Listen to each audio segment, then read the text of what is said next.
From above, the city looked peaceful. Years ago, a huge dimensional gate opened in the skies. Then they descended, the ones who would be called demons in the future. After descending, they declared that they were invading mankind. That marked the beginning of the invasion of demons. Realizing how dire the situation was, the Orthodox Alliance formed the Orthodox Heaven Demon Extermination Corps and declared that they would be subjugating the demons. 3 days later, they ran into the demon core in Manhua, and they were wiped out. 1 year later, half of the people in Central Plains were slaughtered. The Orthodox and unorthodox Murim worked together to form the last line of resistance in Sichuan. The battle took place over half a month. 90% of the resistance army was killed, and Central Plains Murim was officially wiped out. The remaining survivors became slaves and were dragged to the demon realm. He thought I, too, was captured and dragged there. Years passed. He was strapped to a machine. I, who was unable to use inner energy from birth, was categorized as a rare species. Through various experiments and brainwashing, he stood amongst other soldiers. I became a part of the demon realm's subjugation army. After that, decades passed. He fought alongside his comrades. He continued, I invaded other dimensions and carried out slaughters. I killed more, and killed even more. Years after I became a slave soldier, he stood bloodied in his armor. He said, I was recognized for my contributions and became a commander among the demons. 120 years after I was promoted to a commander, the man with white hair and a mask of sharp teeth looked up. He stood amidst swirling dust. He declared, I finally found out about that. He continued, I wasted 50 years trying to find the conditions and methods to manifest it. And 65 years after that, I started the rebellion I had meticulously prepared. 1 week after the rebellion started, the battlefield was a scene of devastation, littered with broken stone and the bodies of the fallen. Arrows protruded from the corpses, their armor stained with blood. He coughed, blood dripping from his mouth as he struggled to breathe. He gasped for air. Above him, a voice declared,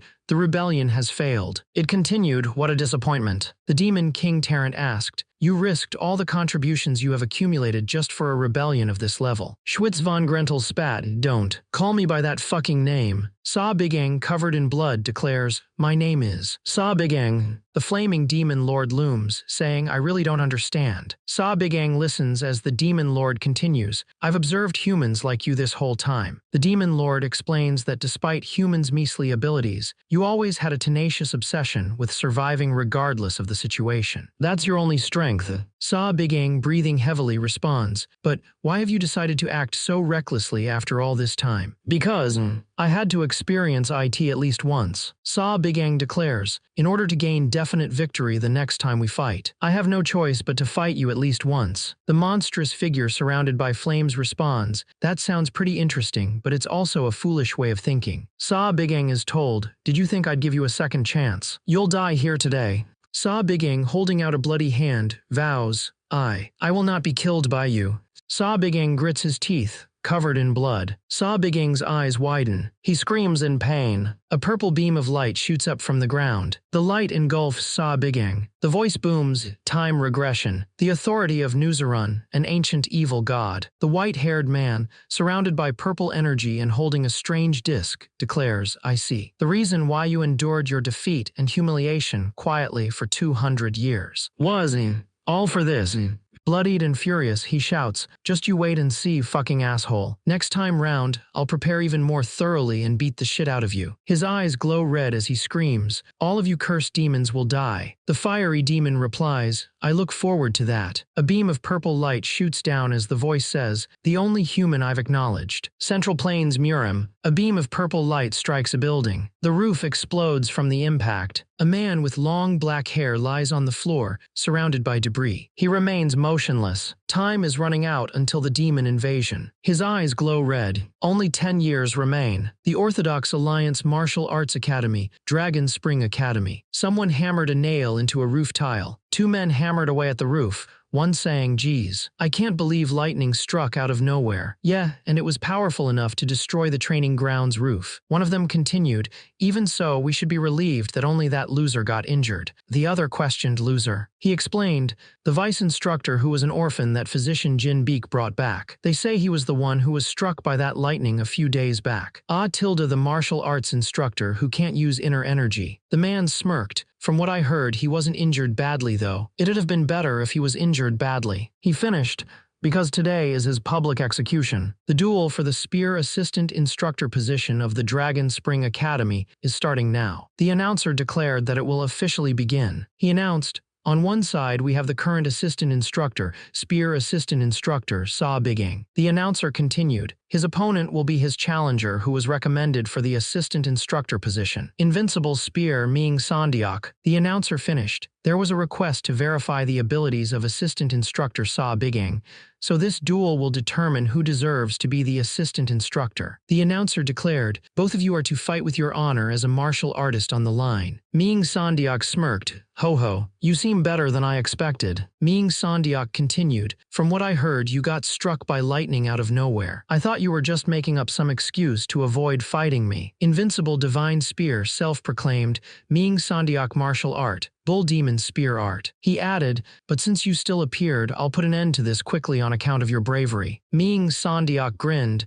"Or you could just surrender." In the very far future, there was an instructor of a certain martial arts academy who couldn't use inner energy because he was born with that trait and was naturally looked down upon by others. In the end, that incompetent instructor who was known as the shame of the martial arts academy suffered a horrible defeat in a public duel and got his instructor position stolen and was left to do menial jobs and errands. He suffered truly terrible days, but Ming Sandiak asks what nonsense he's going on about now, saying he'll sum things up. Ming Sandiak grins, "I've waited fucking long for this moment, you ugly asshole." The man's face contorts in rage. "Bastard! How dare you act so arrogantly?" His foot slams into the ground, cracking the earth as he declares, "I was going to let you keep some of your pride since you're an instructor." He raises his spear, energy crackling around him. "It's time for you to pay for that arrogant mouth of yours." He unleashes his technique, Bull Demon Spear Art. His eyes glow red with fury. He initiates the attack, announcing first form. He initiated the ferocious bull charge. He thought about the sensation he was supposed to feel on his spear, but his spear flies through the air. He realized, "I don't feel anything." The man he was fighting said, "While that looked pretty decent, you need to land it for it to do anything, no." Enraged, the man swung his spear and shouted, "You bastard." He staggered back, grunting, "Cug." He wondered what happened. How could he dodge the Bull Demon Spear Art I've trained for decades so easily? The man smirked. "I was told he was weak, but this is totally different from what I've heard." Tusk, that was so slow. How can you teach anyone with those skills of yours?" The enraged man gritted his teeth, thinking, "IT can't be true. He must have just gotten lucky." The man stomped down, shattering the stone floor beneath his foot. He leaped into the air, spear leveled at his opponent. His eyes glowed red as he screamed, "Die." Bull Demon Spear Art, fourth form. He brought the spear down with tremendous force, announcing Falling Bull Strike. The young man gripped his own spear, staring up at the descending attack. The man spun his array of dark spears. The young man readied his stance. The attacker laughed, "Badahaza, there's no way that half-assed spear technique can block mine." He summoned a fireball, but something was wrong. What? A massive explosion of fire engulfed the two fighters. Those watching the fight looked on with shock. The crowd was stunned by the sudden turn of events. Trapped in the flames, one of the fighters screamed, "Gaia! Fire!"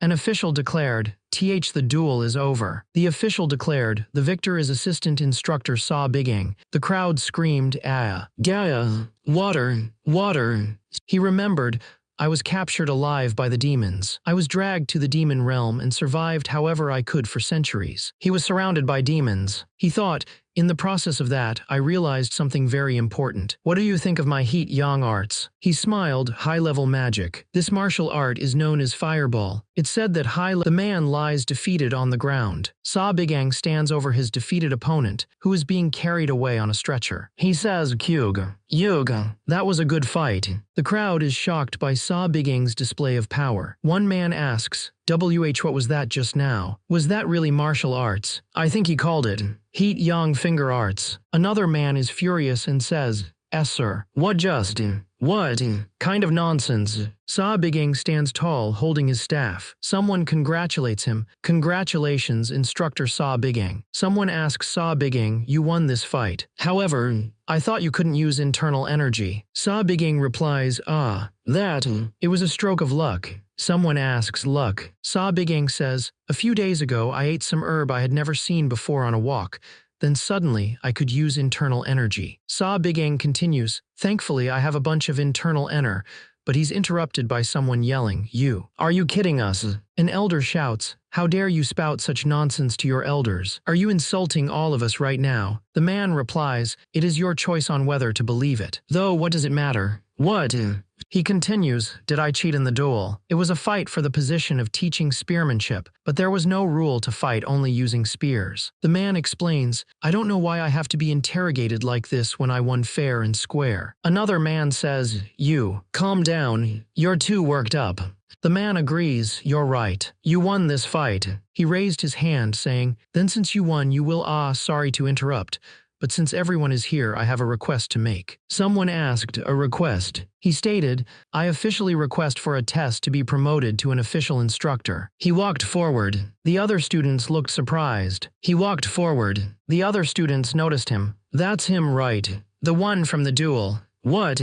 Really?" He looked back. He was at the Dragon Spring Academy, one of many martial training halls set up by the Orthodox Alliance to prevent hardship in the Jianghu Murim. Its purpose was to raise martial artists who would become the pillars of the Orthodox Alliance in the future. They took in children between the ages of 15 and 18 from sects and clans that were at least decently big. The instructors are martial masters from the Orthodox Alliance. They're divided into assistant and senior instructors, but the assistant instructors are more like assistants than actual instructors. Jin Beek watched as a young man seemed to suddenly be able to use internal energy. Jin Beek demanded, "How are you suddenly able to use internal energy?" Jin Beek, Dragon Spring Academy Recovering Body Pavilion Master, asked, "What have you done?" Jin Beek, the Recovering Body Pavilion Master, is not an instructor, but a physician who takes care of patients. Jin Beek is upset. He said, "I already said that it was a stroke of luck." "Nonsense. You know that I have treated you for a long time." Jin Beek continued, "Since the day I learned that you couldn't use internal energy. I have tried every possible method to fix you." Jin Beek is distraught. "But if it was something that could be fixed so easily, then how useless of a physician am I?" Tears welling in his eyes, Jin Beek said, "I know better than anyone that you were hated by others because of that. I'm too ashamed to face you now." He was overwhelmed with shame, saying, "I'm so sorry. I'm sorry." He looked at the man and thought, "He hasn't changed at all." He remembered, "He is someone who is like a parent to me. Years ago, no, I guess it would be 15 years ago now, he was the person who ran into flames to save a dying child amidst a bandit ambush." He recalled, he was also the one who ended up losing his own life trying to save others on that day too. He realized it was the Recovering Body Pavilion Master. The Recovering Body Pavilion Master held the man's hand, saying, "I will make sure that he does not die. You don't need to blame yourself. Don't worry about me either." The man looked up, surprised, and said, "You." The Pavilion Master smiled, telling him, "Just trust me. I'll resolve all problems from now on." The Pavilion Master stood in front of a window, looking out at the night. He raised his hand, a blue light gathering in his palm. He looked at his hand, feeling the blue light gathering there. He thought, "When I regressed, I lost over 90% of my mana. The best I can muster right now is about the 4th circle." The masked man looked down at his hand, which was glowing with pink energy. He thought, "How disappointing. It had taken me centuries to reach the 8th circle. No, I should be grateful that I even have my mana." His eyes narrowed. He thought, "Yes, I am back." He had returned from that hell. The history of Jiang Murim has been reversed, and the demons have yet to invade. However, the keyword is yet. Exactly 10 years from now, the demons will begin invading. When that happens, the Jianghu Murim will fall again. However, it will be different this time since I still have my year's worth of memories. Information on the demon army, such as the kind of magic they use, the artifacts and weapons they prepared for the invasion. And most importantly, a man's face is shown with the words, "How to take down." The scene shows the inside of a building. The Pavilion Master asks, "Are you in there, Bigeng?" Bigeng replies, "Yes, Pavilion Master." "What is it?" The Pavilion Master tells Bigeng, "Vice Academy Master Chen Semyung is looking for you." Bigeng asks, "Right now?" The Pavilion Master says, "And he asked you to deliver that message to me." "I don't mind. I'm more worried about you."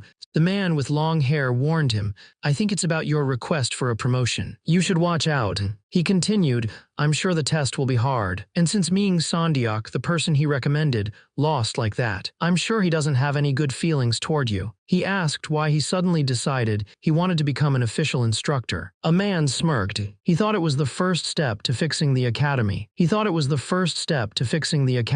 Once upon a time, the Dragon Spring Academy was renowned enough to be considered the best out of the top 3 orthodox martial academies. However, 2 years ago, the academy master as well as one of the top 10 martial masters suddenly went missing. The academy searched for him for 2 years to no avail, as it was hard to replace someone as skilled as him. The Dragon Spring Academy lost their fame as a result. Additionally, assistant instructor Sa Bigang stood before the vice academy master Chin Semyung, who said, "Let me check for the last time." Assistant Instructor Sa Bigang. Blade Technique Senior Instructor Vice Academy Master Chin Semyung asked, "Are you serious about your request for promotion?" Sa Bigang smirked and thought, "This piece of shit." He replied, "Of course, Vice Academy Master." He was the accelerant of the Sa Bigang pushes open the doors. Blade Technique Senior Instructor Vice Academy Master Chin Semyung asks, "Let me check for the last time." Assistant Instructor Sa Bigang. "Are you serious about your request for a promotion?" Sa Bigang stares ahead. It's the day of the demon's invasion. Great ruptures opened up from all sides. Monsters that were never seen before appeared. They began killing people left and right. Dialogue.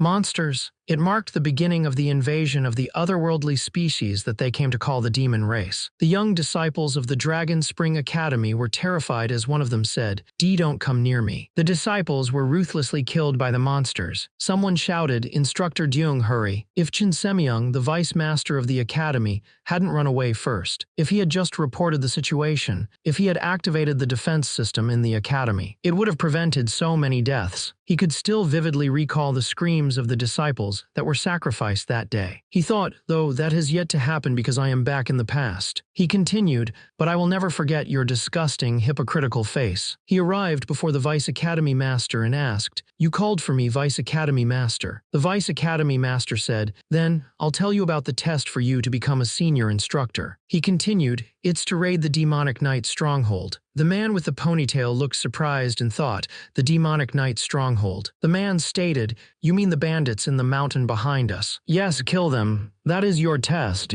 He explained that they were a group of bandits located in the old sacred mountain, not far from the Dragon Spring Academy, and due to frequent damages caused by them, there was an order to raid the bandits for the sake of the civilians. The man with the ponytail read the scroll, signed by Dragon Spring Academy Vice Academy Master Chin Semyung, and said, "HM. Well, all right." The man said, "But what does this have to do with being an instructor?" Chin Semyung, Dragon Spring Academy Vice Academy Master, stated, "Obviously, this concerns the most basic of requirements of an instructor." He continued, "Senior instructors are the main force of the academy." Jung Bahyung, Dragon Spring Academy Blade Technique Senior Instructor. He explained that all the senior instructors of the academy were considered martial masters, officially recognized by the Orthodox Alliance. He named Blade Technique Senior Instructor Lightning Blade Chin Seyoung, Blade Technique Senior Instructor Tyrannical Tiger Blade Jung Bahyung, and Archery Technique Senior Instructor Soul Chasing Arrow Yun Bayak. He continued, naming Sword Technique Senior Instructor Dark Shadow Divine Sword Sang Pilji. He said that they had all accomplished great things, like eliminating evil demonic martial artist leaders or taking down bandits. The young man interrupted, Yeah, I get it. So how long do I have?" The instructor glared at him, retorting, "You arrogant little, how dare you behave so rudely." He told him, "Exactly 2 weeks." The man warned, "If you are late even by a day, you will forever lose your chance for a promotion." He grinned, asking, 2 weeks. The man turned to leave, saying, "See you in 3 days. I'll be back." One of the men watched him go, thinking, "That little." Another man exclaimed, "Vice Academy Master, are you really going to promote that arrogant kid?" The man grinned, saying, "If he really does succeed, no need to worry, Instructor Jung." He continued, "Our poor little assistant instructor Sa Bigang will never come back." The man with the dark hair sped forward, asking, What do you mean?" Another man said, "Chin Semyung, you fake bastard. You think I don't know what you're plotting." He finished with Demonic Knight Stronghold. Around this time, the Green Forest Alliance started to become famous, but people didn't know much about them yet. At the moment, It wasn't a big organization. The man looked shocked. Are you serious? The head of the Green Forest Alliance was a Peak Realm Martial Master, AUDIOBOOK, the Demonic Knight Stronghold Master. He's no ordinary bandit leader. Even the Orthodox Alliance thinks so. He was actually a former leader of an unorthodox sect called the Heaven-Destroying Sect. People thought he was killed by traitors a few years ago. He actually managed to survive. He tracked down and killed every single one of the traitors. Because of how cruel his revenge was, even the unorthodox Murim put out a bounty for his head. He's been hiding and came here recently. The man asked, but how do you know all this? He continued, hoo. Why is that important? Sa Bigang surely was impressive today during the duel, but that was only possible because he had been hiding his true skills. However, this test is a real situation. It's not a duel. I'm sure he won't make it back alive. Well, he used levitation to float in the air. He floated above the landscape, thinking, if this AUDIOBOOK is just as I remember. He realized, fourth circle magic isn't enough to defeat him.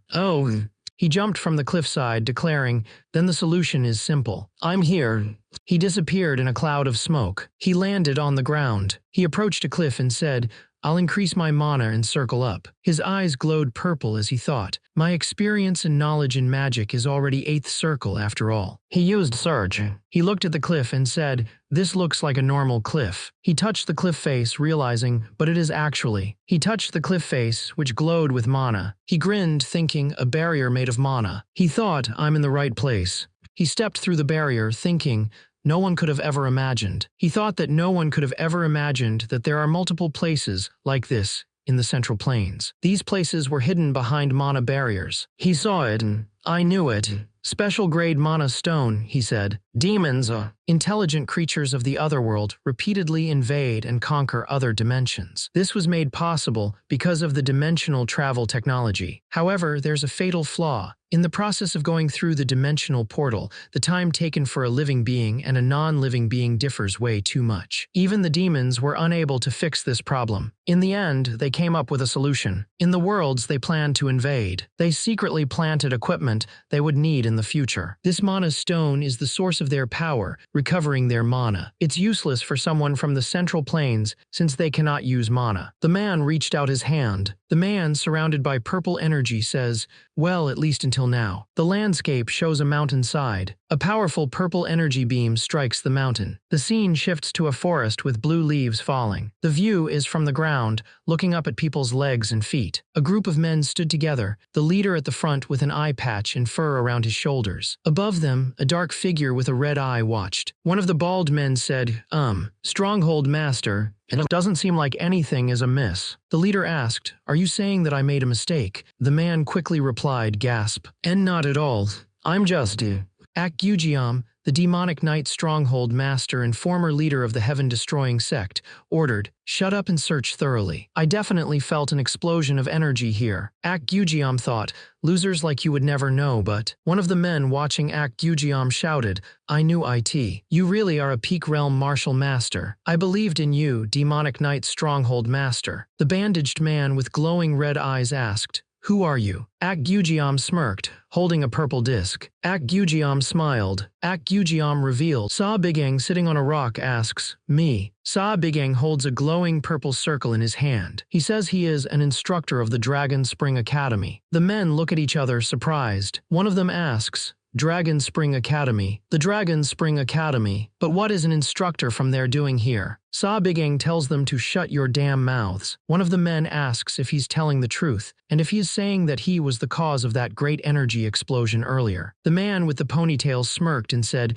what if I was? The mummy-like man was shocked. He unleashed a massive surge of red energy. The mummy-like man with glowing red eyes declared, then I'll kill you. That's why I came here. The man with the ponytail asked, is that so? He dashed forward with incredible speed. He swung his sword, channeling purple mana into the blade. Mana blade, he shouted, bisecting the enemies with a single strike. The enemies fell to the ground, cut in half. He looked down at his hands, which were glowing with purple energy. What a coincidence, he thought. The man with the dark ponytail grinned, holding a sword that glowed with purple energy. I came here to kill you too, he said. The mummy-like monster and the dark-haired man clashed, their swords meeting with a burst of energy. The dark-haired man smiled. You better avenge your subordinates. The mummy-like monster glared. its eyes glowing red. "You, who are you?"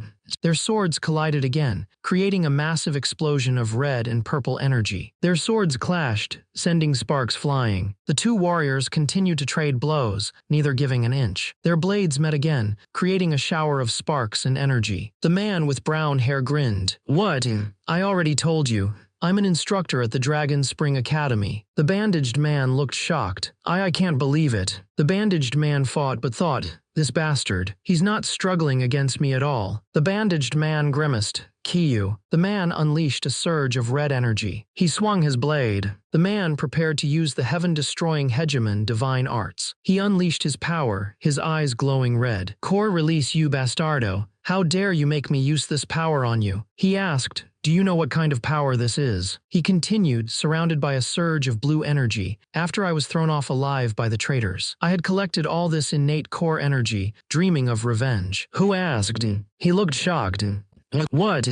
The man responded, "I don't care about the lore of some useless villain." The man unleashed a freezing wave. The other man was shocked, saying, "What?" Then he cast Astral Chain. The man was surrounded by a purple aura. A purple ring appeared around him. The purple chains wrapped around his wrists and sword. The man in bandages is suspended in the air as blue crystals rise up toward him from a magic circle. The man in bandages struggles against the purple chains binding him. The man with the ponytail says, "Struggling is futile." The man with the ponytail continues, "The moment it touches you, it sucks away at your internal energy." It was a spell specially designed to take down martial artists. The man in bandages asks, "You bastard, where did you learn such sorcery? Are you from the demonic cult?" The man with the ponytail said, "I said it's magic, not sorcery." "Well, I shouldn't expect much from some bandit idiot." The bandaged man was furious. "You damned." The man with the ponytail asked, "Dying in a place like this. What?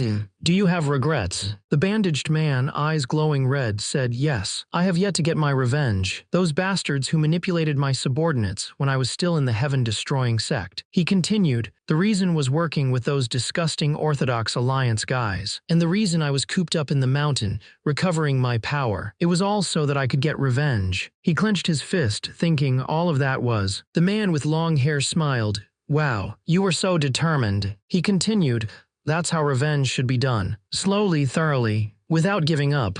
The bandaged man glared and asked, "Are you mocking me right now? What would you know? You're just some kid who grew up comfortably." The man thought about what he said. Comfortably. The man's eyes glowed purple as he asked, "Does it really seem that way?" The bandaged man's eyes glowed red as he said, "What the hell?" He realized he's not just some ordinary insane man. It seems like something is fundamentally wrong with him. The bandaged man's hand glowed with purple energy as he said, "All right, I'll let you experience it too." He looked shocked as the bandaged man said, "The hell that I went." Sa Biging finds himself in a strange place and wonders, He looks around at the unfamiliar landscape, asking, what is this place?" Sa Biging, his head wrapped in bandages, wonders, "What the hell did that crazy bastard do to me?" A monstrous creature with multiple wings and eyes looms over him. Sa Biging stares up, his eyes glowing red. A massive explosion erupts. The explosion rips through the battlefield, tearing apart soldiers. The scene shifts to a room with bodies and tanks, then to a screaming man, then to an eye, and finally to a pile of skulls. A figure in a horned helmet surrounded by flames appears. A monstrous mouth opens wide. The masked man clutches his face, his red eyes wide with shock. He falls to his knees before the man with long brown hair. The brown-haired man stands over him, panting. "How's that?" He clenches his bandaged fist. "That's the future you will experience in 10 years. The man's fist tightens. The man on the ground, wrapped in bandages, begged, KK kill." The other man looked down, his expression unreadable. Tears streamed down the bandaged man's face as he pleaded, "Kill me. Kill me." He continued, "Please. I can't handle it." The man above him responded, "Yeah, I understand." The man said, "But someone needs to do it." The scene shifts to a traditional building at night. The older man looked shocked, saying, "Damn it. I can't believe it." A large sword lay on the floor next to a tied bag. A man in a blue robe stood before him, saying, "How's that? I didn't think you'd believe me if I only brought the sword, so I brought his head as well." The man in the blue robe smiled, saying, "Now then, we should discuss my new duties as a senior instructor." The scene shifts to a large building. Someone slammed their fist on the table, shouting, "This is nonsense." Fist Technique Senior Instructor Yo Woonjin yelled. He was the shame of the academy until just a few days ago, but now he's a senior instructor. "What is going on?" Archery Technique Senior Instructor Yoon Byuk asked. Instructor Jung, did he really raid the demonic knight stronghold on his own? Blade Technique Senior Instructor Jung Buhyung said, "I went to Old Sacred Mountain myself in the morning." He continued, "I found the corpses of the bandits as well as Ak Gyujiams where Sa Bigang said they would be. I don't know how," Jung Buhyung explained, "but everyone other than Ak Gyujiam had their throats sliced with just one attack." "Nonsense. He was an instructor for spear techniques," Jung Buhyung exclaimed. "Are you saying that he was hiding sword techniques too? That's just utter nonsense. Then are you saying that my eyes have deceived me? You can go check for yourself if you can't trust me." Someone interrupted, "Enough. What are you all doing right now?" Vice Academy Master Chin Semyung said, I'm sorry." He thought, "It doesn't make sense no matter how I think about it." He continued thinking, "Ak Sujiam is at least a peak realm martial master. I met him myself, and confirmed that fact when I was relaying an order from the Orthodox Alliance to him. But for Sa Bisang to kill him in just one night, along with all of his subordinates at that," he thought, "that's something even I can't do as a fellow peak realm martial master." Did Jinbeek help him? No, that old man isn't that skilled. He decided, I'll have to look into it further. Instructor Dyung asked, "Can you still get in touch with the Ghost Shadow Manor?" "You mean?" The Ghost Shadow Manor was one of the biggest assassin organizations of Murim, known for doing anything as long as they were paid accordingly. He told them to put in a request to find out everything they could about Sa Bigang, even what he does on a daily basis. The instructor said he understood, then asked if he was really going to promote him to senior instructor. He told Instructor Yo not to worry about it, because he had an idea. He looked at a list of disciples that Sa Bigang would be in charge of once he was promoted. He realized something, saying, "Oh-ho, I see." He laughed, saying, "Yuahata, I wouldn't expect any less of you. You've come up with such a brilliant idea. Hoo-hoo-hoo. I put my position to good use." He continued laughing, thinking that Sa Bigang might give up his job before the Ghost Shadow Manor even got anything out of him, since he has so little experience. Someone asked Instructor Jung if he gave the lists to Instructor Sa too, and Instructor Jung confirmed that he gave it to him right before the meeting. Someone asked what Sa Bigang said. The man with long dark hair wearing a dark robe thought, what would he know even if he saw it? He just smiled and said he got it. He smirked, thinking, those old geezers are idiots. He continued to think that they're doing everything he expected them to do. He knew he regressed to this time and place for a reason. After learning about Nuzurun's power of time regression, he wondered to himself hundreds, if not thousands of times. He wondered, what should I do to prepare for the demon's invasion? He knew that the enemy was an army that had already conquered countless dimensions, and that being only one person had its limits. He realized that there were many things he could do, but in the end, the best thing he could do was to raise an army. He decided that it wouldn't be some weaklings like the ones that died before his regression, but a powerful army that had learned all kinds of magic and martial arts. He looked at the group before him. He thought they were the guys that had been marked as troublemakers among the first-year disciples. He knew that although they were definitely talented, their personalities had been getting in their way. He thought that they were not talented or were neglected because they didn't come from prestigious families. He assumed the old geezers thought that he wouldn't be able to handle them, but those old geezers never would have imagined that the two heroes who did the best during the demon's invasion.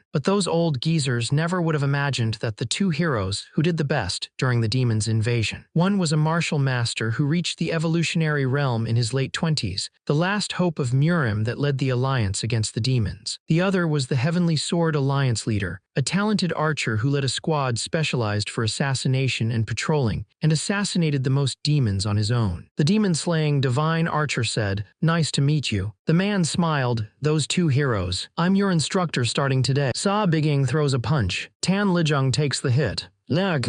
Tan Lijung is on the ground. Cough og. Hey. Gok Boak stands over him. Our external arts training isn't over yet. Get up.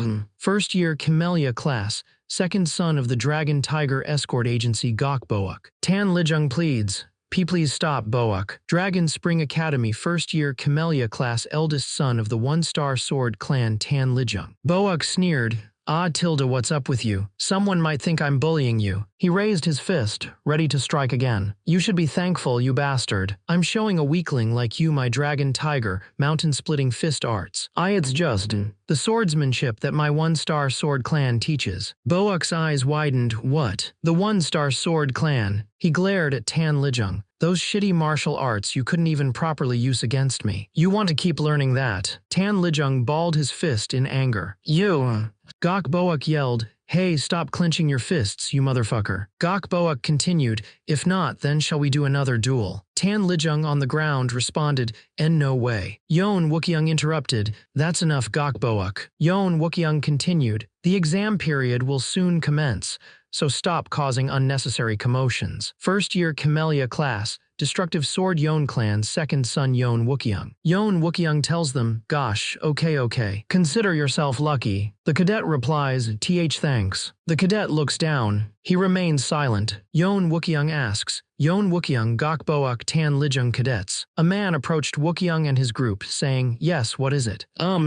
This is sudden, but Vice Academy Master Chin Semyung let me know." He continued, "That you all will not be in the Camellia class anymore. Instead, you will be transferred to a newly created class." One of the cadets looked shocked and asked, "What?" The cadets were gathered together. A man greeted them, "Welcome, cadets. I am your instructor from today onwards." One of the cadets looked confused, saying, "Just what's happening?"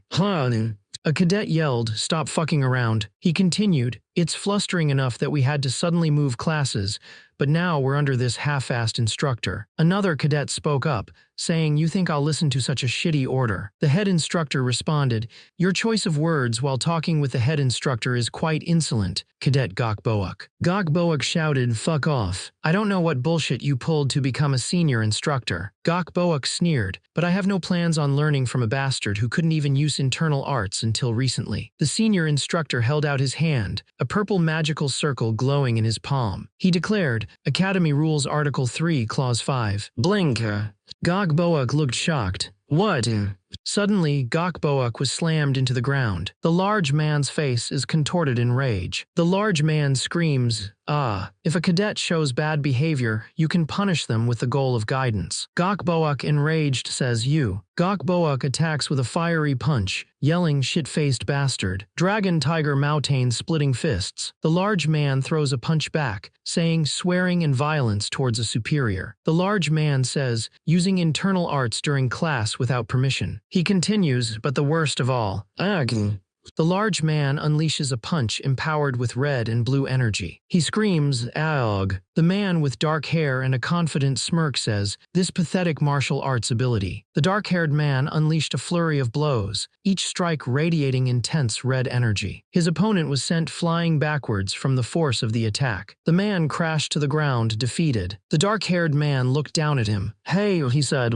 He continued, "Get up. My guidance isn't over yet." Someone watching the fight thought, "How can that happen?" Another onlooker realized, that's the same Gok Boak who's ranked at the top among the new students in external arts training. To think he's losing so unilaterally, as if he's a child. Gok Boak, enraged, shouted, "You son of a B***TCH. The masked fighter landed a devastating blow. The onlookers watched as Gok Boak collapsed, groaning, "Ugh." Gok Boak coughed and groaned, saying, "Cough. Ugh.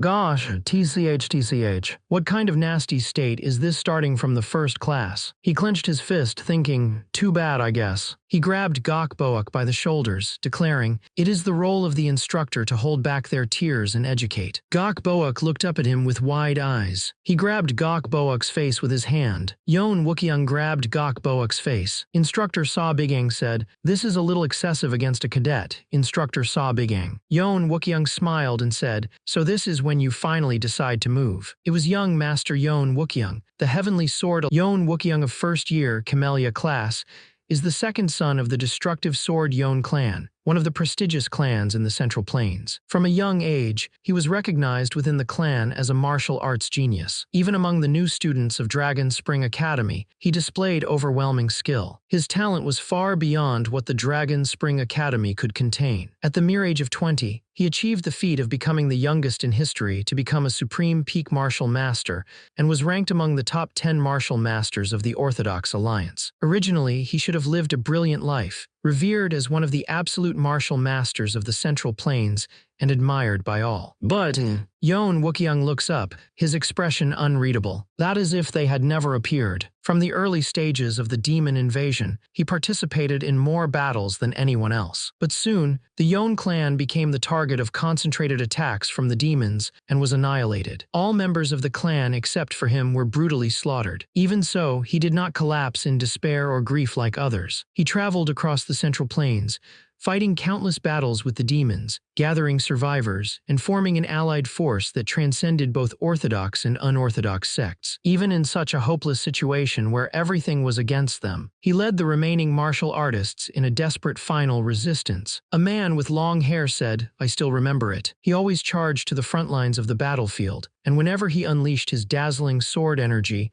even massive demonic beasts that seemed to cover the sky were cut down in an instant. He fought fiercely, blood splattering as he swung his sword. Undoubtedly, he was the hero and final hope of the Central Plains. Although, now, he's just another snobbish noble brat from a prestigious clan. Sa Bigang saw Yoon Wookyoung and said, "So you've finally decided to move that heavy ass of yours, young Master Yoon Wookyoung." Yoon Wookyoung grabbed Sa Bigang's wrist. Yoon Wookyoung said, "This is quite amusing, Instructor Sa Bigang. Why, I'm surprised that the assistant instructors, who couldn't even use internal energy until recently suddenly got so strong." Yoon Wookyoung said that it was amusing that the assistant instructors suddenly got so strong. One of the instructors replied, "Sure, that's unexpected." The instructor continued, "But the fact that all you can do with that newly acquired power is to show off in front of cadets. That's just pathetic. Fuck, how embarrassing." Yoon Wookyoung asked, "Is that also because of those so-called fated encounters?" The instructor smirked and said,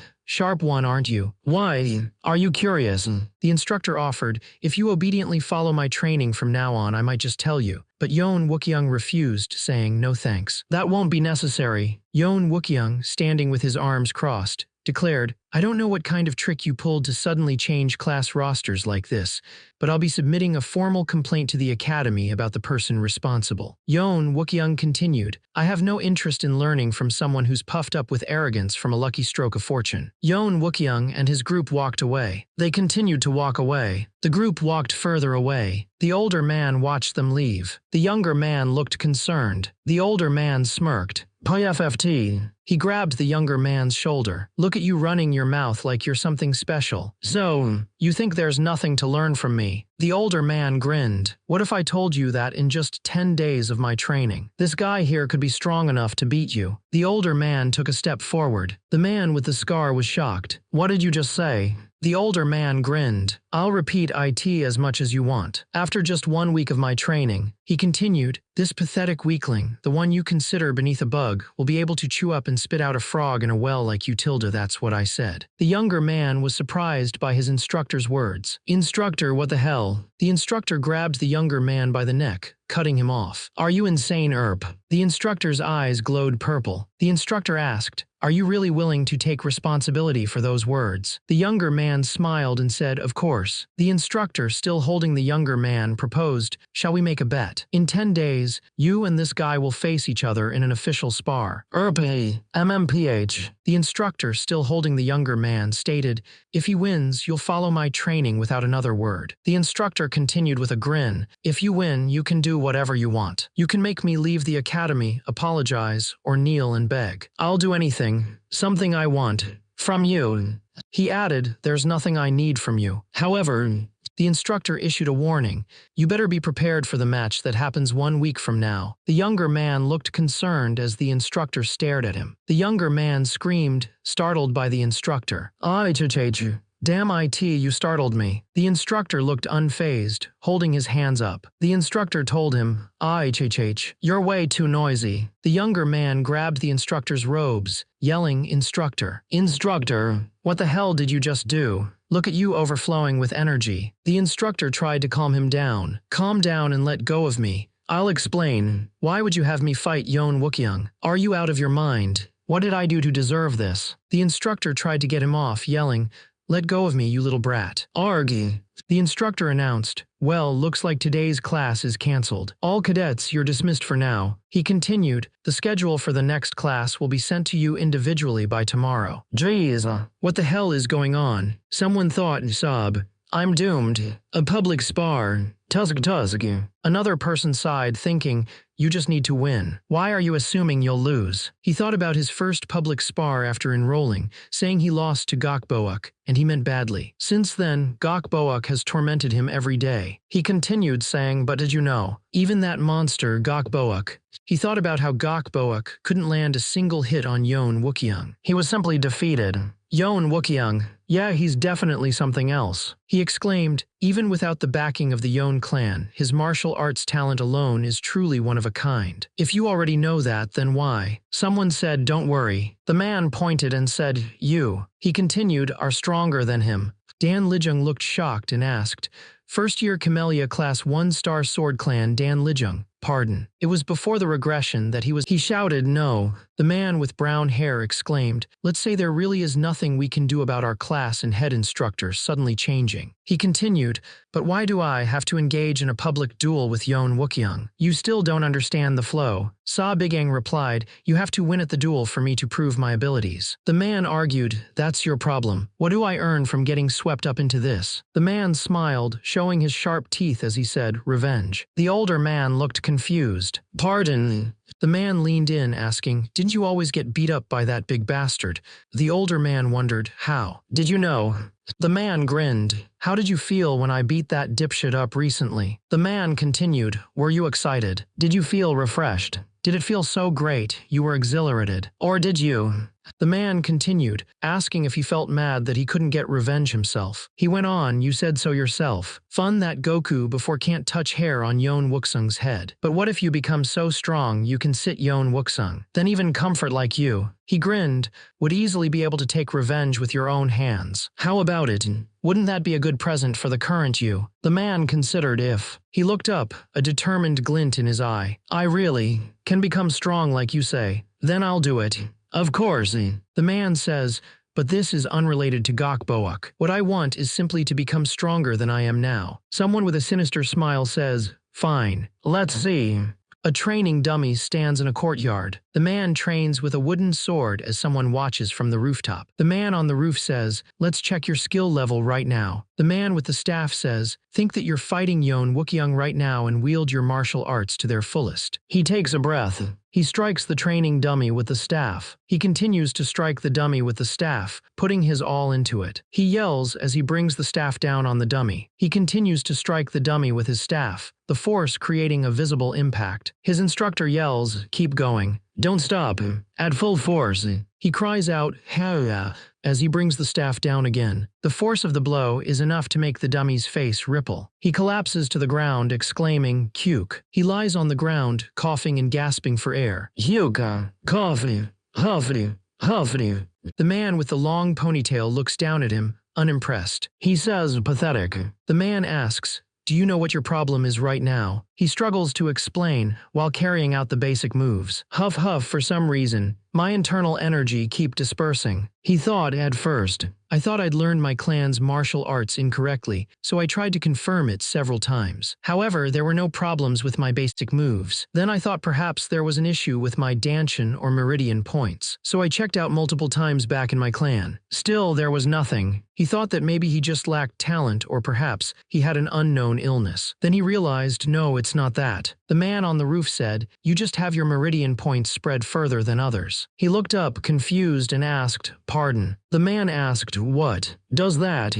Is it hard to understand?" Like I said, you were born with your meridian points more spread out in your mind meridian than most. The man explained, normally, it's considered a rare constitution that has more advantages than disadvantages. However, since you're still young and you lack the internal energy, you're experiencing an issue. He continued, you must be aware that all martial artists must discharge their internal energy created in their danshins through their meridian points. He elaborated further, but since you have wider meridians compared to others and mediocre amounts of internal energy, your internal energy's power doesn't focus properly. The man finished, that is why your internal energy keeps dispersing. The young man looked shocked. This is my first time hearing about this. The man smiled, saying, makes sense. A man lay dead, arrows sticking out of his body. Another man with glowing red eyes knelt, bleeding from his arm. The man in front of the young man said, after all, it's information I only heard by coincidence. The young man gulped, thinking, this atmosphere. Does he have some kind of story behind it? The man smiled, saying, well, I'll end the explanation here. He put his arm around the shorter man, telling him, now that you know the problem, we have to fix it. There's a way to fix it. Smiling, the man said, of course. It's very simple, actually. He explained that compared to other people, the shorter man lacked power because of his wide meridian points. This meant he could resolve it by increasing the amount of internal energy he had. Since they couldn't increase his internal energy in such a short period of time, though. The man with the long ponytail tells him, there's only one method I can teach you right now. He continues, keep gathering internal energy right until you start your basic moves. Once you've gathered enough, the man's eyes glow red as he gathers energy. He practices his moves. He unleashes a powerful strike. He was told, you'll be able to display your true power. The man with brown hair looked up, smiling. The instructor watched with his arms crossed. The man exclaimed, instructor, did you see that? My internal energy really didn't disperse. The instructor replied, yeah. I saw it properly, so you can be at ease before you collapse. The man looked energetic and said, collapse. I've never felt so energetic before. He started to say, in my lie, but then he looked up at the sky. He gasped, huffity. The man coughed, cough. He wondered why he had suddenly collapsed. I suddenly collapsed. Why? Huffity. How do you feel? He replied weakly to Sa Bigang, instructor. I have no strength left in my body. It's a minor side effect from channeling your full power for the first time. The dark-haired man explains, you've never properly used your mind meridians before, so your unadapted body was shocked. He continues, well, it's nothing to worry too much about. The side effects will naturally go away after a few months. Lying on the ground, the hero says, I see. A few months. He sits up, looking alarmed. Wait, hold on. A few months. He realizes, but the duel is in 1 week. The scene shows a traditional building. He unleashes a powerful technique. The man with curly hair says, you're currently facing 2 major problems. He explains, when you unleash a technique with your stored energy, all the inner energy you've gathered up until that moment is consumed with a single strike. Then, as I said, your body can't withstand the recoil, so you collapse. He continues, however, your energy core is also too small for you to store your energy ahead of time and can't sustain it for long. If you do that, you wouldn't just collapse. You'd risk going into energy deviation, so that's absolutely forbidden. The curly-haired man asks, how is it? Up to this point, easy enough to understand, right? He replies, yes, I understand. The man tells him not to mind the small stuff and to think about the more important things, saying, though, what does that have to do with what you're holding? Don't mind the small stuff. More importantly, think about it. He explains that he can only start storing energy after the duel begins. He then asks, considering those, you can only start storing energy after the duel begins. Now, how long did it take you to gather your energy earlier?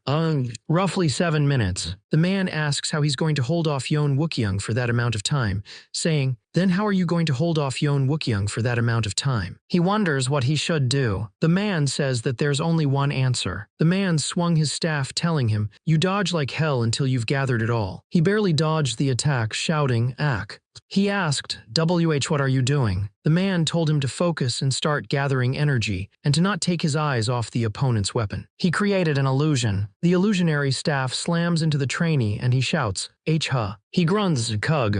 The scene shows the training grounds. The trainer looks down at the trainee. Largy. You're whining even though I didn't use any inner energy. The trainer tells him to get up. Get up. We're continuing. This is training. Dan Lijung, bruised and battered, wondered what kind of messed up training this was. Of course it is. Training to dodge. Wait, what kind of messed up training is this? The trainer loomed over him. Messed up training. Hey, Dan Lijung. Do you think I'm doing this just to bully you? The trainer continued, showing him how to dodge. I just explained why you're weak and how to fix it. I even demonstrated it clearly. He said that this was the only way he could even give Yoon Wookyoung a scratch in a week. Also, I'll guarantee this. Right now, this is the only way you can even give Yoon Wookyoung a scratch a week from now. The trainer asked if this was harder than all the times he was humiliated by Gok Boak and Yoon Wookyoung. The training is painful and hard. Of course it is. But is it harder than the times you were humiliated by Gokboak and Yon Wookyung? The instructor asked if he was going to throw away this perfect chance to prove himself to all the others who treated him like trash. He looked down, considering his options. He gripped the wooden sword tightly. "I'm sorry, instructor." He looked up, determined. "Please continue the dodge training. I can endure a whole day of this if I must." The instructor looked surprised. "A whole day? What nonsense are you spouting?" "Huh?" The instructor grinned, holding his wooden sword high. "You'll be doing this non-stop for the entire remaining week." He looked down at him. What did you say?" The instructor's eyes glowed with purple energy as he swung down. "Here I come." He looked up in horror as the sword came down. "Wait!" The sword slammed into him. "Gah!"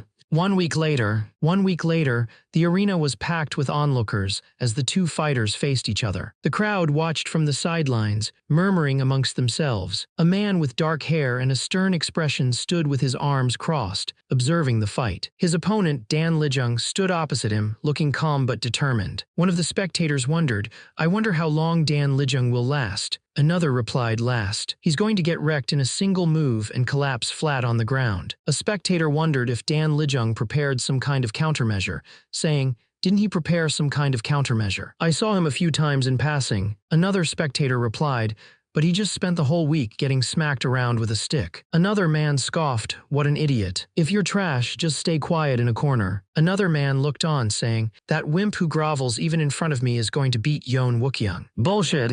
One of the spectators thought Dan Lijung fell for a scammer's lies and dug his own grave, saying, "You fell for that scammer's lies and dug your own grave." Instructor Sa Bigang looked serious. Sa Bigang said, "I said I didn't want anything earlier, but under these circumstances, I'd like to make a condition of my own." Dan Lijung replied, "Fine." "What is it?" Dan Lijung stated, "If I win, you must promise to leave the academy on your own." Dan Lijung thought that he never wanted to waste time like this again. Sa Bigang agreed, "Deal. I swear on my name." The man with dark hair reminded Sa Bigang, "You're aware of what happens if you lose too, right? If you lose, you must attend my classes and training without complaint." Sa Bigang replied, "I remember." The man smiled, saying, "Good. Though aren't you mistaken about something?" He continued, "The person you should be focusing on right now isn't me, but Dan Lijung, who's standing over there in the duel arena." Dan Lijung stood with his wooden sword, looking nervous. Sa Bigang stared at Dan Lijung. The judge clapped his hands together and announced, "All right, let's get started." He explained the rules. Victory will be determined when one side either forfeits, loses consciousness, or drops their weapon. The judge continued, "Additionally, any lethal or life-threatening strikes are strictly forbidden. In these cases, as the judge, I will make the final call." He looked at the two fighters. "Now then." The Sa Bigang says, "Now then." Someone shouts, "Start." Sa Bigang breathes heavily. The fight begins. Sa Bigang swings his sword. Sa Bigang looks shocked. "Huh." Sa Bigang is told to surrender. Sa Bigang looks at his arm. "Huh, my arm is fine." The man calls him a fool. "What a fool. You agreed to fight me when you're this shaken after just a bit of murderous intent." Sa Bigang looks at his shaking hands. "That just now was murderous intent." Sa Bigang realizes that means, if he wanted to, he really could. Sweat drips down his face as he thinks, I can't do this. People consider this guy the best of the best in the academy. He thinks there is no way that someone as terrible as me could defeat him with just a week's worth of training. Dan Lijung. Sa Bigang remembers his younger self facing off against someone. Dan Lijung smiles. Dan Lijung stands with a determined look, purple flames rising around him as he holds two wooden training swords. Dan Lijung grins, saying, "Ah, ha ha."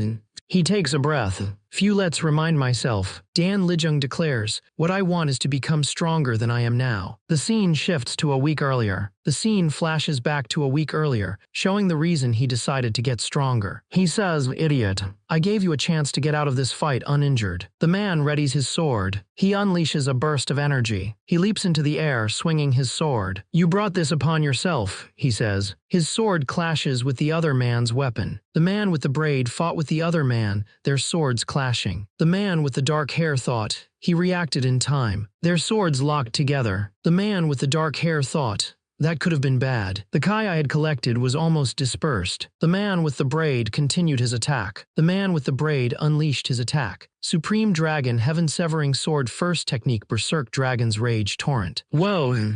The man braced himself, thinking, Hiek, this sword Kai is so powerful. He thought, but is it just a feeling I have? He realized, it feels like this attack is easier to dodge than I expected. The woman and the bald man watched with worried expressions. The man readies his sword. He hears someone say, seems like you did learn something. He prepares to unleash the Supreme Dragon Heaven-Severing Sword technique. He unleashes the third technique, Twin Dragon Fang Severance. The other man looks up in shock. He realizes this sword technique is the same one that instructor Sa used. He stomped down hard, blue energy radiating from his foot. He flipped through the air, bringing his sword down on his opponent. He stared intensely. He panted, huff. Sweat dripped from his face. The swordsman swung his sword down with a fierce expression. His opponent dodged the blow, but the swordsman kept attacking with speed and precision. The man thought, he's strong. He's fast and precise too. I wouldn't expect any less from the sword technique of Central Plains' best swordsman clan. He was still able to dodge the attacks. He thought,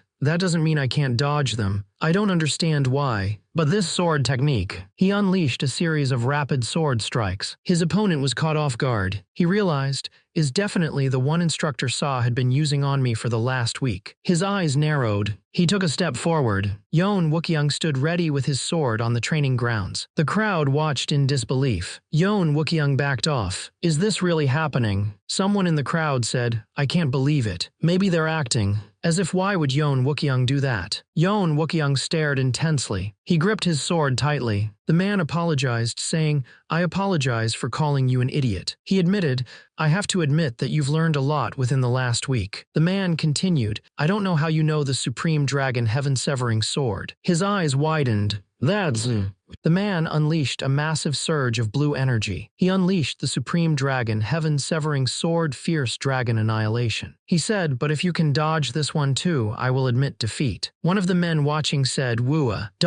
What is that? A sword technique. Another man watching said, what? What the hell kind of sword technique is that? Someone else watching said, that crazy bastard. The man with the green sword walked forward, a swirling vortex of blue energy surrounding his feet. It's the night before the duel. Sa Biging is training hard. He's bruised and sweaty. Sa Biging dodges an attack. The instructor says, you've been dodging well. This might be doable now. Sa Biging wonders, will this really allow me to dodge all of Yon Wookyung's attacks? Sa Biging realizes, no.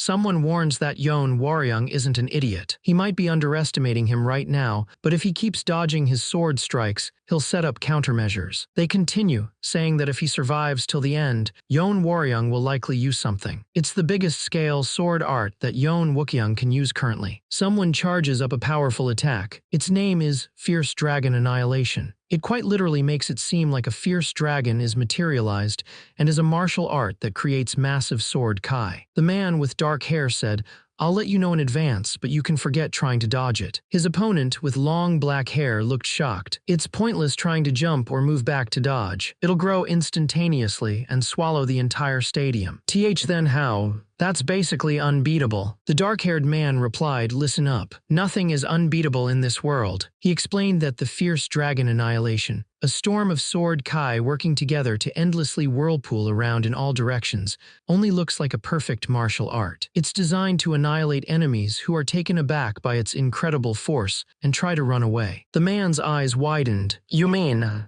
A sinister smile spread across his face. Yes, the only way out is one. He took a step forward. He unleashed a surge of blue energy. Keep moving. He continued to walk forward, the blue energy swirling around him. He stared ahead, his eyes filled with determination. Forward.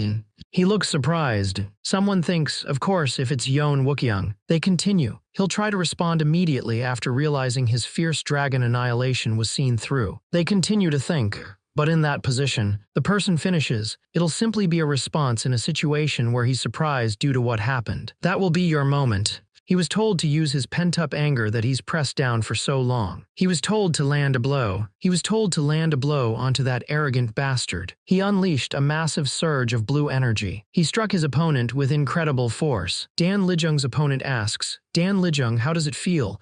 Dan Lijung replies, pardon. What do you? The crowd watches them. The crowd cheers them on. Dan Lijung's opponent smiles and says, it's exhilarating, right? Dan Lijung looks up at him. Dan Lijung looks up and says, Yes. The scene shifts to a traditional building. A man with long black hair tied in a ponytail walks with wooden sticks strapped to his back. He enters a room. Inside, students sit at desks. Students sit at their desks, wearing blue uniforms. A student with curly brown hair looks forward. The student's eye twitches. A man with dark hair rests his chin on his hand. The instructor smiles, saying, "All right then, let's..." The scene shows a traditional building under a blue sky. Someone slammed their fist on the table, yelling, "Damn IT." A man with a goatee and his hair in a bun said, "Those bastards. Weren't they the same ones who were all for IT just a moment ago?" The man, looking frustrated, put his hand to his forehead, saying, "Damn IT. How did things end up like this?" The man continued, "I trusted you and left things in your hands, Vice Academy Master Beekran. What is the meaning of this? Wasn't the whole point to get Begang to leave voluntarily?" Well, the academy staff were in a frenzy. Why are the cadets following him willingly instead? What is going on? Especially Dan Liujung of the One-Star Sword Clan and Yeon Wookyung of the Yeon Clan. Both cadets now adamantly insist on continuing their training under Begang. One of the staff members suggested, "What if we force them to switch classes again like last time?" Another replied, "They've gone so far as to threaten withdrawal from the academy and reporting it to the Yeon clan." Someone shouted, "We should never have entrusted a genius like Yeon Wookyung to some greenhorn. This is directly tied to the academy's reputation. It's a critical matter." Another staff member yelled, "How are you going to take responsibility for this mess, Vice Academy Master Chin? And now you're trying to pin this on me. You lot are also just parasites desperate to curry the Yeon clan's favor." One of the staff asked, "Are you seriously saying Yeon Wookyung lost to some bottom-rank One-Star Sword Clan punk? Technically, he withdrew." The staff member exclaimed, but according to the cadets who watched, it was essentially a loss. "Do you hear yourself? Yeon Wookyung is one of the greatest prodigies ever, even among the Yeon clan." The man with the dark hair said, "The more I learn about him, the less I understand. We can't leave him unchecked any longer." He paused, thinking, "Wait a minute, come to think of it." He asked, "Have we still not heard back from the Ghost Shadow Manor? Not since they said they'd review our request." The man clicked his tongue, annoyed. "Again. A mere mercenary group dares to act high and mighty." A mysterious figure appears, looming over the man. "You'd best be careful with your words and actions," the figure says. The man looks around, startled. Who's there? "Who are you?" The figure stands behind the man, a sword visible behind him. "What a foolish question," he replies. The man sweats, realizing he didn't sense the figure's presence at all. "What is the meaning of this? I'm a Peak Realm Martial Master, yet I didn't sense him at all." The figure steps forward. "Didn't you all just say IT yourselves?" "Don't tell me." The hooded figure stepped forward, surrounded by his men. "We're here to fulfill the request." He continued, "Now, tell me more about this Begang, most elite mercenary group in the Jeonghu Ghost Shadow Manor." The man held up a sketch of Begang. One of the hooded figures wondered. "They're throwing around 100 nyongs just to investigate one rookie instructor. Ghost Shadow Manor, Ghost Shadow no. One." Another figure said, "For a place with such a trash reputation, they sure seem to be swimming in money. It just goes to show that they're that corrupt. Not that it's any of our business." Ghost Shadow no. Seven laughed, saying, "Seriously, don't these orthodox sect types crack you up? They're always pretending to be all virtuous, and now they're secretly ordering a background check on their own subordinate." Ghost Shadow no. 5 responded, "Huh, like we're any better, scavenging off such pathetic requests for some money." Ghost Shadow no. 7 called out no. 5. He continued, "Have you forgotten our mission? Until we find and serve him, we vowed to endure any dirty and despicable task." Ghost Shadow no. 5 stuttered, I misspoke. "Please forgive me." Ghost Shadow no. 7 replied, "It's fine. Just focus on the mission." One of the men asked, "Should we also investigate this Jin Beek person, the one who supposedly raised him since childhood?" The other replied, "For now, just locate and keep surveilling the target." One of the men asked, "Do you think the rumor about him having a fated encounter is true?" The other responded, "Don't take such nonsense seriously." One of the men said, "Still, they did say that he supposedly couldn't use inner energy at all, and then, overnight, he became a martial master. If it's not due to a fated encounter, then what is it?" One of the men wondered, what if Begang has hidden backers? The man continued, or maybe he infiltrated this place after being planted by some hostile faction with a shady objective. That's probably what the clients suspect, which is why they hired us. Meaning, he may be far more dangerous than we expected. A man wearing a mask covering his face says, "Do not let the target catch wind of us. Be extremely cautious." Ho ho. What a funny joke, Captain. Two men wearing masks stand side by side, surrounded by a purple aura. One of them says, no matter how strong he is, there's no way he could detect the stealth techniques of the ghost shadow manner. A hooded figure watches from the shadows. A voice declares, "Then let's begin." Two men stand on a bridge in the middle of a pond. The older man with white hair said, "I've been hearing a lot about you around the academy lately." He continued, "Everything they said surprised me." The older man asked if he would be all right, saying it looked like people were starting to move against him. He added that jealousy and envy always followed the path heroes walked. The man with long black hair said there was nothing to worry about. The older man said that fated encounter must have been truly extraordinary, wondering who would have thought he'd change this much. The older man laughed, remembering that it probably all started with that duel. He said back then he was honestly stunned, and even he thought it was a bit much. The older man said that if he had lost that duel, it would have been a disaster, and Vice Academy Master Chin was clearly trying to get rid of him. He admits, well, truth be told, he reveals, "I did get kicked out." He explains that before he returned in time, back when he couldn't use magic or anything, he was brutally defeated in his duel against Ming Sandiak. He continues, saying that he was stripped of his position as assistant instructor and demoted to menial labor, and eventually, unable to endure the shame, he ran away from the academy. He wandered aimlessly for a while, and with no way to make a living, he ended up becoming an escort warrior in an escort agency. Even though he still couldn't use inner energy, he poured his blood and sweat into training his physical techniques and spear fighting. After surviving countless dangerous escort missions, attacks from unorthodox sects from bandits, he eventually became a first-rank escort warrior after a few years. He spent over 10 years as an escort warrior that way. He'd been to every corner of the Central Plains and built up a wide network of contacts and information over time. Then one day, he stopped by the Dragon Spring Academy for old time's sake. And on that very night of that day, a terrifying beast wreaked havoc on the Dragon Spring Academy. He threw a rock, muttering "Tusk." The rock skipped across the water. An old man asked him, "Why'd you suddenly throw a rock away?" He replied, "I just saw an ugly frog and couldn't help myself." An old man standing near a pond with lotus flowers said, "Hey now, why try to harm a poor frog? Haha, have you forgotten how you caught and fed me frogs as medicine when I was little?" Two figures hid in the bushes. One of the figures was hit by a rock. The figure grabbed his head in pain. His companion asked, "Are you okay?" "No." 7. The injured man replied, "Cug, that crazy bastard, suddenly hurled a rock at me." One of the masked men wondered, could it be that we've already been discovered? Would he really have walked away just like that if he had discovered us? The other replied, "You just got unlucky." The bald masked man asked, "No." 7. Are you seriously doubting the ghost shadow manor's cultivation techniques over something this small? The other man, sporting a black eye, stuttered, "And no, sir. How could I dare?" The bald man responded, "Good. Have more confidence in your skills." The bald man instructed, "He's heading back to his quarters. Continue surveilling him. The mission, securing instructor Seung Dan, Dan Lijung, and Yon Wookyung." He thought, "My first post-regression objective is now complete." Is it finally time to bring her in? He thought, if memory serves me right, at this point in time she should be at. Someone knocked on the door. He said, "The door's open. Come in." A man entered the room. He said, "You're acting like you expected me." "Well, I figured you'd be getting restless by now." Yon Wookyung stared down at the man with dark eyes. "What is it?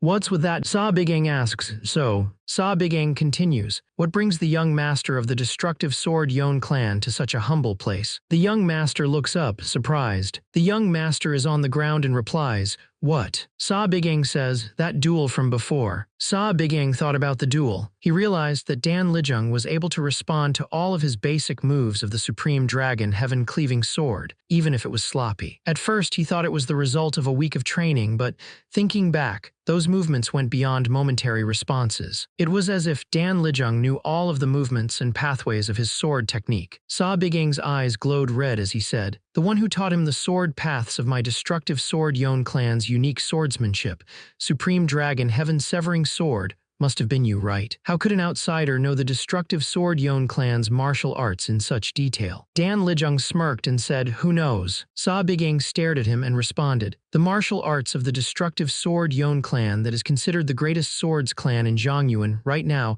is quite famous among martial artists, don't you think? Stop joking around. That wasn't a level of superficial knowledge. Sa Bigang looked at him intensely, saying, did you think I wouldn't be able to distinguish that? Of course you should have noticed that. If you hadn't, I would have been very disappointed. Sa Bigang held up his hand, telling him to stop trying to move past stop. Sa Bigang stared at him, telling him to be more honest if you want to be my disciple. That's not what you're truly curious about. What?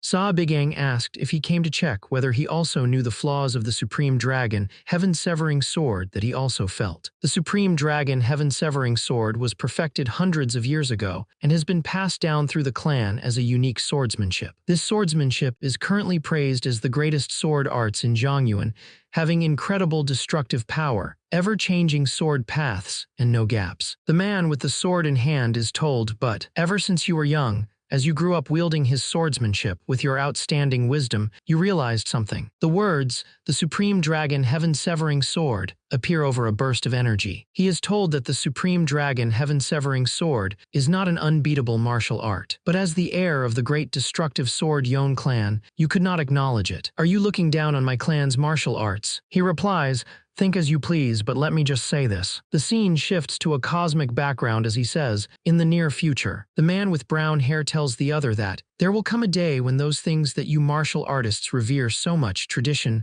honor, nobility, and reputation, all become meaningless. He continues, only think of one thing, getting stronger than you are now. Push anything that gets in the way of that to the side without hesitation. He says, well, we will have time to talk about this in more detail later. He adds, let's talk then. For now, follow your instincts. He finishes with, so let's say that's that. Someone asks why he's suddenly grabbing a wooden pillow. He replies that it's nothing much and they shouldn't worry about it. He says there's an annoying frog outside. Meanwhile, 3 figures in black ninja outfits are on the roof of a building. One of them says, Jin Beek, the recovering body pavilion master, is inside a building. The man was normally a medic who worked in Gamsu, but 5 years ago, he became responsible for the recovering body pavilion, which treats patients, and came to the Dragon Spring Academy. While capable as a medic, he barely learned martial arts and doesn't seem to have much other background either. They investigated him since he's the closest to Sa Bigang, but he just seems like a normal medic. However, his clean past seems a little artificial. Wait,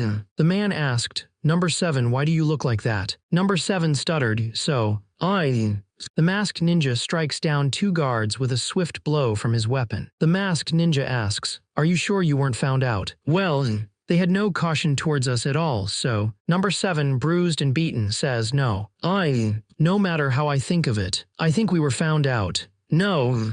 The masked ninja responds, Number 7, don't doubt my clan's mind technique. He must just happen to have a bad habit of throwing things out. The masked ninja tells him, you've experienced worse things. Endure a bit longer. Number 7 replies, okay. Number 7 says, Senior, I'm telling you this in advance. Number 7 continues, but if something comes flying this way again, I won't hold back. I will behead him myself. The senior replies, I understand how you feel, but calm down. We've moved away from the accommodations, so these accidents won't keep happening. Number 7 says, who knows? If that crazy bastard wakes up and suddenly decides to practice archery, the senior cuts him off. Shush. Someone shouts, someone's coming. Hide.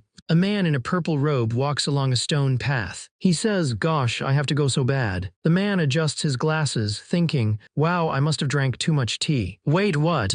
Hidden in the bushes, a battered man with a bandage around his head stares wide-eyed. He thinks, no, there's no way, right? The injured man continues to hide in the bushes. The injured man remained hidden in the bushes, trying to stay quiet. Suddenly, a man with a bandage on his head spotted him and shouted, hey, you crazy bastard. What are you doing? The injured man looked up, confused.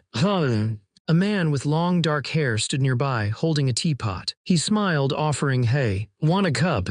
The man's face was bruised and battered, a bandage wrapped around his head. Tears streamed down his face as he shouted, you bastard. So you knew all along and purposely. He grabbed a knife. He leaped into the air, screaming, I'll kill you. He lunged forward, knife raised. The assassin's knife hits a barrier. The man trapped inside the barrier looks up, surprised. What?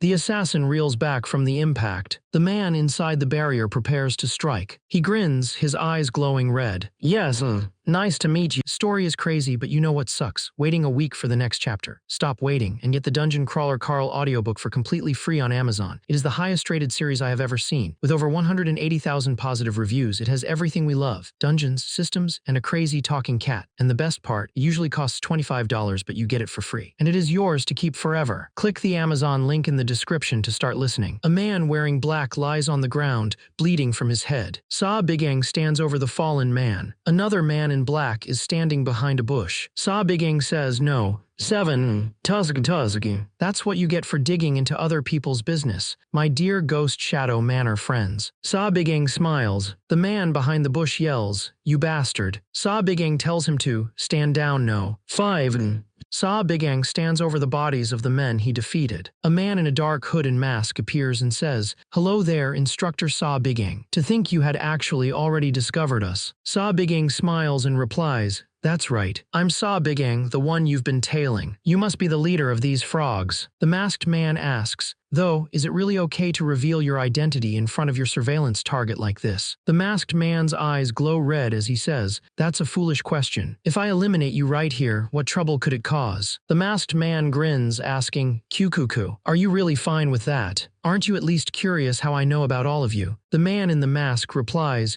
"We'll find out soon enough." He continues, "Let's start off by slicing off your limbs one by one." The masked man stands, his hand glowing with power. He unleashes his attack, yelling, "Mana Blade." The Mana Blade attack explodes with light and energy. The masked figure intercepts the Mana Blade with his own glowing red blade. Their blades clash, sending sparks flying. The masked figure smirks, saying, "Not so fast." The blades lock together. The blades clash, energy crackling between them. He thought, though he lacks the overwhelming destructive power of the AK Gyujiam. He continued thinking, he's fast, precise, sharp, and deadly. Every technique is a fatal strike aimed at vital points. He realized, in particular, the density of energy embedded in that sword is overwhelming. No way a barrier will hold, and I can't keep parrying it with the Mana Blade. He grinned, thinking, yes, this is more like it. The cloaked figure stood over the downed man, a red blade in his hand. One of the men watching said, "Strange." He continued, "It's hard to put my finger on it, but the power and style you're using. They are fundamentally different from the martial arts of the orthodox sects." The cloaked figure was asked, "There's no way you just stumbled upon this power." "Don't tell me.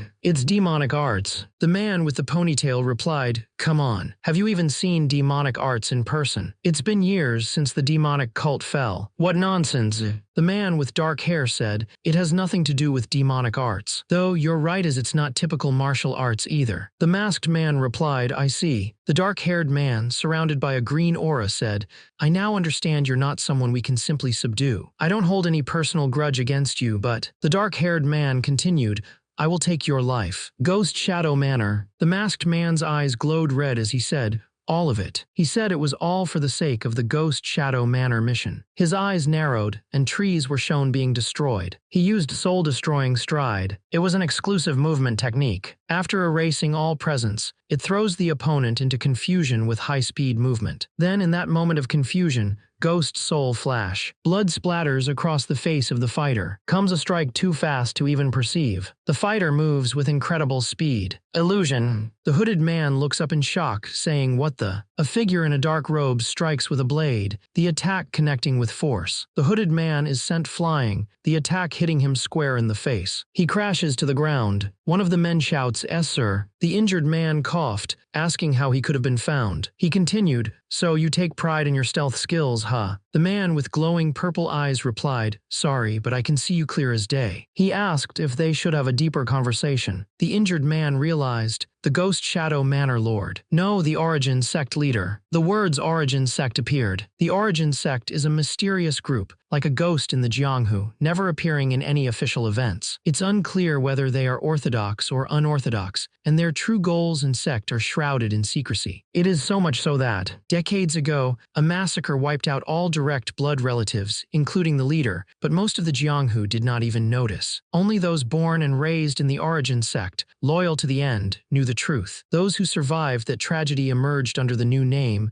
Ghost Shadow Manor. They now gather and collect every piece of information across the Jianghu. The Ghost Shadow Manor became a top-tier mercenary organization, handling all sorts of dirty and dangerous missions. However, all of that is for a single goal, the restoration of the fallen origin sect. The man with long hair tied back asked, "That's the mission you speak of, isn't it?" The injured man looked shocked and said, "Impossible." The man with long hair tied back said the true history of their sect was a top-level secret and had never been leaked in decades. He continued, "Let me be blunt here. Do just 2 missions."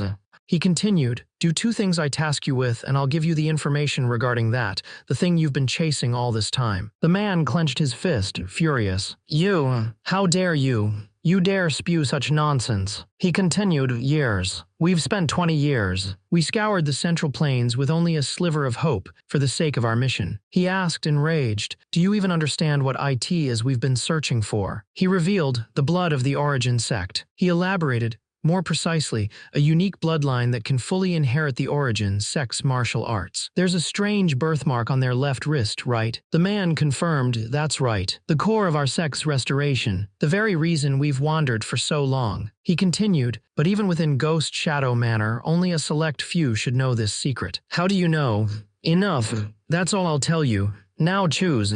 The man held out his hand, a swirling purple energy forming in his palm. "Accept my request and get the information, or waste the rest of your life tailing people. Alternatively, should we just continue what we were doing earlier?" The man looked down. He knelt before the other man. He stared intently. He gripped the hilt of his sword tightly. He said, "I'll accept the mission." He warned, however, "If it turns out you've deceived us, I swear I'll pay you back with everything I've got." The man smiled, saying, "Good." The full moon shone brightly over the tiled rooftops. The floor was covered with blood and broken tiles. 2 men lay dead. A woman stood over a dying man. "Stop.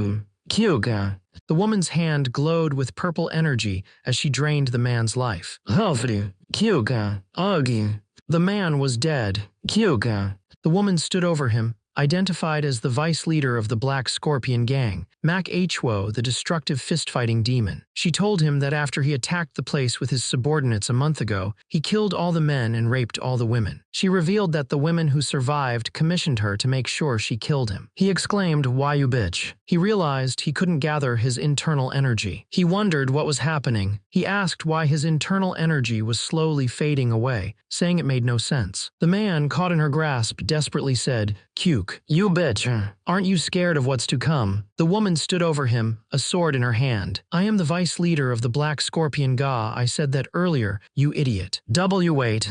She stared down at him, her expression cold. The man could only choke out, "Kyuk." The woman stood silently over the man's body. The woman with long black hair exhaled slowly. She watched a white dove fly through the night sky. The dove landed on her outstretched arm. The dove carried a message. "The next commission." She stared intently at the message. It was an instructor of the Dragon Spring Academy. At the academy, a student practices his swordsmanship. He lets out a ha. The instructor watches him closely, telling him to stop the bullshit and release the tension. "Spread your legs apart and change your wrist angle slightly downward." "Ugh." He tells him to do the position 200 more times, and the student replies, "Arg, damn it." The instructor is surrounded by students practicing their swordsmanship. He says, "Oh, what's with the disrespectful attitude? Are you being sassy with my instructing methods?" Wait. "Before you hit me, let me say what I want." Another instructor points at the swordsman and asks, "Why aren't you making him do anything?" The swordsman stands still, holding his sword. He closes his eyes. The instructor replies, "He's doing well on his own."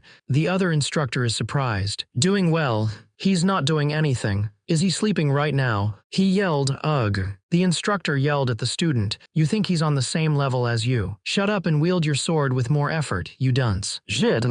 The instructor watched Yon Wookyung and said, "Yes, that's good, Yon Wookyung. Don't be bound by the original sword technique, the Supreme Dragon Heaven-Severing Sword, and go to the swordsmanship your senses are guiding you to. That genius talent of yours will help you reach a higher level." Dan Lijung asked the instructor, Instructor. The instructor asked Dan Lijung, "Have you completed your Kai circulation already, Dan Lijung?" Dan Lijung replied, "No. I keep getting worried."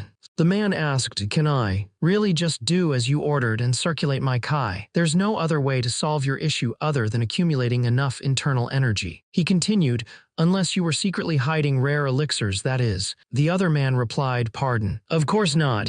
The man told him, then aside from when you eat and sleep, keep circulating your kai. The other man replied, understood. The man thought, I'm sure he feels rushed. He must be well aware that the only reason he beat Yon Wookyung in that duel was because of tricks. He thought, there's no helping it. It's not a problem that can be solved immediately. Plus, I have a bigger issue to deal with. He thought, let's see. He wondered, has it already been 10 days since then? He thought, if no contact comes, my plans might have a problem. Instructor Sa Bigang. Does again. He faced Instructor Jung Bahyung and said, it's been a while, Instructor Jung Bahyung. It's good to see you. You don't seem pleased to see me at all. Why did you suddenly make that expression as soon as you saw me? Instructor Jung Bahyung said, I'm busy with my class right now. You're bothering me. Busy my ass. You've only been wandering around since earlier. Jung Bahyung remembered the scene he saw that day and said, shit, if it weren't for what I saw that day, I'd just. Anyway, go to the main hall immediately. Jung Bahyung told him,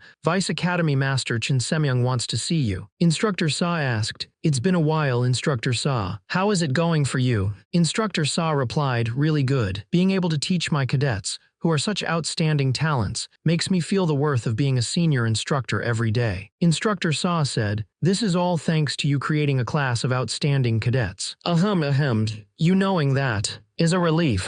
Instructor Sa continued, I know that you're doing well, but as you know, we at the Dragon Spring Academy are a martial arts academy underneath the Orthodox Alliance. Instructor Sa tells him, since you have become a senior instructor even though you lack the experience, the Alliance seems to have a lot of concerns. Bigang asked, oh, the Orthodox Alliance is that interested in a mere instructor like me? Someone said, be respectful, Instructor Sa Bigang. Someone said, I'm sorry to say that the Orthodox Alliance has sent an inspector to support you. A woman in a pink dress walked into the room. The woman introduced herself. Hello, Instructor Sa Bigang. I am Mi Xiaolin, and I have been dispatched by the Orthodox Alliance's inspection department. Sa Bigang looked at her, confused. Dumb, Instructor. Mi Xiaolin blushed. Sa Bigang apologized. Haha, I apologize. I was swept away by your beauty. Mi Xiaolin responded. Hoo oh my. Thank you for the compliment. Someone explained that Inspector Mi Xiaolin was a rising female master within the Orthodox Alliance. She was an incredible master who reached the peak realm at an unprecedented young age. The woman with dark hair told him, don't act rashly,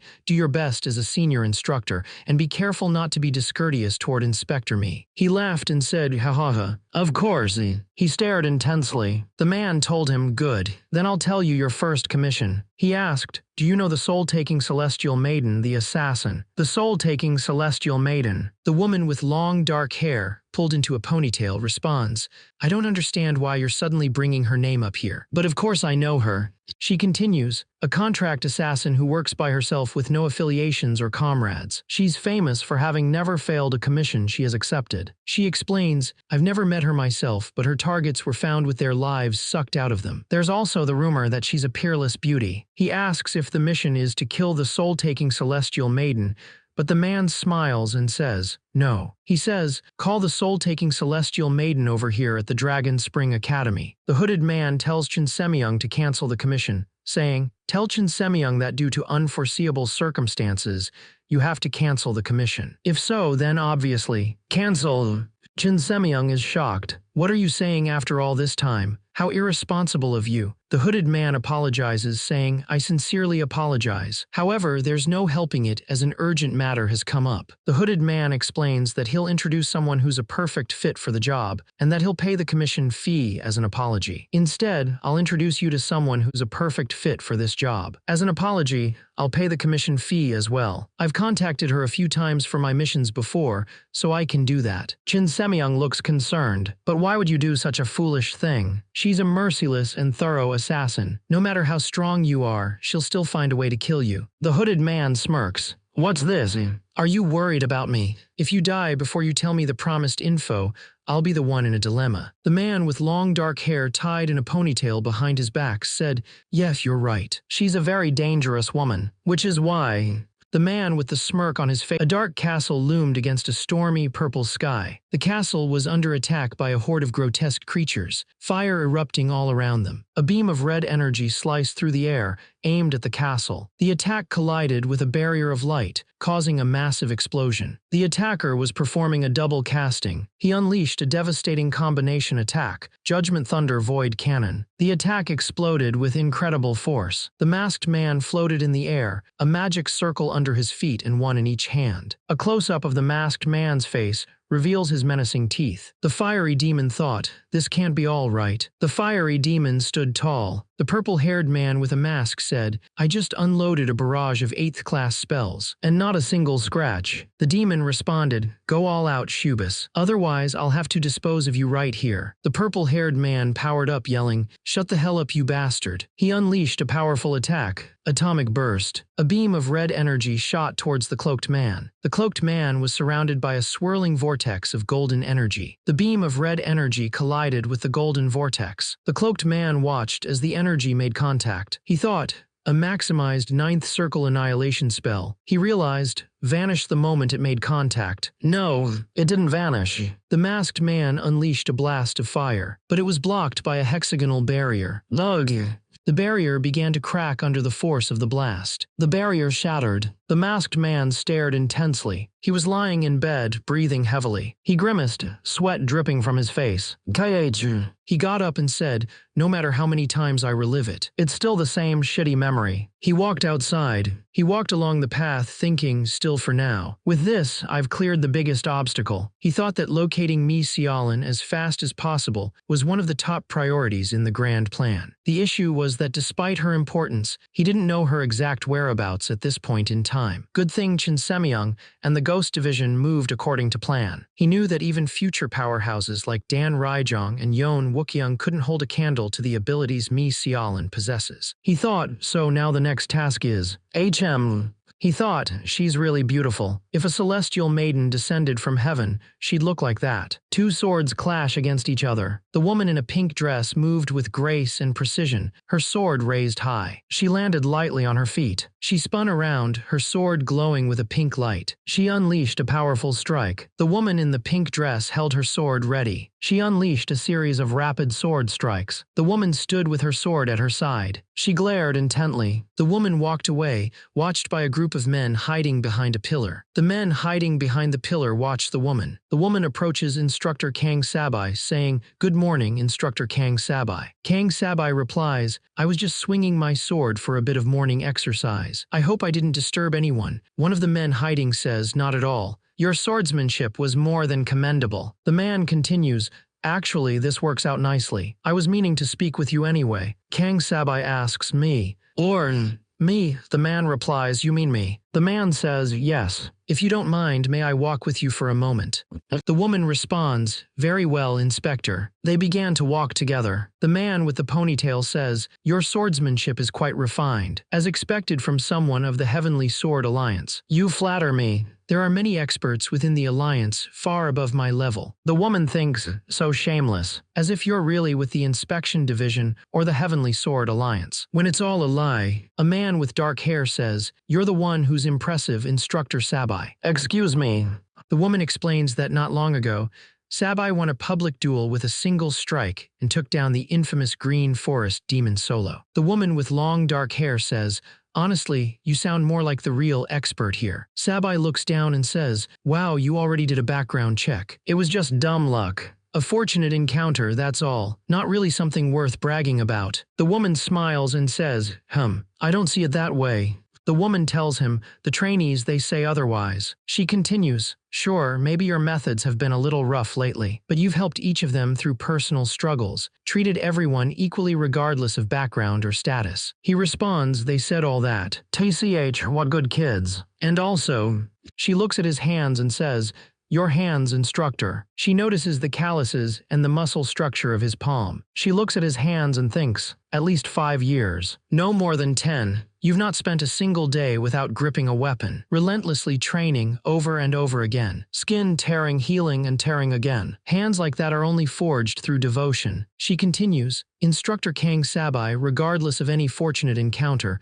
you have every right to be proud as a martial artist." She turns to look at him. She pauses. She finishes, "But as far as I know," she asks, You've never clearly explained the nature of that encounter. Would you be willing to tell me a bit more? The man sighs. I suppose there's no avoiding it. I'll be honest with you, Inspector. He continues, that power is not some lucky break, and it's not something I ever wished for. The reason I kept calling it a fortunate encounter is because I had no other way to explain it. The words, the demon spirit cult, appear on screen. He asks, Inspector, have you ever heard of a group called the Demon Spirit Cult? The man in the purple robe grabbed the inspector and said, it was not long ago that I. The inspector looked shocked and asked, who the hell are you? How did you know? She demanded, how do you know that name? The man put his hand over his mouth, looking surprised. Several decades before the demon invasion, something else happened. There was a huge religious group called the Heavenly Demon Divine Sect, also known as a demonic cult. They followed the heavenly demon and quickly grew in power. The central provinces saw them as a threat, declaring them a heretical cult and launching an all-out attack. The greatest war in Murim history broke out before the demon invasion. It was called the Orthodox Demon Great War. Many powerful warriors died, but the demonic cult was destroyed, and the Central Plains won. Many years passed after the demonic cult was destroyed, and it seemed that peace continued in the Murim world. But the reality was different. Remnants of the demonic cult secretly operated under the name Demon Spirit Cult, unknown to the officials of the Central Plains. But some people had direct contact with the Demon Spirit Cult. A woman grabbed a man by the collar and demanded, what's your relationship with those Demon Spirit Cult? The man looked nervous and said, goodness, Inspector, why are you doing this all of a sudden? He tried to pry her hands off of him. I'll explain everything, so please let go of this first. She apologized, saying, I'm sorry. I got a bit too emotional for a moment. He looked serious. More importantly, he continued, judging by your reaction, Inspector Me, it seems even you, Inspector Me, know about them. He stated, Instructor Sabai Kang. He said, the existence of the demon spirit cult you just mentioned is a matter more important to me than anything else. The man with the sinister smile is asked, could you explain in as much detail and truthfully as possible? How do you know about them, Instructor? He replies, yes, Inspector. I will explain everything. He began his story. Right after it was decided that my assistant instructor position would be publicly revoked. He continued, while reflecting on myself for still being unable to use internal energy, I was walking outside the academy late at night. He said, and then I was suddenly kidnapped by someone. The woman behind him asked, kidnapped? He said, yes. I couldn't even react properly at the time. After I regained consciousness, I clearly remembered the person I faced. He remembered the eerie voice of the masked man who said those words. If you resist, you'll die like trash. Accept your fate. Consider it an honor to serve the great revival. He recalled that he called himself a demon scholar. The woman clenched her fist in anger. He continued, after that, I was subjected to all kinds of cruel experiments by him. He forced me to consume unknown poisonous substances and repeatedly performed surgeries that tore apart my organs and flesh. He held a ball of fire in his hand and continued, and, he explained, one day when I came to my senses, I found myself alone, abandoned in their hideout, and I had gained the ability to use Heaven True Kai instead of internal energy. The woman looked shocked. Heaven True Kai? Don't tell me. Yes, it's a power so rare that most people don't even know it exists. She continued, to possess Heaven True Kai, it means using up your own life force to wield it. He replied, to be honest, it's hard to believe. The fact that such a thing is possible. I have no internal energy. How could I use this kind of power otherwise? If you'd like, I can demonstrate it directly. He tells them, it may sound absurd, but in the end, you'll have no choice but to believe. He continues, even if the existence of Heaven True Kai is uncertain, the information about the demon spirit cult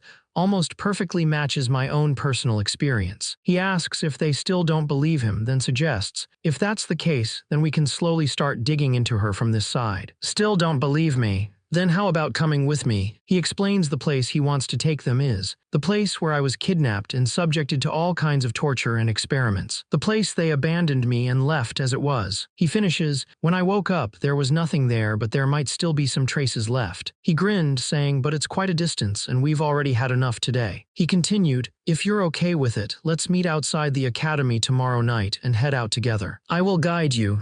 He looked serious as he said, I will guide you. He thought, of course, it's a lie. He thought to himself, I've never encountered those demon spirit cult bastards even once in my previous life. My power is a kind of magic that has nothing to do with Heaven True Kai. The woman with long dark hair said, yeah, it was all a lie I made up to use you. And She continued, a lie crafted just so I could tell it to you directly. A man's face is contorted in pain, tubes connected to his neck. The man screamed, ugh, ugh. A voice said the situation. At first, it showed a clear rejection response to demonic energy. One of the creatures said that the tolerance to demonic energy was gradually increasing, and that compared to other dimensions, he was an overwhelmingly exceptional figure, which was interesting. He added that there was a saying that by the standards of his dimension, he was one of the weakest beings. The creature said to make sure he didn't die right away, and to continue increasing his exposure to demonic energy. Another voice responded, understood. The man screamed in pain. The man lay on the ground. Two men ran over to him. One of them shouted, hey, those demonic bastards. Goodness. Two men held the white-haired man up, saying, hey, get a hold of yourself. The injured man coughed up blood. The man with white hair said, not bad. I bet everything on you dying today. The man smirked, replying, really? What a coincidence. I also bet you die on the next turn. A woman with long dark hair and a bandage on her head appeared, saying, me sialan. Looks like you're still full of life, Sabai Kang. A man with long brown hair tied in a ponytail stands in a forest clearing, thinking, HM. He stands in the middle of the path, looking around. The man looks serious. He shouts, hey, come out. The man holds a rock in his hand, looking annoyed. The man yells, wait. He continues, don't do it. Godamnity. That's why I had to pretend to fall for the trap and sneak out. The man with spiky hair says, did you really think I wouldn't notice you left only one person to keep watch on me? Ugh. Damn IT. Why does IT happen? Ghost Shadow Unit Ghost Shadow no. 7. He holds out his hand and says, here, take this. The man asks, what is all this? The first one is a map with detailed locations marked. The man explains, the second page contains information you'll need to use once you get there. At a glance, IT looks like a cave hidden behind a rock wall. Once you're inside, copy the letters from the second page onto the wall here and there. He continues, they may look like gibberish, but don't worry about that. Until tomorrow morning, as much as you can. Wait, hold on. The man looks surprised and asks, so you're telling me, you want me to go and do this now? The other man replies, yeah. The man looks confused and asks, wait, but why me? The man with the scarred face smirked and said, what? The other man ran away, yelling, damn you. By tomorrow morning, Tilda. The scarred man looked up, thinking, well, it might be a bit tough to cover a wide area in just one night. But it's fine, as long as it's enough to be clearly visible to anyone passing by, it'll do. He continued, what happens after that? He looked over the city, thinking, I can control as much as I want. Chin Semyung, the head instructor of the swordsmanship, asked, so how's the investigation going? Mi Sialan was introduced as the soul-stealing celestial maiden. Mi Sialan said, just call me Mi Sialan. That ridiculous title only makes things more awkward and laughable. Ahem, I see. My apologies.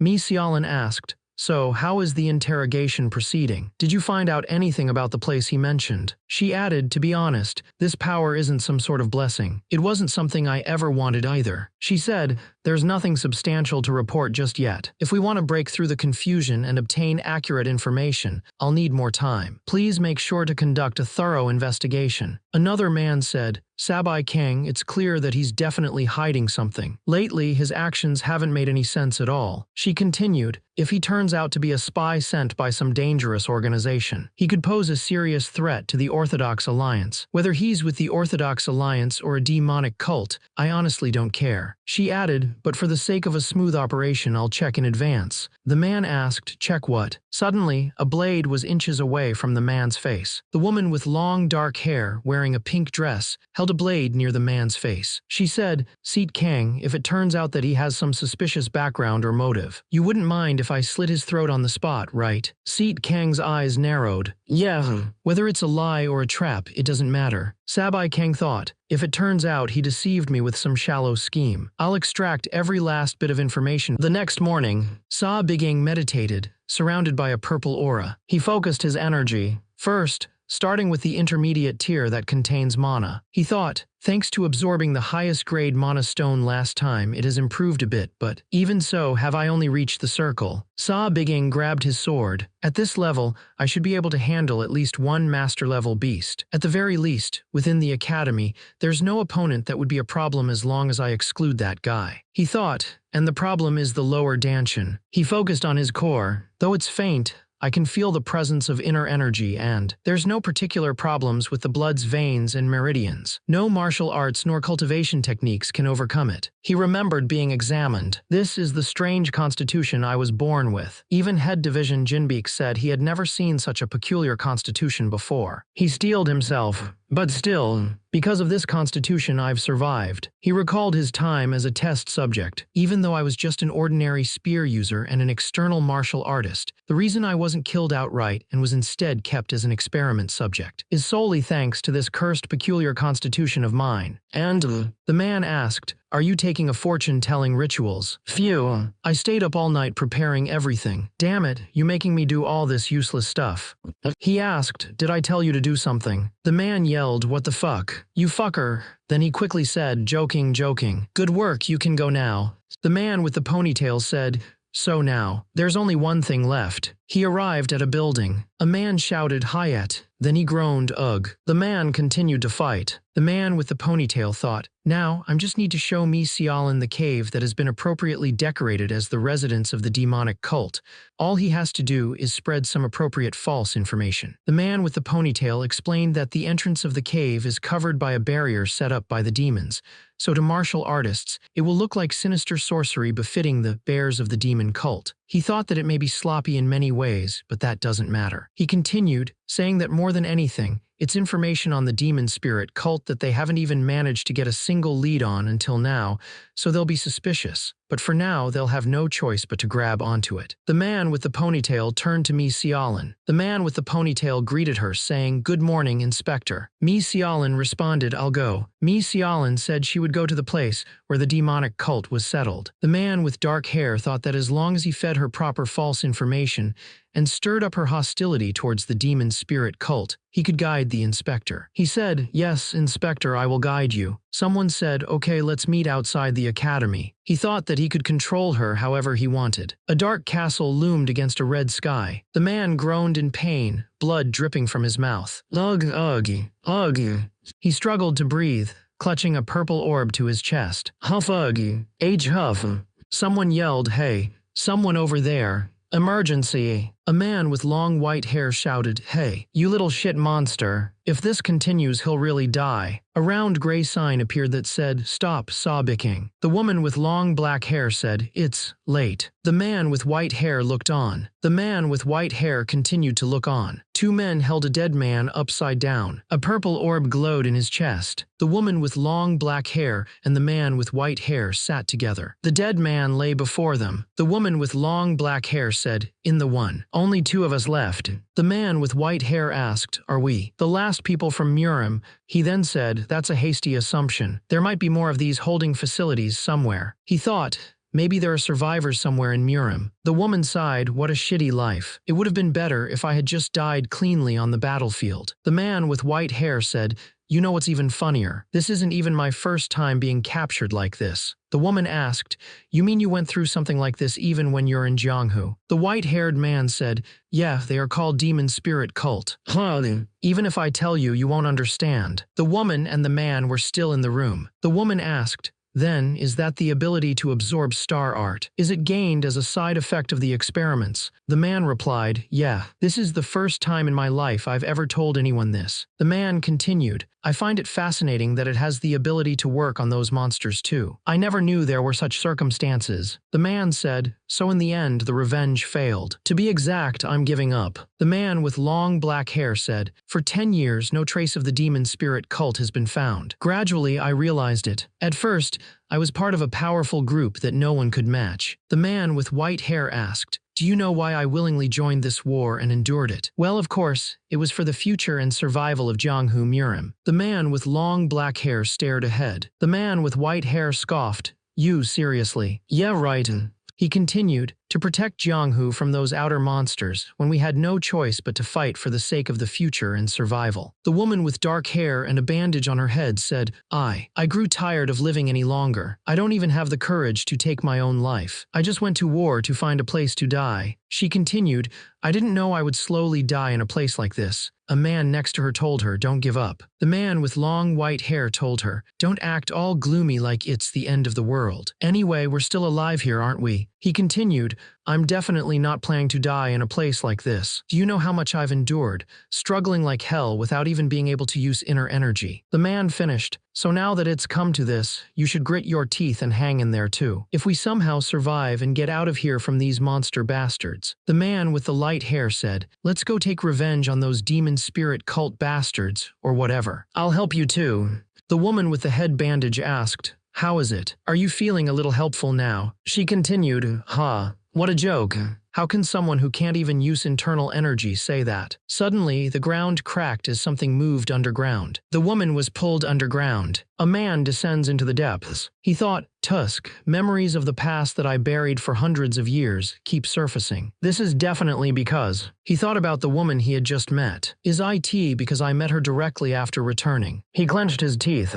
Unnecessary sentimentality can wait. He decided, right now, the top priority is secure Mi Xiaolin with convincing words. He knew that Mi Xiaolin possessed a power that even she didn't fully understand, and that power was essential to subdue Tarante. He thought, I won't say things like I'm sorry or please understand. He continued to move forward, thinking, I've come too far to dwell on such things now. He arrived where Mi Xiaolin stood. Mi Xiaolin stood with her arms crossed, looking at him. Mi Xiaolin thought, I arrived much earlier than the appointed time and was looking around the area. She scanned the area. I've been scanning the surroundings for a while, but there doesn't seem to be any traps or traces of anything around here right now. She wondered, so did he mess up the place? Could it be that he is too? She thought, is it the demon spirit cult? She continued to scan the area. A woman with long, dark hair and a pink dress says, you arrived quite early. I shouldn't have to say this, but a large, scarred man with a sword on his back appears behind her, looking menacing. The woman's eyes widen. A young child happily runs through the snowy landscape, with two adults watching nearby. The child beams with joy, shouting, ha-ha-ha. It's snowing. Ha-ha. It's cold. One of the adults smiles, saying, ha-ha-ha kid, snow makes you that happy. Hey, be careful. You might get hurt. Suddenly, the child trips. The child falls face first into the snow, exclaiming, ah. The child sits in the snow, looking upset. Oh, that hurts. Say, what did I tell you? The woman smiles down at the child. Come on, you can get up on your own, right? My dear, wake up, woman. Close up on the eyes of the woman who is tied up. The woman is tied up with rope. A bald man with long hair stands in front of her. The bald man stares forward. The bald man stares at her and says, you are. He continues, soul-taking celestial maiden, I will avenge my brother, Y Deoxin, who was killed by you. Black Death Sect leader execution maniac Y Sangtak. The Black Death Sect is shown. He thinks about the Black Death Sect, a notorious sect known for robbery, murder, abduction, human trafficking, and every other kind of vile crime. He realizes he was too careless. Normally, there would be no way he'd miss such a pursuit. He wonders if he foolishly let his guard down just because he heard a clue about the demonic spirit cult. When he heard his younger brother was harmed, he assumed she seduced him with that body of hers. The woman's opponent stands among several bodies, blood splattered on the ground. He says, but unexpectedly, your martial arts are quite impressive. Thanks to you, we spilled quite a bit of blood. The woman looks at him, saying, who? What a long stream of useless babbling. The woman smirks, asking, what? You want to have a little fun like your dead brother too? She continues, wasn't that your intent from the beginning? By going through so much effort to catch me? The man smiles, saying, you know it, huh? Yeah. If I'd wanted to kill you, I would have done it already. The man grabs the woman by the hair, saying, if the rumors turned out false, I'd have sliced your head off immediately. He leers at her, continuing, so it's true that the soul-taking celestial maiden is a beauty of eternal legend. Today, I shall enjoy the pleasures of heaven. He draws his sword, telling her, of course, I'll begin by cutting off those cursed hands rumored to absorb inner energy. Surrounded by his subordinates, he says, then, after you satisfy every subordinate here, I'll peel that delicate skin of yours, piece by piece, with utmost care. Finally, I'll kill you. He smiles wickedly, asking, only then can my brother rest in peace, don't you think? Isn't that a bit too filthy to be called revenge? She thought, damn it. I thought I'd finally found a lead on those bastards. Instead, I'm about to die at the hands of beasts like them. Well, she thought that this was a fitting end for a careless assassin blinded by revenge. One of the men shouted, boss, come on, since we're already, let's get started. Let us have some fun too. The leader attacks the woman with a blast of purple energy. The woman and the leader are both shocked. Sa Bigang stood with purple energy radiating from his body, ready to fight. The woman looked at him, shocked. Instructor, Sa Bigang. Saw Biging's eyes narrowed. His face was covered in blood as he glared. The leader swung his sword, yelling, "Who the hell is this bastard?" With incredible haste, the man moved. He grabbed the leader's face. "Kyog." The leader groaned in pain. "Lug, Kug." The man's eyes glowed with power. "You know what? You bastards nearly erased my last several hundred years." He unleashed a lightning shock attack. The men screamed as the lightning shock hit them. One of the men was badly injured by the attack. The leader yelled, what was that just now?" "A lightning bolt. You dumbasses. Why are you just standing there?" He ordered, "Kill him now." The man stood with a sinister look on his face. The man used blink, disappearing in a burst of speed. The swordsman looked around, confused. Where did he vanish to?" The swordsman asked, shocked as the man reappeared behind him. The man unleashed an air burst attack. The swordsman's sword flew from his hand as his arm was sliced. The swordsman looked shocked as he said, "H-ha." The man with long black hair attacked, his blade coated in purple energy. The remaining swordsmen looked on, one of them breathing heavily. Huff. The black-haired man stood tall with his mana blade. The swordsman looked on in shock as one of them groaned. Uug. The swordsman screamed as the woman unleashed her power. A wave of purple energy washed over them. The woman sliced through the air with her sword, a trail of purple energy following the blade. The swordsmen were cut down by the purple energy. One of the swordsmen begged, "Ak, spare my life." "Kyog, please." "No." The woman with long dark hair is surprised, thinking, "That guy." She continues to think, "He's the man I've been watching the last couple of days." Someone shouts, "Watch out." A man lunges forward, yelling, "Die." The man's eyes widened in surprise. The man lunged forward with his sword, but the other man activated stone skin. The man with the sword was shocked. Enhanced defensive energy. The sword hit the stone skin, but it didn't break through. The sword bounced off the stone skin, leaving the man bloody and injured. The man coughed up blood. Gah. He grimaced in pain. Kekug. The attacker unleashed a surge of purple energy, chanting, "Gravit and press." His eyes glowed with purple energy as he sneered, "Die, pest." The man unleashed a massive surge of purple energy. The scene shows a traditional building nestled in the forest at night. The building's roof is damaged. Saw Biging, surrounded by the bodies of his enemies, stands in a pool of blood with a purple aura emanating from his body. Saw Biging is injured and bleeding from his mouth. Saw Biging's face is covered in blood. A woman in a pink dress stands over Saw Biging, holding a knife. Saw Biging, covered in blood, asks, "You. Just who? Who the hell are you?"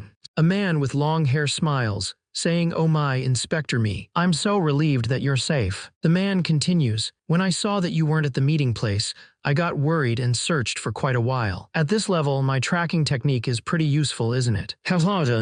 The woman in pink holds her sword, looking serious. The man looked serious. He thought, "This is bad." He faced the woman in pink with the sword. He thought, "So, my original plan to control things using pre-regression information has failed." The ground was covered in blood. He thought, "I did not expect there to be people targeting me Sialin at this point in time." The woman stood her ground, ready to fight. He thought, "What should I do now?" From the start, giving up on Mi Sialin has never been an option. He knew that, in the war against the Demon King, Mi Sialin is the most critical element and an irreplaceable existence. He thought about Demon King Tarrant and said that from my experience fighting against him, the most despair-inducing ability was his nullification barrier, which renders any attack, regardless of attribute or form, meaningless. Without a way to remove that barrier first, any further preparation is meaningless. He continued, "And as far as I know, the only one who can remove that nullification barrier is Mi Sialin." He knew that she has the ability to absorb the inner energy of whoever she touches. Up until now, she probably thinks that's the limit of her power. He realized that, in truth, the true essence of her ability is absorbing and erasing any conceptual power. He knew that she needed to raise her power as soon as possible to erase Tarrant's barrier, but things had already gone off course. He thought he would have to subdue her by force for now. She yelled as stop. He stood with his sword drawn, covered in blood. "Don't move.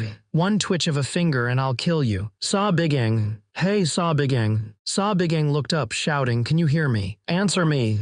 Saw Biging coughed up blood, struggling against the force. He screamed in pain. One of the aliens asked, "Is he still holding on?" The alien responded, "His whole body must feel like it's being torn apart. His mental strength is astounding. It's only a matter of time. No human can endure this much mana. Another alien asked, still, are you really fine with letting him die like this? The first alien replied, I don't care. We've already gathered all the experimental data we need on this mutant. The alien continued, if anything, he might become a threat later on if we let him live. It's better to dispose of him here. The woman with long black hair held the wounded man. The energies injected into him were clashing and being violently rejected. She wondered if the monsters really intended to kill him. The wounded man gasped, mumbling, yeah, saw Bigang. It's me.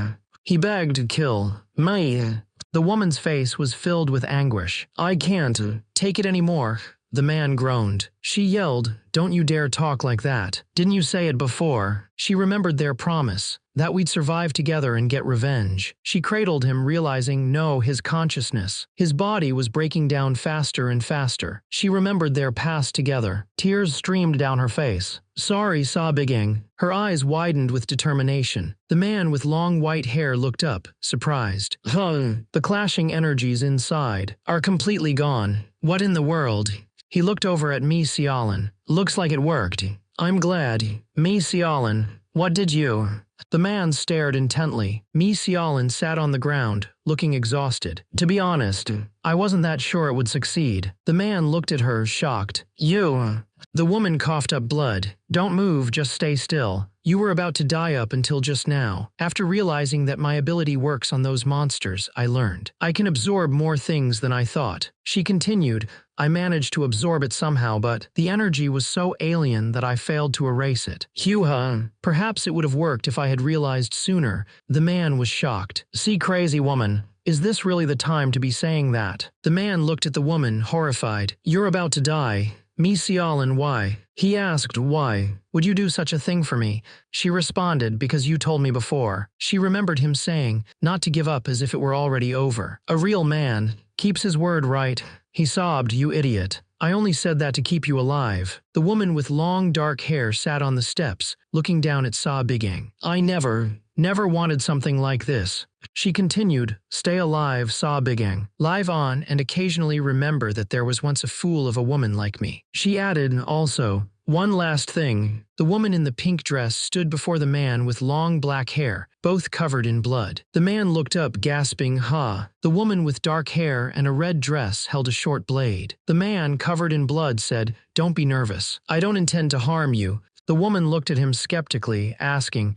and I'm supposed to just believe that. How did you know I was held here? She continued, additionally, those strange martial arts you used. No, are they even martial arts? Core energy. Don't tell me to believe that nonsense now. He stood silently as she accused. To begin with, what you said about the demonic spirit cult was a lie, wasn't it? The woman with the knife demanded, tell me the truth. What is your real identity? He replied, even if I answered now, you wouldn't believe me. He continued, instead, I'll tell you what I can do for you. She asked, what? He said, first, I'll help you take revenge on the demonic spirit cult. He added, second, I'll make your martial arts and your absorption skill far stronger than they are now. She looked shocked. He continued, third, I'll take full responsibility for protecting you from any threat that comes your way like just now. He held out his hand and said, in exchange, I only have one request. He finished his request, which is that you remain in the Dragon Spring Academy and stay. The woman holding a small blade asks, stay by your side. What kind of nonsense is that? She continues, are you telling me to become your concubine or something? Sa Bigang replies, no, I meant exactly what I said. The woman is angered by Sa Bigang's words. If you get yourself killed again by making enemies in the wrong place,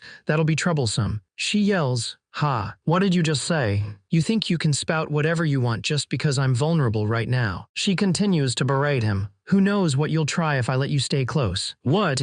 Are you going to train me slowly to your taste? Piss off, you perverted bastard. I'd rather bite my tongue and die right now. He said, would that really be all right? Even if you did that. He continued, your parents would grieve. Ranran looked shocked. The master Taoist looked at the baby and thought, this child. Ranran's father asked, what's wrong, Master Taoist? Is there something wrong with our daughter? The Master Taoist said, for now her health is fine. But, he continued, sadly, this child was born under a most harsh and twisted fate. The mother, holding her baby, exclaimed, "WH what? How can you say such a thing?" The master Taoist asked, "Have you given her a name yet?" The father replied, "Ah, no. Not yet, things were too hectic." The master Taoist said, "Then give her the name Xiaolin. A name holds power. With it, even amidst trials as bitter as winter, she will endure and survive." Little Ranran shouted, "Mum, Dad, you fools. How could you believe that nonsense?" Ranran's mother explained, "Of course, we didn't believe every word, but we couldn't help but worry. So, after that Taoist left, we discussed it." Her mother continued, "We couldn't change the name since your official name was already given." Ranran's mother said, "But at least while she was young, we decided to call her by a brighter, cuter name. That's how you came to have the childhood name, Ranran, hoping that, until the cruel winter arrives, you would be a radiant orchid blooming warmly in our arms." Ranran interrupted, "Don't say things like that, Mum." She seemed surprised. Ranran declared, "There's no need to worry at all. No matter what happens, this Ranran will take care of everything." The bodies of her parents lay on the ground, flames burning nearby. The girl cried, Mother, Father." A man loomed over her, asking, "So this girl is the rare-blooded child?" He continued, "Her name was Mi Xiaolin, was it?" The man's eyes glowed red as he said, "By fate, she should have withered away like a weed. Instead, take pride in contributing to the great resurrection." He held a knife, ready to strike. The woman pointed her knife at him, asking, "Who are you? How could you?" She demanded, "How do you know that name? No one outside my family should know it."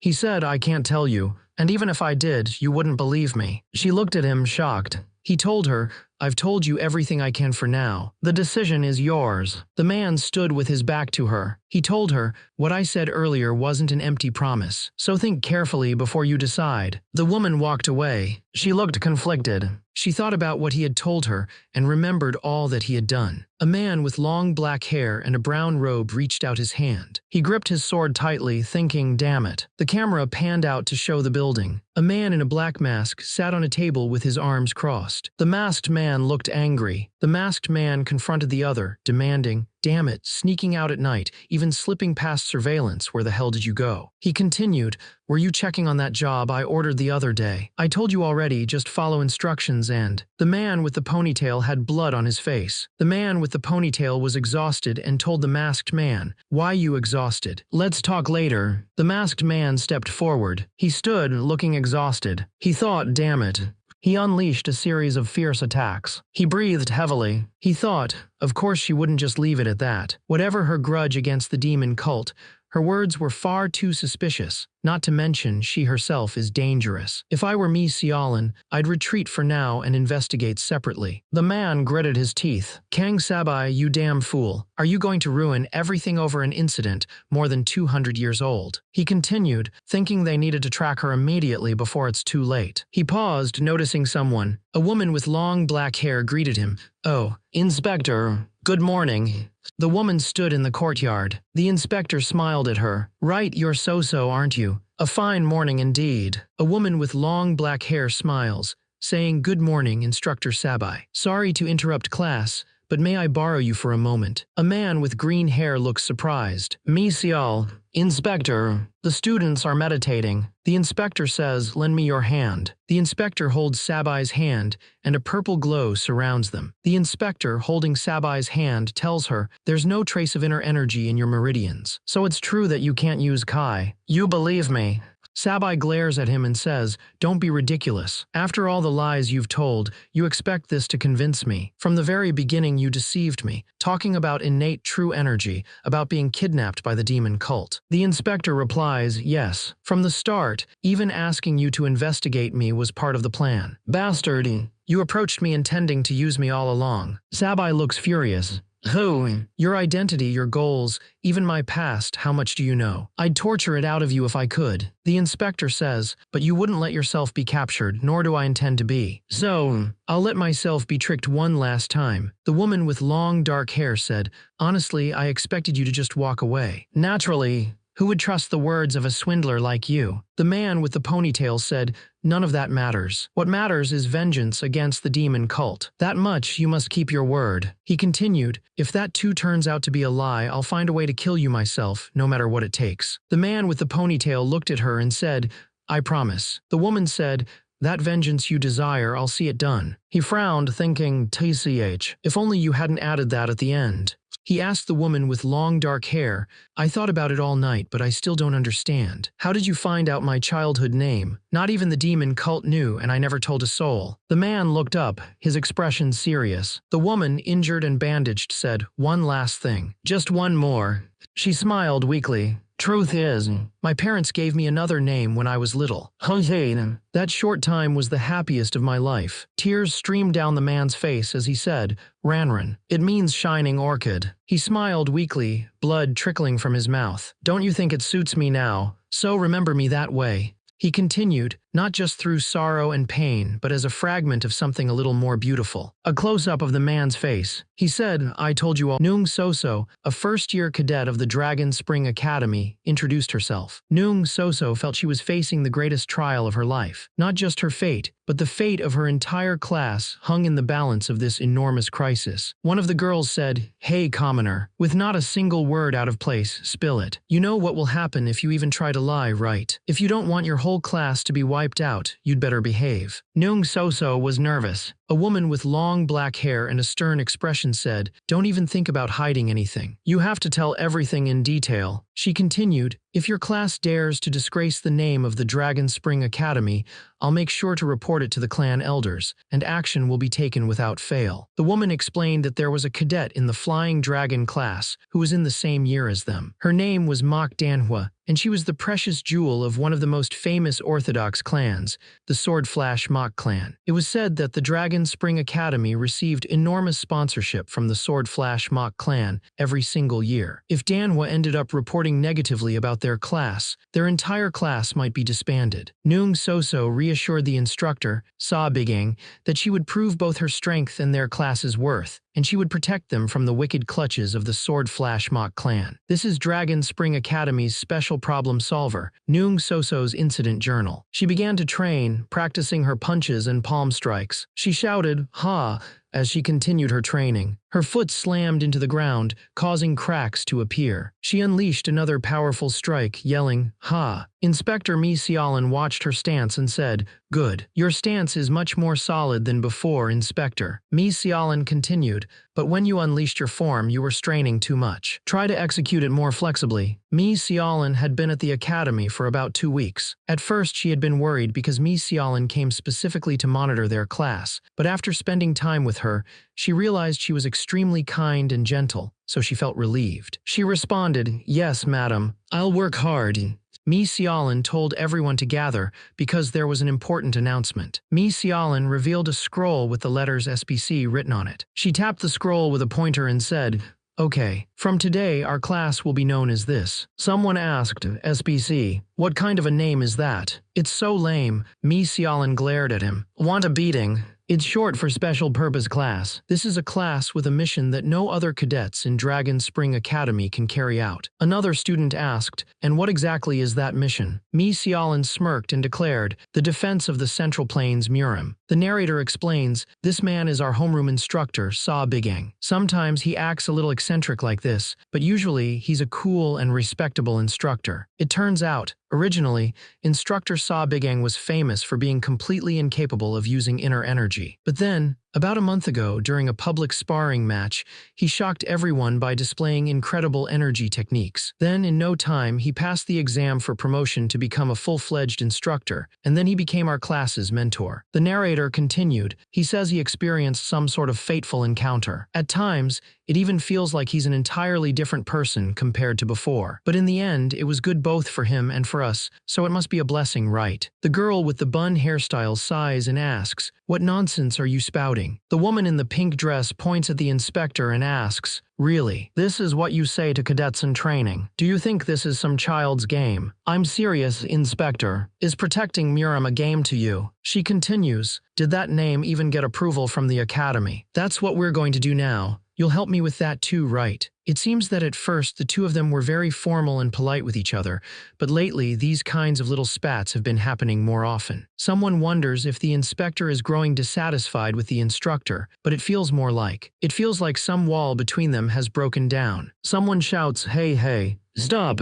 Pause right there, looking distressed. The woman with short dark hair shouted, enough with all the unnecessary stories. Who even asked about the instructors flirting with each other? But you told me to explain in detail. She asked, who should I talk about Yoon Wookyoung? The woman with short dark hair told her to forget the others and asked, tell me specifically about Yoon Wookyoung. How's he doing? The woman with the bun thought, okay. Why is she only asking about Waryoung though? The woman with the bun said that Yoon Wookyoung, like Danhua, had refused to transfer to this class at first, but after his bet with the instructor during that public sparring match, he chose to stay in this class of his own accord. She asked Danhua if she already knew that. The woman with the bun said, but honestly, there isn't all that much to say about him. She continued, from the start, Wookyoung hasn't been receiving the same training as the rest of us. Danhua asked, what? Don't tell me that instructor is just neglecting him.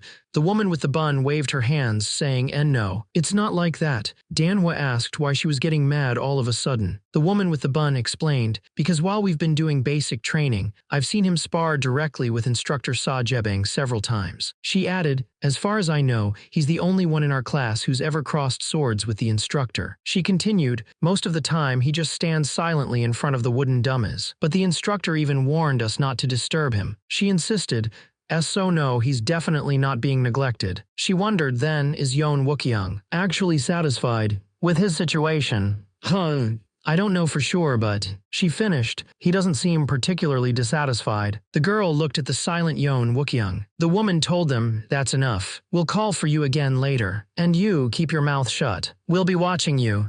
The girl stared ahead, looking shocked. She cheered, yay. She thought, I protected SBC. Only later did I learn the shocking truth, that Mok Danhua and Yoon Wookyoung had been betrothed to each other since childhood. Problem solved.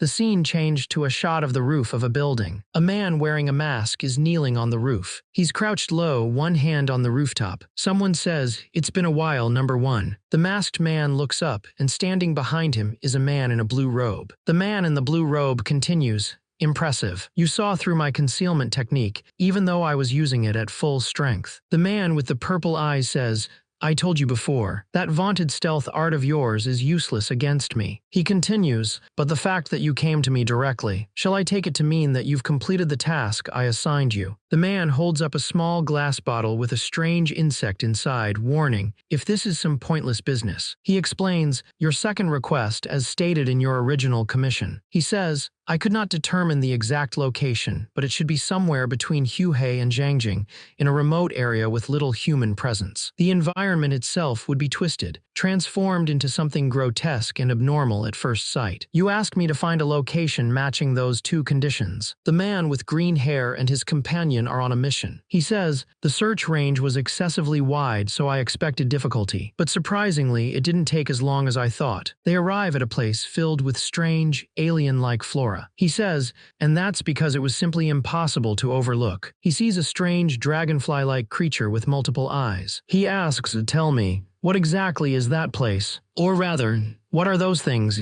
He holds up a jar containing a smaller version of the dragonfly-like creature. He says, even if I told you the truth, you wouldn't believe me anyway. The man's eyes glowed red as he said, but to put it simply in terms you can understand, Sa Bigang knew that the invasion of this world by the demon race will occur 10 years from now. Looking back now, I realized that the signs of the invasion had already appeared long before it started. He remembered that, from around 4 to 5 years prior to the invasion, strange plants and animals never before seen in the Central Plains were discovered. About 2 years before the invasion, mutated beasts began to attack humans. He also recalled that half a year before the invasion, people began to suffer from mysterious and inexplicable diseases. Sa Bigang knew that all of it was orchestrated by the demons. He knew the demons' plan involved by scattering highly condensed forms of mana, such as mana stones, across the Central Plains. They employed a vicious tactic to terraform the environment, turning the battlefield into one that favored them. The demon's tactic was called terraforming. He knew that tactic. That was the name of the tactic. It was something I only learned much later, after becoming enslaved by them. He wondered, if so, what about the place where the very first and largest dimensional gate opened in the Central Plains? He continued, During the invasion, an entire city was annihilated within a single day. Following that, the largest dimensional gate ever reported was found in Hubei. If it is already there, then traces of terraforming might already be present. He realized, of course, this was only a hypothesis, but now it has been confirmed. The scene shows the Central Plains. He thinks, the Central Plains is already being gradually polluted by them. I need to go personally to confirm the situation with my own eyes and establish countermeasures. A voice says, "Well done, number 1. The man with long hair says, "The information I promised will be delivered through my subordinate in a few days. I'll need some time to organize it in detail, so please be patient." The man with long hair says, "Sa Bigeng." The masked man looks up at the man with long hair and asks, "What exactly is your true identity? What do you know and what are you hiding?" The masked man continues, "To begin with, what is your real goal?" The man with long hair replies, "I already told you. Even if I tell you now, you won't believe me anyway. There's no need to rush." The man with long hair continues, "When the time comes, even if you beg me not to, I'll reveal everything in full detail. You can look forward to it." The man with long hair looks intensely towards the masked man and says, "Well then." A man stood on a rooftop overlooking the academy, wondering, "Shall I begin preparing to leave this loathsome academy?" An instructor wrote on a document, replying, "Instructor Dung, yes, Vice Academy Master." The Vice Academy Master asked, "Is the selection of those who will be sent to the Heavenly Martial Tournament proceeding well?" The instructor answered, "Of course. We are choosing from the most outstanding cadets of this academy." The Vice Academy Master continued, "From the Flying Dragon class, Li Bijom and Mok Danhua. From the Camellia class, is Cadet Yon Wukyung still refusing to participate?" The man says, "Yes. Just the other day, I sought him out again to persuade him, but he coldly refused, claiming it would only hinder his training." He continues, "These so-called young masters are always the same. Well, let's not dwell on it too much. Li Bijom, while not as gifted as Yon Wukyung, is still a remarkable talent, is he not?" The man states, "In any case, ensure that the selection is carried out as strictly as possible. As you know, this is the Academy's most important external event. The Heavenly Martial Tournament is about to begin. The Heavenly Martial Tournament is hosted by the Orthodox Alliance and involves the 3 great academies: the White Martial Academy, Heavenly Academy, and Dragon Spring Academy. The most exceptional cadets from each academy gather to test their martial skills against one another." The Vice Academy Master wondered if they could decide the results of the Heavenly Martial Tournament on their own, since the results influence how each academy is evaluated externally. One of the men asked, "Are you certain we can decide this entirely on our own? You know the authority over the Heavenly Martial Tournament selection originally belonged to him." The other man responded, "Stop worrying needlessly." The man continued, "You know as well as I do, don't you? That sword demon has absolutely no interest in such external events. For the past 2 years, he's been shut away in his training hall, not showing his face even once. He said to consider it tacit permission to handle it themselves." The other man nervously agreed, "Well, if you say so." "Excuse me." Someone walked in and said, "Oh, just the people I was looking for. Both of you are here." One of the men exclaimed, what is this? Such rudeness." Sa Bigeng walked in, greeting everyone with a smile. Instructor Sa Bigeng, "Good morning, instructors. I have a very, very important proposal to make as a senior instructor." Sa Bigeng continued, "For this upcoming Heavenly Martial Tournament, my cadets and I will be the ones to participate." Someone slammed their fist on the table, exclaiming, "What madness is this?" One of the instructors asked, "Do you truly believe such a thing would ever be permitted, Sa Bigeng?" Sa Bigeng responded, "Why not? If I return victorious, wouldn't that settle everything?" The instructor said, "Leaving aside such baseless nonsense, the Heavenly Martial Tournament is not some petty friendly exchange between academies. It is a grand event where even high-ranking martial artists on the Orthodox Alliance will be present." The instructor yelled, "We cannot send a brat like you to such a place." The young man smirked, replying, "Ah, so I'm a brat, aren't I?" He continued, "Let's see. Instructor Dung Bahyung, you're the original assigned instructor, aren't you?" Instructor Dung Bahyung asked, "Do you, in your heart, truly believe you are qualified for the role? What are you implying?" The young man scoffed, Tusk, a man with no real skill and a lack of awareness. All you have is a pitiful sense of pride and your age. You're nothing but a washed-up old fossil. For the sake of the younger generation, why not step aside and make room for others?" Instructor Dung Bahyung, enraged, shouted, What did you just say?" An academy member yelled, "Instructor Dung, calm yourself.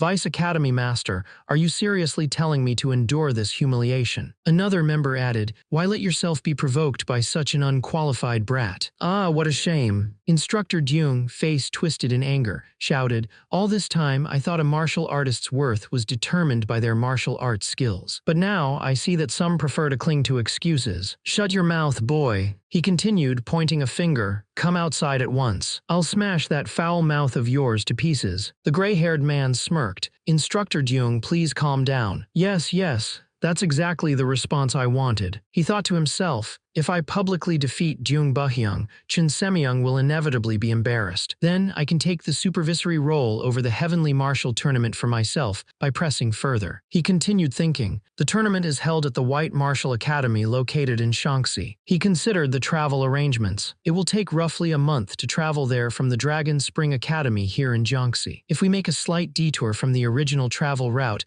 we could even pass through the very area where Number 1 reported the discovery of a demonic zone. It's perfectly possible. He smirked, thinking, of course, if it were only about verifying it, I could go alone so it'd be faster. But that's not my only goal. He concluded his scheming. If Chun Semyung continues to obstruct me even after I crush Jung Buhyung, then I'll present evidence of all the corruption he's been involved in. Sa Bigang's eyes glowed. Sa Bigang shouted, what are you waiting for? I'll accept your challenge, Sa Bigang. Today I'll make sure to. Sa Bigang looked surprised. He asked, what are you doing? Sa Bigang's eyes glowed purple. A man walks down the stairs. The man said, it's been a long time since I dropped by. I hear quite an amusing conversation. The man's eyes narrowed. The man asked, a martial artist's worth is determined by their martial arts skills, you say? The man laughed and said, yes, a true martial artist should have at least that much spirit. You're just as the rumors say. You're a young man I like very much. The men looked shocked, yelling Hyok. Sang Pilji, the Dragon Spring Academy's most senior swordsmanship instructor and acting academy master, appeared and said, it's been a while, both of you. Have you been well? One of the men stuttered, sir, what brings you here today? Sang Pilji asked, what kind of question is that, Instructor Chun? Sang Pilji continued, are you suggesting there's any place in this academy I cannot go? The man replied, no. Of course not. Sang Pilji said, in fact, I should be the one asking. Why has he suddenly appeared here? Relax, I'm only joking. No need to look so terrified. Pilji realized that Sang Pilji had no interest in teaching cadets and was only obsessed with training his own swordsmanship. He's a single-minded martial art fanatic. One thing was certain. Among all the martial artists he'd encountered since his regression, the man standing before him was by far the strongest. He had only come out to get some fresh air and decided to check on some interesting rumors circulating in the academy. Sang Pilji asked if they were discussing their participation in the Heavenly Martial Tournament. The cadet nervously answered, why yes, that's correct. The cadet thought about how Sang Pilji had suddenly showed up and started making demands. Pilji chuckled. Instructor Sa Bigang asked, so you intend to represent our academy at the Heavenly Martial Tournament? Pilji replied, yes. Not just as a supervisor. Pilji continued, I also want to personally select the cadets who will participate. Instructor Sa Bigang was shocked. What utter nonsense. Pilji chuckled, ho, how bold. Instructor Sa Bigang asked, are you saying the cadets you trained surpass our academy's top elites? Pilji replied with a straight face, of course. Instructor Sa Bigang smirked. One of the instructors said, but you've only been a senior instructor here for, what, a month or two? To recklessly insist on entering an official event like the Heavenly Martial Tournament seems like an unreasonable demand. Another instructor agreed, exactly. Sir, you're absolutely right. Sa Bigang thought that their point about martial skill, being the true measure of qualification, held some weight. Sa Bigang grinned, SSDR. What are you saying? Well then, here's what we'll do. Sa Bigang proposed, we'll hold a public martial arts competition to decide the representatives. Those who were originally selected to attend the Heavenly Martial Tournament will compete against the cadets you wish to put forward. We'll determine who is stronger that way. Sa Bigang asked, doesn't that sound entertaining, Instructor Sa Bigang? The instructor with long dark hair and piercing purple eyes said, if you're confident enough to nominate them as representatives. He continued, sure. The scene shows a traditional building in the distance,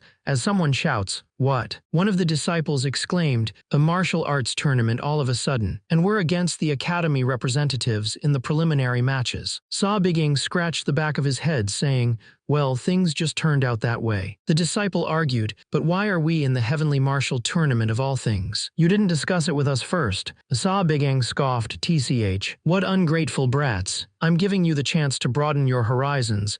Yet this is how you thank me. Another disciple pointed out, this isn't the first time you've set something up without us consulting beforehand. The woman with long black hair asked, let's at least hear the reason first. Why are we suddenly participating in the heavenly martial tournament? The man with brown hair tied back said, why, of course. It's to show my beloved cadets the wider world beyond this stinking pit. The woman replied, did you just call your academy a stinking pit? The very one you belong to. He said, rigid training, sparring with no tension. Escaping this low-quality form of education is what matters most. Enough with the nonsense. Another man asked, so has the match bracket been decided yet? The brown-haired man holding a scroll said, you insolent brat. Yes, I just went to get it. The brown-haired man with the scroll announced, now then, let's see. First up, he continued, Yom Jaryang what? Dragon Spring Academy First Year Special Purpose Class, Yom Jaryang. The man with the scroll said, your opponent is Sang Chajin from the Ferocious Tiger class. He's also a first year. Another man looked shocked. Damn it. What? Do you know him? The first man responded, well, yes, he used to be in our class. Jaryang had challenged him to multiple spars before and was completely crushed each time. Jaryang, lying defeated on the ground, protested, hey, completely crushed. It wasn't that bad. The man said, well, you never actually beat him. Jaryang replied, but still. Yeah, you're right. Tusk. The man told him if he was going to charge at someone, he should at least win for once. He then announced, next, Joe Muntak. Joe Muntak thought it was embarrassing. Joe Muntak's opponent was announced to be first-year Mok Danhwa of the Flying Dragon class, causing him to exclaim, what? Joe Muntak realized, Mok Danhwa. I'm done for. Mok Danhwa. Who's that again? I've definitely heard the name before. The instructor explained, Mok Danhwa is none other than the eldest daughter of the famous Mok clan. They are a major clan of swordsmen, capable of rivaling even the Yon clan in swordsmanship. She even stopped by during the class transfer announcements before. The young lady who flat out refused to join our class. Not that it matters. A student with pigtails declared, don't worry, instructor. Danhwa is my friend, so if I talk to her, we can resolve this peacefully. The instructor replied, right, good luck with that, but your opponent is someone else entirely. The instructor announced, Noong 2020, your match is against Hwang Kai, a second year from the Ferocious Tiger class. Someone asked, who is that?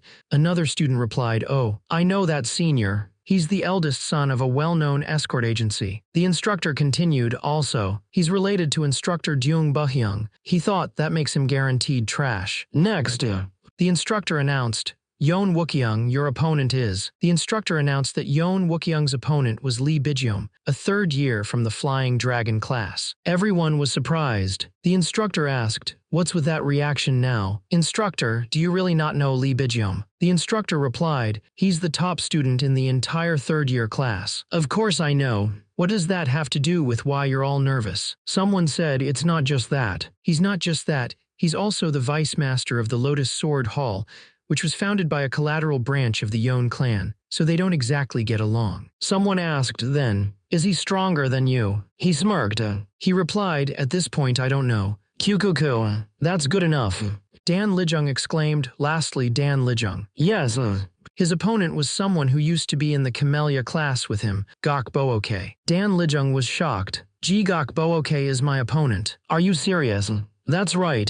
The same Gok Booke who acted up before and got beaten to a pulp by me. He was told, word is, he specifically and insistently requested to be matched against you. Dan Lijung was furious. That bastard. Dan Lijung felt humiliated. Damn it.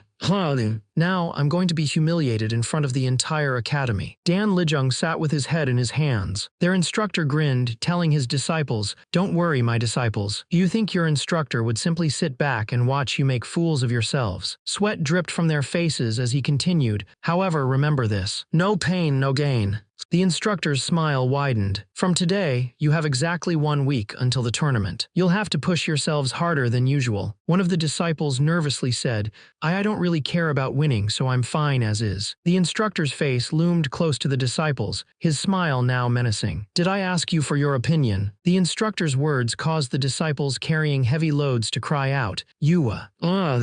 The instructor announced, for the next week, the intensity of your basic training will be tripled. This will be limited time special training. One of the disciples asked, Ag, what about me, instructor? Nung so-so.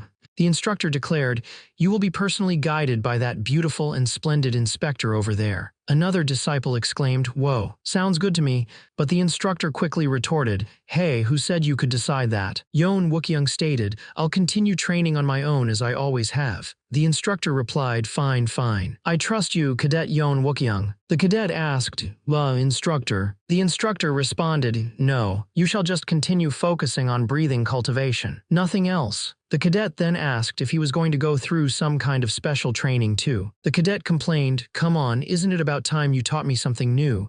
The instructor replied, how many times do I have to tell you? If you want to get stronger quickly, that's the only way for now. The instructor noticed his persistence and asked, but still, you're unusually persistent today. Why? Is it because your opponent is Gok Booke? The instructor said, don't get worked up over nothing. You're the one who already beat Yoon Wookyoung before, remember? The instructor tells Inspector Mi, keep an eye on those brats for me whenever you can. Inspector Mi asks, what? Excuse me, where are you going in the middle of class? The instructor says, I need to step out for a bit. He continues, if anyone asks, make up some excuse. Inspector Mi shouts, wait. Inspector Mi thinks, that bastard, when he asked me to stay close, was it just so he could dump errands on me? She calls out, Inspector, what kind of training should I begin with? The scene shifts to a view of the training grounds. He focused, gathering blue energy in his hands. He sat in the training grounds, still concentrating. He looked up, breathing heavily. He stared intensely as a voice echoed in his mind, don't get worked up over nothing. You're the one who already beat Yoon Wookyoung before, remember? He realized something. No, that's not right. I know now.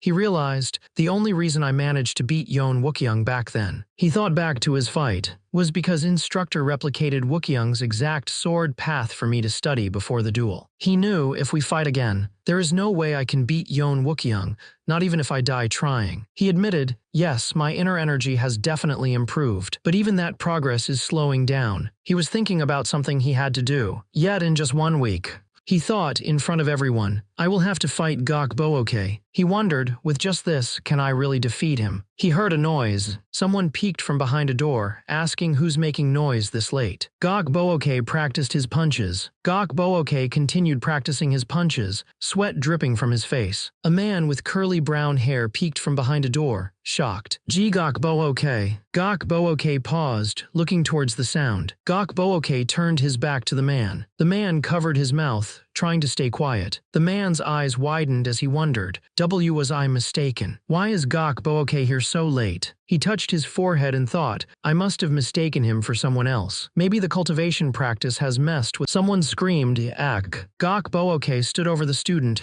breathing heavily. You little bastard, what makes you think you can scream like that as if you did something impressive? Gok Booke, a Year 1 student of the Dragon Spring Academy's Camellia class, and the eldest son of the Hunan Dragon Tiger Escort Agency, glared at the student. The student looked up at Gok Booke, terrified. Gok Booke, why are you here so late at night? Gok Booke yelled, what? Are you saying I can't train? The man started but. The older man glared at him, saying, back when we were in the same class, you never once did your own training. Look at this brat's tone. He continued, raising his fist. Now you even dare talk back. You must have gotten comfortable while I wasn't around. Ugh.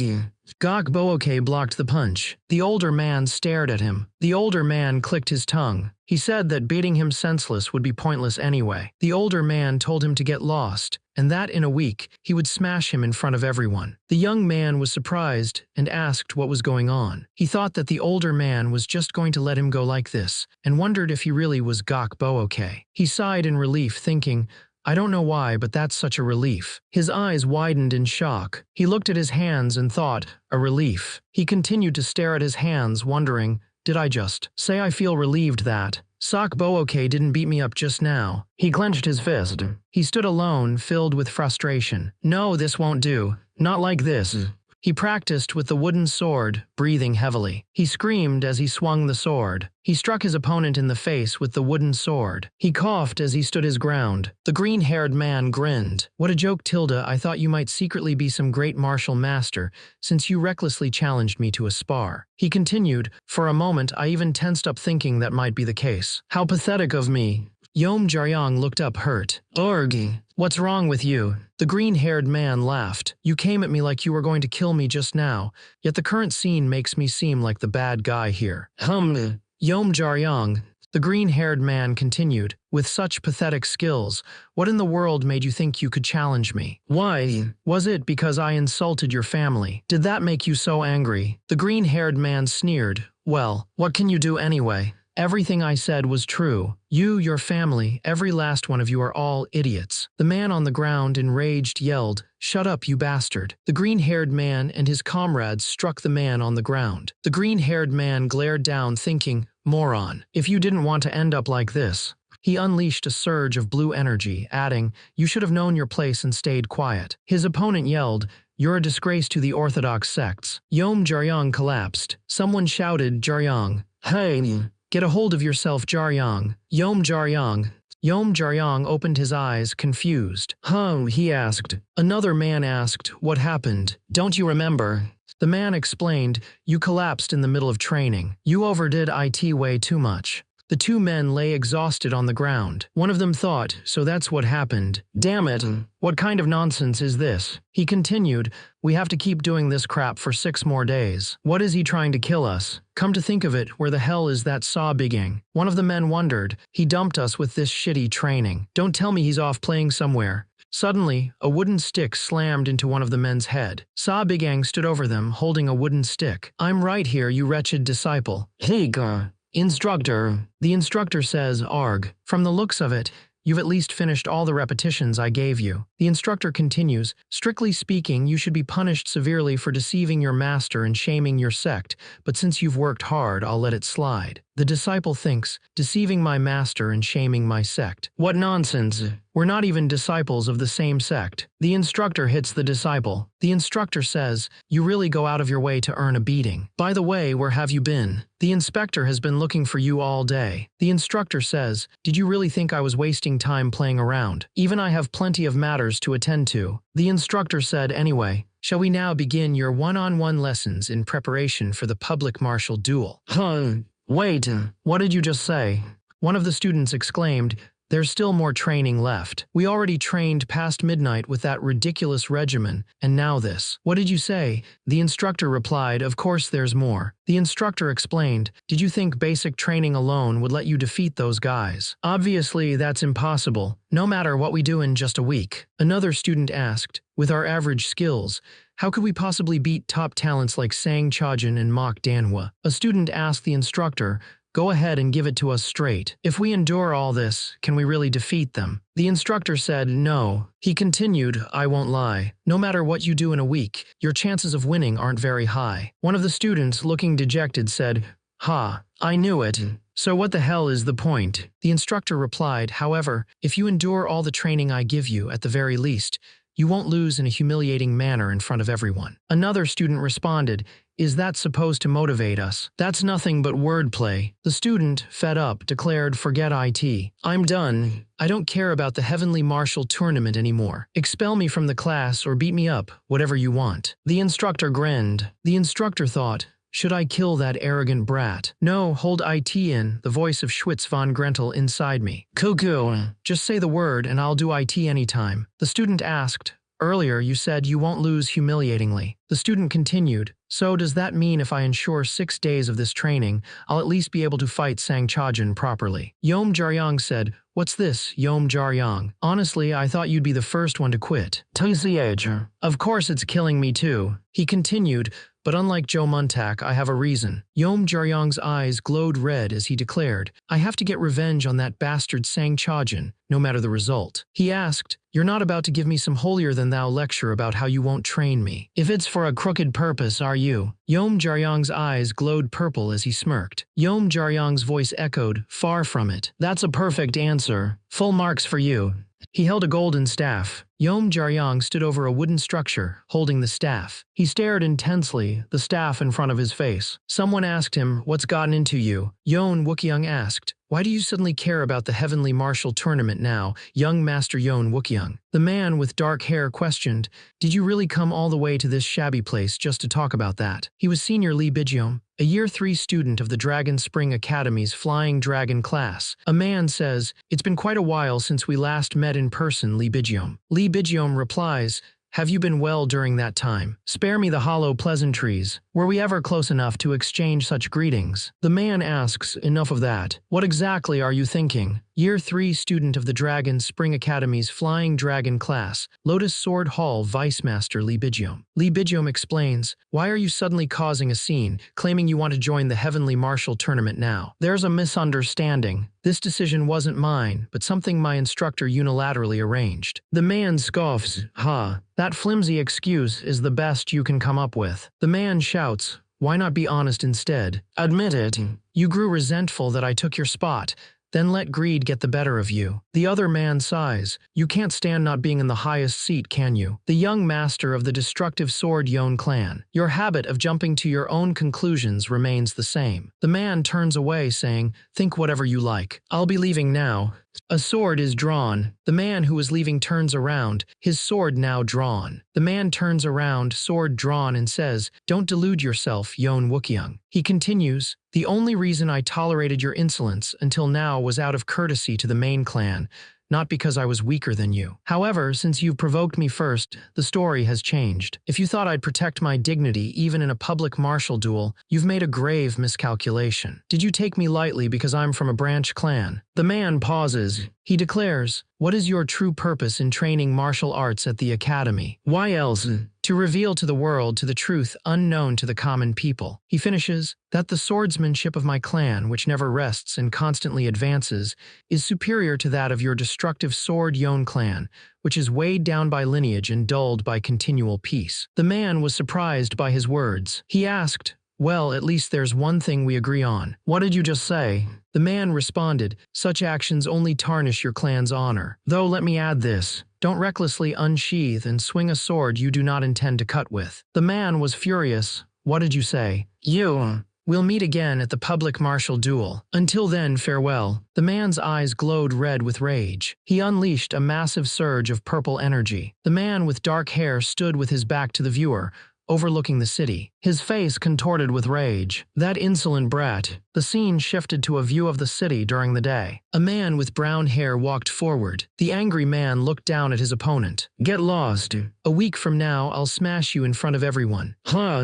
Gok Booke had said he'd smash him in front of everyone in a week, and he's been training alone until late at night. It seems like Gok Booke is truly serious about this public martial duel. Compared to that, Jaryong trained hard, sweat dripping from his brow. He pushed himself to the limit. Jaryong, something feels different from his training yesterday. A man tells the shirtless fighter, hey, don't mess with him for no reason. Joe Muntak is lying down. Someone asks him what he is doing here. He says, can't you tell by looking? I'm just taking a break in the middle of this damned special training. The man says he is in no position to criticize, but asks if this is okay. He says that if instructor Saw Bigang sees him. Joe Muntak says that man won't be coming today. One of the men says that from what he heard, he spent all night teaching Jaryong some weird cultivation method, and then disappeared from the academy again. His eyes widened. One of the men said to him, he spent all night teaching you a new cultivation. To you guys. Another man replied, not me, only to that guy, Yom Jaryong. I said I was too exhausted and went to sleep. The man asked the instructor,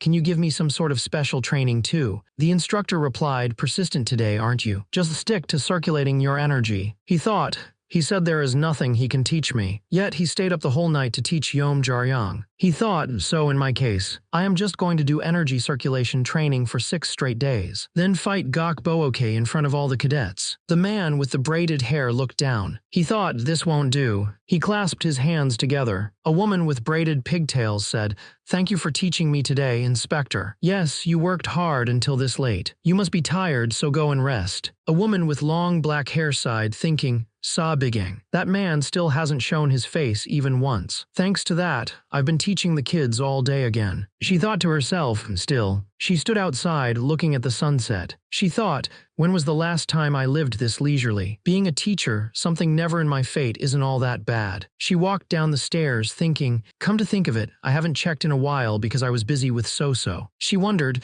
I wonder how the other cadets are doing. Dan swung his staff, creating a burst of fire. He continued to train with the staff. He stopped to catch his breath. Huffity, huffity, huffity. Someone called out, Dan Lijung. Dan turned to see a woman in a red dress. Ah, Inspector, what are you doing here? Weren't you supposed to stick to energy circulation training until the martial duel? Dan chuckled, well, last night, Instructor Saw Bigang told me to start practicing sword techniques as well from today. The woman in the red dress looked at him. Really? She wondered, why does that man come and then disappear without a trace? Anyway, don't overwork yourself too late at night. Dan replied, yes, Inspector. The scene shifted to a view of the temple at night. Under the moonlight, a man stood before a massive tree. He held his sword, a blue light emanating from it. He practiced his sword techniques, as a blue transparent figure mirrored his movements. The sword glowed brightly as he practiced. He continued to practice his swordsmanship under the tree. His sword sliced through the air, leaving glowing blue trails. He swung his sword with precision. He stood under the tree, catching his breath. Phew! Someone stood on a branch above him. Is it finally over? The man with a ponytail sat leaning against the tree. So, any results? The man with short black hair looked down and said, no, I still have a long way to go. He smirked, of course. Even as I am now, there's no way I'd lose to an ordinary cadet. The man with the ponytail grinned back, you cocky brat, grinning like that. He swung his wooden practice sword at his opponent. Then let's see for ourselves. The man with the ponytail stood across from him, ready to fight. Let's find out.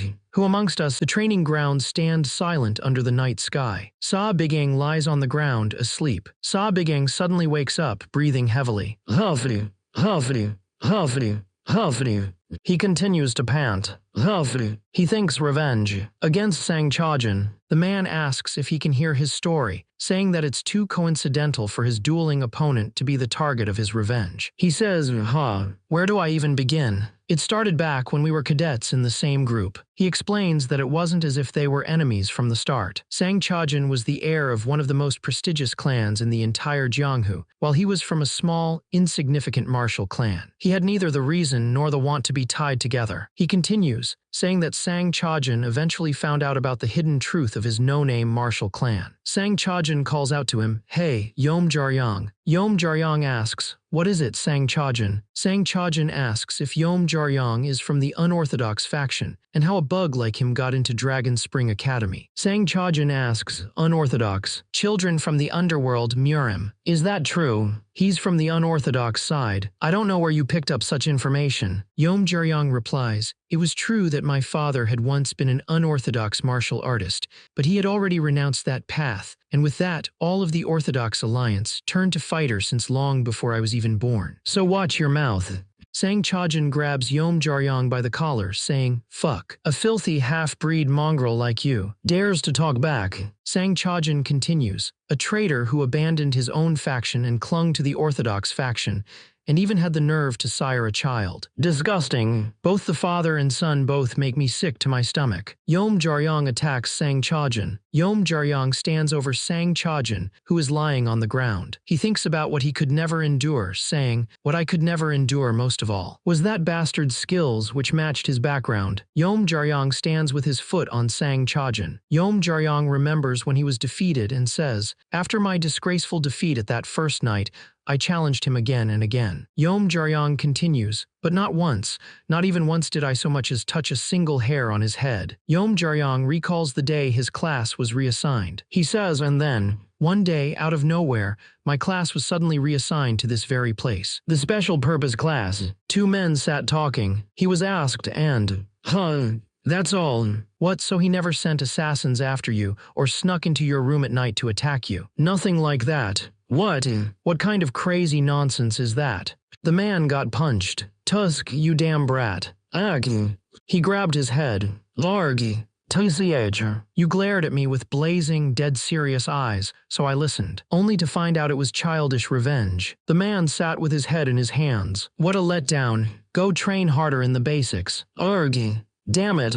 The man with the dark hair clenched his fist, saying, it may sound petty to you. He continued, but I will never forgive that bastard. He insulted not just me, but my parents as well. How could I endure that? He balled his fist tighter, adding, both you and that bastard have no idea what it meant for my father to turn away from the unorthodox path. He vowed, just wait and see, damn it. No matter what needs to be done one day, I'll strike that bastard down with my own hands. He paused, then said, oh-ho. The man unleashes a surge of power, grabbing the other man. No matter what needs to be done. He asks, so you'll do anything. Is that truly your resolve? The man replies, and what if it is? The man smiles menacingly. He says, even if your score was anticlimactic, that spirit courage is commendable. And unlike Dan Hyung, who wallowed in defeat, you haven't drowned in self-pity. I like that. That means... The man smiles, holding a ball of energy in his hand. Yes, you pass.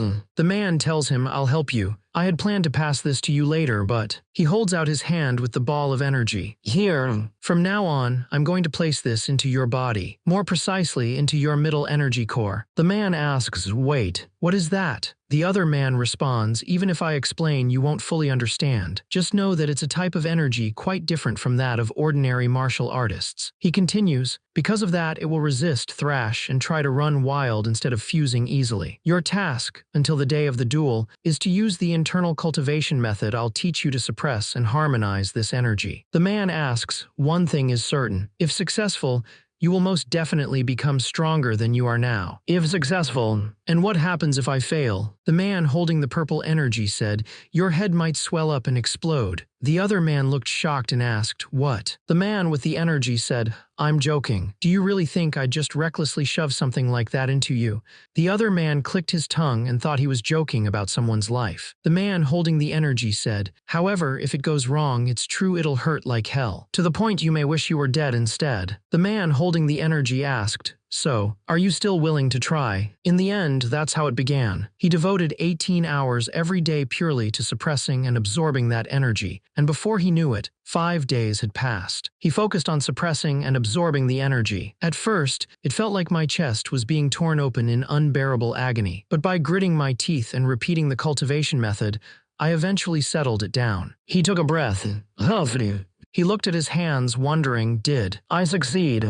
Honestly, I don't feel that different from before. He looked around, annoyed. And the guy who gave me this hasn't shown his face in days. Where the hell did he wander off to? He started to get worried. Damn it, don't tell me. Was it a fraud? He clenched his fist, a surge of power emanating from it. His eyes glowed with intense power as he prepared to fight. He was surrounded by purple energy. He took a deep breath, catching it. He thought, at least with this level, I'm more or less prepared. The next day arrived. A crowd gathered. A man with a sinister grin standing in front. The Heavenly Martial Tournament public select. Story is crazy, but you know what sucks? Waiting a week for the next chapter. Stop waiting and get the Dungeon Crawler Carl audiobook for completely free on Amazon. It is the highest rated series I have ever seen. With over 180,000 positive reviews, it has everything we love. Dungeons, systems, and a crazy talking cat. And the best part, it usually costs $25, but you get it for free. And it is yours to keep forever. Click the Amazon link in the description to start listening. A large crowd gathered in the courtyard. 2 women watched the scene. One with green hair said, they're deciding the Heavenly Martial Tournament representatives through martial duels. This has never happened before. The other responded, so what? Thanks to it, we get to skip a day of training. Isn't that great?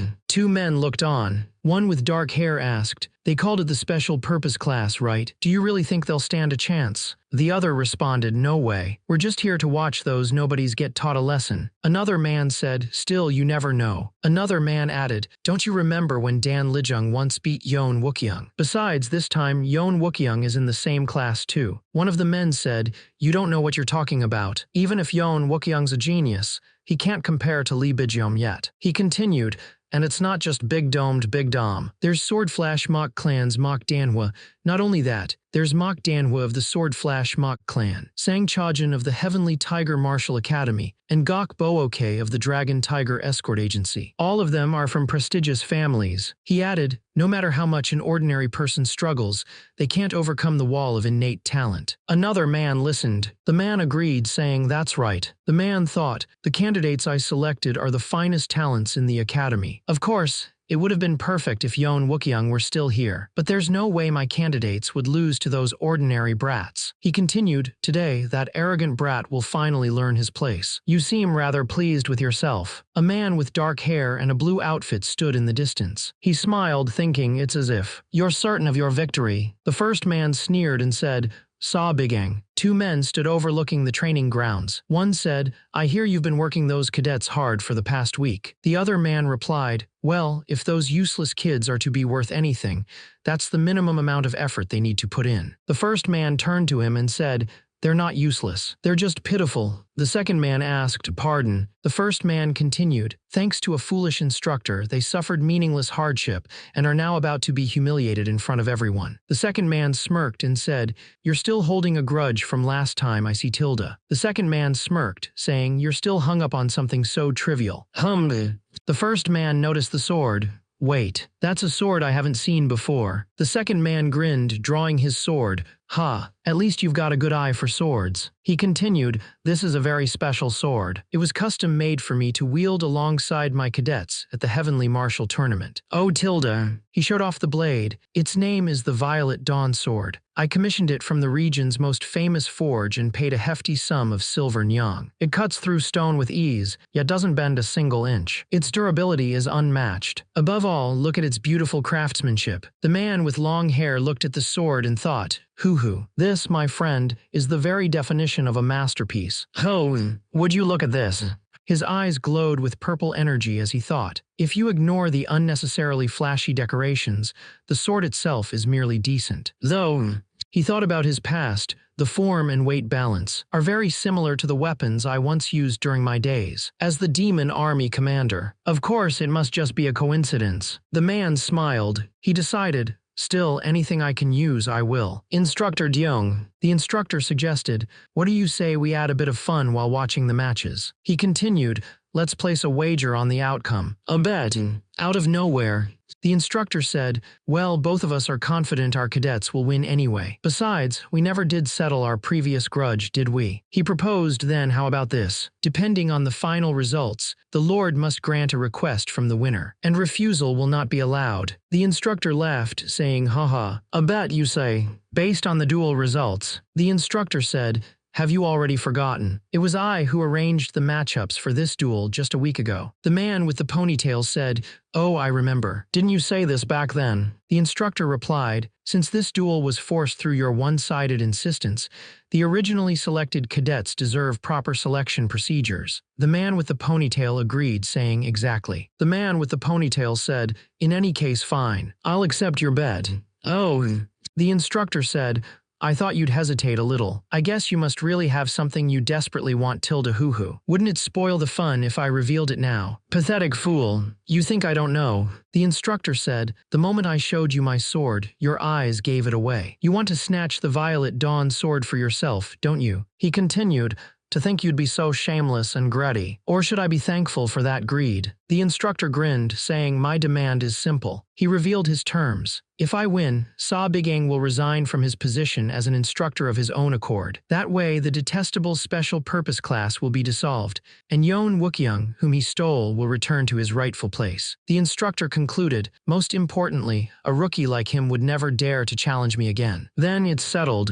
The bet has been made. No backing out later, Tilda. A man announced, attention everyone. The man continued, as announced beforehand, today's duel is to decide which cadets will represent our academy at the Heavenly Martial Tournament, the most important external event. He added, in the past, the representatives were solely decided at the instructor's discretion. The man explained, however, a certain bold young instructor challenged this method. He finished, and I accepted his proposal. Thus, today, instead of automatic selection, the additional candidates will face off against challengers. The winners will advance. He announced, the duel will be one-on-one, best-of-5 matches. He continued, victory will be determined by surrender or loss of consciousness. However, keep in mind that if a clear attempt to kill is made, the duel will be stopped and declared a loss. The crowd cheered, whoa yeah. He declared, now the first duelists, please step onto the stage. He presented the first fighters. On the challenger's side, first-year cadet Yom Jaryong of the Special Purpose class. On the original candidate's side, first-year cadet Sang Chajin of the Flying Dragon class. Yom Jaryong and Sang Chajin face each other on the platform, ready to fight. Sang Chajin looks nervous. He thinks, TCH. That idiot looks nervous already. Sang Chajin says, hey mutt. The green-haired Yom Jaryong asks, I heard something funny about you lately. You've been training like crazy all week, huh? Yom Jaryong continues, that's false, right? Don't tell me. You actually think you can stand against me? Yom Jaryong stared down at the man and sneered, vermin, you still don't know your place. The man with dark hair gripped his weapon tightly. Do you even remember how many times I've beaten you already? Of course I do. He kicked off the ground and swung his weapon. Exactly 8 times. You bastard. The man swung his weapon at Yom Jaryong. Yom Jaryong blocked the attack with a burst of green energy. Yom Jaryong blocked the attack, a surge of green energy erupting from his body. Yom Jaryong smirked, like hell that would hit me. Idiot. The man with the spiky hair looked frustrated. Damn it. Nothing's changed. A man with a ponytail said, that's to be expected. You really thought Yom Jaryong could beat Sang Chajin. Another man thought, I knew all along. The two have fought many times before, and Sang Chajin has won decisively every time. With so many prior matches, the gap could only have grown larger. The man with the top knot said, it's not just Sang Chajin either. This bracket was perfectly arranged with the most suitable matchups placed exactly as needed. He continued, that's from the experience and judgment of an instructor, something a rookie like you lacks. Normally, this would have ended with mere humiliation and defeat. Sa Biging stood silently as the man said, but thanks to your foolish wager, Sa Biging, you've brought ruin upon yourself. The man smirked, saying, blinded by short-sighted greed, you gambled with your cadets as the stakes. Now accept the consequences. He paused, thinking, gamble, you say. The two men clashed with their weapons. The man with green hair looked confused, asking, huh? The man with the smirk asked, whoever said that? This is a gamble. He thought to himself, this Sa Biging and his opponent clash with their staffs. The green-haired man is shocked. Huh? Sa Biging knocks the man to the ground. The green-haired man is furious. I got hit by this filthy mongrel. Damned bastard. Sa Biging smirks. Cuckoo. Sa Biging's eyes widen as he sees the man coming at him. Sa Biging blocks the man's attack with a wooden stick. The man falls to the ground. Sa Biging yells, a lowly mongrel like you. Sa Biging continues, how dare you laugh at me? The man thinks, damn it. He realizes he finally landed one hit, but is just getting beaten senseless again. He thinks, so in the end, was it just because Sang Chajin let his guard down for a moment? Damn it.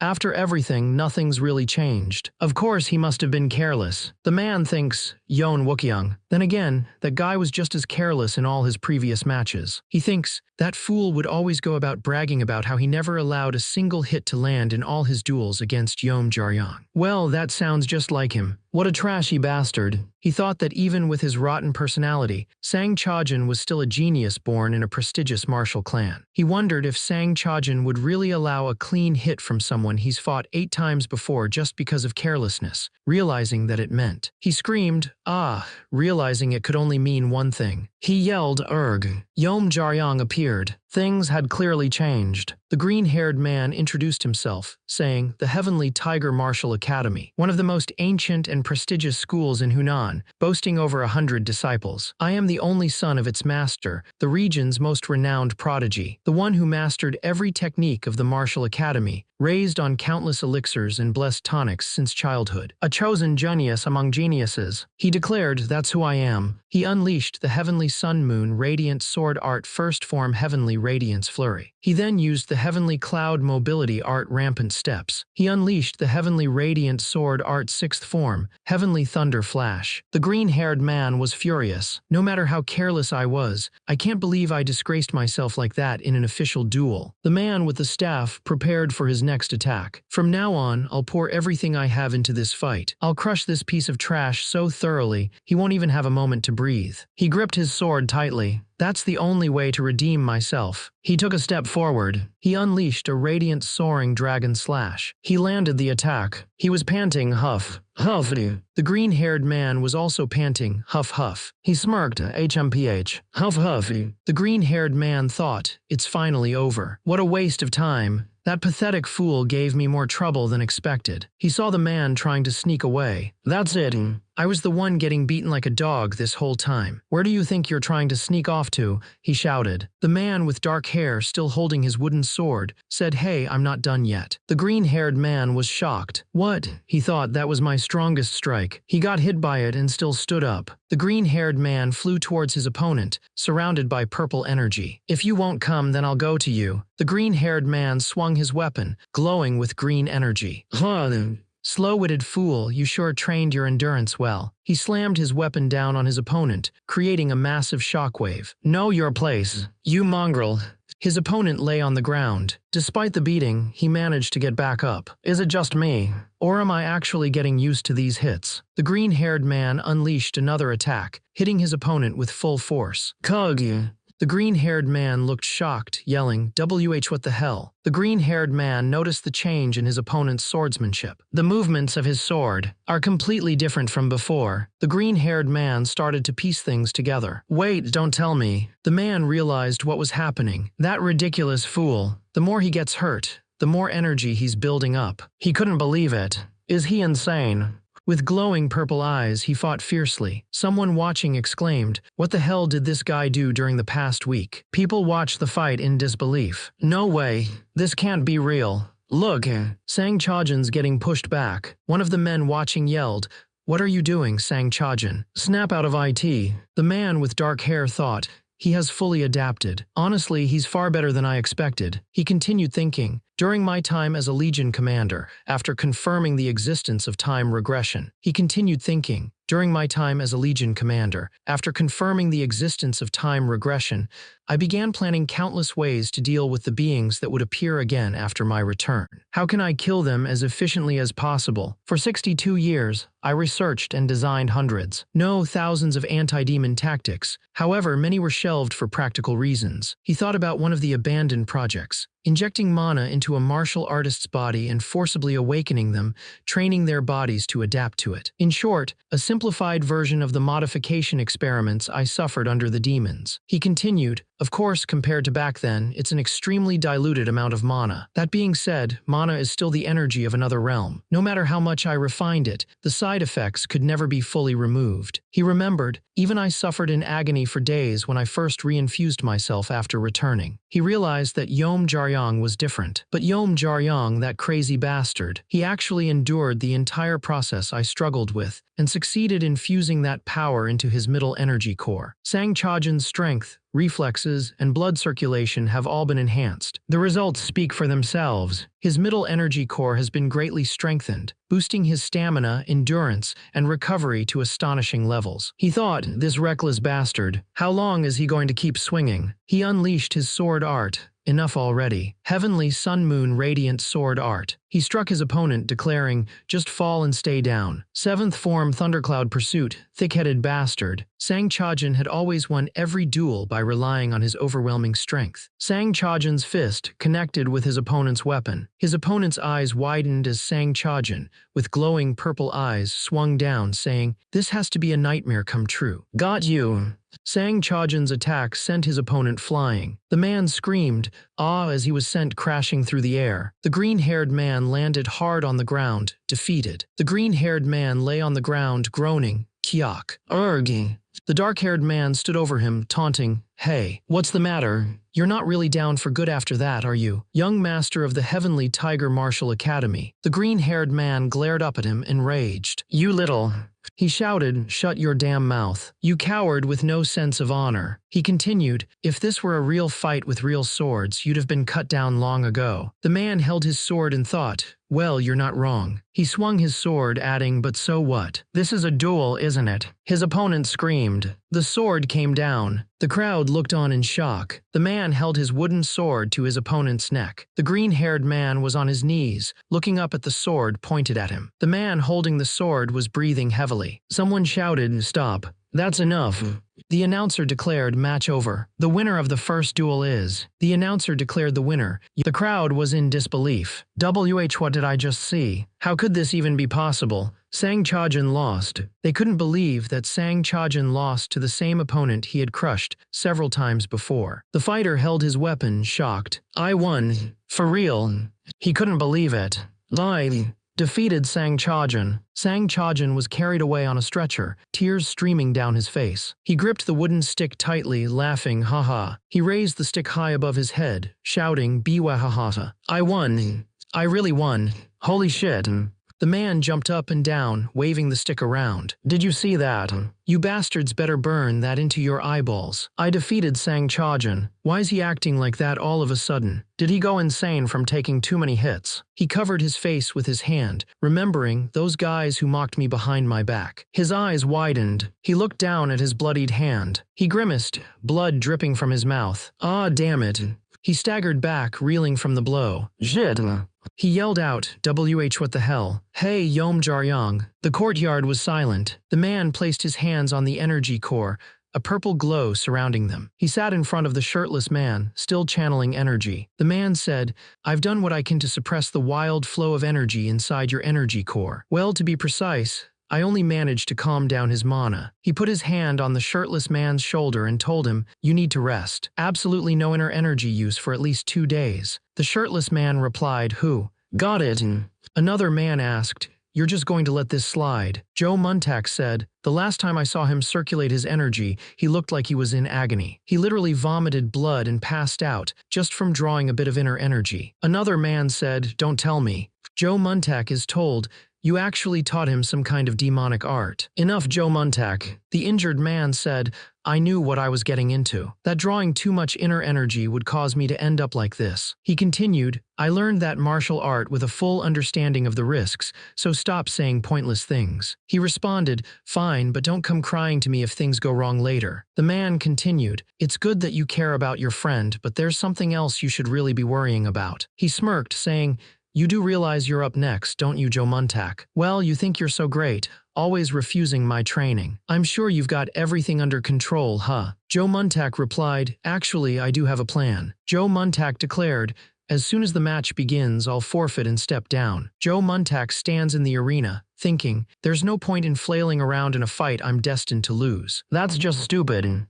announcer calls for everyone's attention. The announcer says, following the first match's victory by the SBC class, we will now begin the second duel of the selection tournament. The announcer continues, first up from the SBC class, first-year Joe Muntak. The announcer introduces, and his opponent. The announcer introduced Mok Danhua from the Flying Dragon class. People cheered Mok Clan. Mok Danhua. The crowd continued chanting her name, Mok Danhua. Mok Danhua. Someone observed that she didn't need a flashy entrance or speech. She was just standing there quietly, yet her very presence cut into your skin, razor-sharp and suffocating. There's not a single opening in her stance. He thought that even as a fellow first year, the gap between them was overwhelming. So this is what it's like to face one of the Sword Flash Mok Clan's members, huh? He knew this was reality. He thought that ordinary people without talent or noble birth could only adapt quickly to survive. Still, it would look kind of pathetic to surrender the instant the match starts. He thought that maybe he would pretend to fight a little, just once or twice, for Yom Jaryang's sake, just to keep appearances. He faced his opponent, a woman with long dark hair on the training grounds. The green-haired man unleashed a flurry of sword strikes against his opponent. The green-haired man's sword strikes ripped through the air. His opponent blocked the attacks with his own weapon. He thought to himself. Someone said, all right then. The announcer yelled, Heavenly Martial Tournament second match. Begin. The fight began with a clash of weapons. The man looks shocked, saying, huh. His opponent strikes him with a powerful blow. The man is sent flying through the air. He crashes to the ground. The man lies defeated on the ground. The man with the ponytail laughed, saying, why, yes. Yeah, that's how IT should be. The woman looked on in shock, whispering, Joe Muntak. Joe Muntak lay on the ground. Someone shouted, hey, stop already, followed by a pained Cug. Joe Muntak screamed in agony, arg. Joe Muntak is on his knees, spikes coming out of his back. Someone yells, huffed, arg. Damn it, you idiot. I told you to stop. The man with maroon hair says, that's not a normal inner energy technique. That quack Sabigang must have tricked you. He continues, why are you pushing yourself this far? It's not even your first loss to Sang Chajin, is IT. You could have just swallowed your pride again like before. What? The man asks, you think I'm just some loser who doesn't care. You thought since I've lost 8 times straight, one more loss wouldn't matter. That I'm used to IT. No, that's not what I meant. He says, cuckoo. Yes, sure, maybe losing 8 in a row makes me a fool. Fine, I'll admit that. He glared, shouting, but don't you dare say it's normal for me to lose. He gripped his weapon tightly, saying, I hate losing. Isn't that reason enough? Damn it. The woman watched him, saying, if you'd just stayed down quietly, this would have ended without an issue. He looked at her thinking, but that bastard just had to do something he's never done before. He tossed a ring into the air. He slashed his sword through the air. He swung his weapon and shouted. Sabigang faces his opponent, holding 2 short wooden swords. Watching from the sidelines, one man says, that guy's holding wooden swords in both hands. They are too short to be called swords. Also, there's something weird attached to the back, like some kind of ring. Another man wonders, but why is he taking them out only now? Sabigang prepares to strike. His opponent says, go ahead, do everything you can. He gripped his weapon tightly, a dark smile spreading across his face. If that's what you wish. He dashed forward, ready to attack. Let's have a good clash. The woman with long black hair raised her sword, a surge of blue energy crackling around her. She unleashed a powerful strike, the blue energy blade slicing through the air towards him. The woman's eyes narrowed as she prepared to meet his attack head-on. The ground cracked as the man launched himself forward. He came down on the woman with tremendous speed. The man swung his wooden practice swords with glowing blue eyes. The swords collided with incredible force. Dust and debris exploded from the point of impact. With glowing blue eyes, he lunged forward. The woman with long black hair blocked his attack with a surge of energy. She spun around, creating a vortex of energy. The energy slammed into him, sending him flying backwards. He braced for the impact, thinking, damn it, I figured as much. The woman with long dark hair stood ready, her expression intense. She thought, but still, it's nearly impossible to find even a single opening in her defense. Her eyes narrowed. She blocked his attack with her weapon. He grimaced, thinking, shit.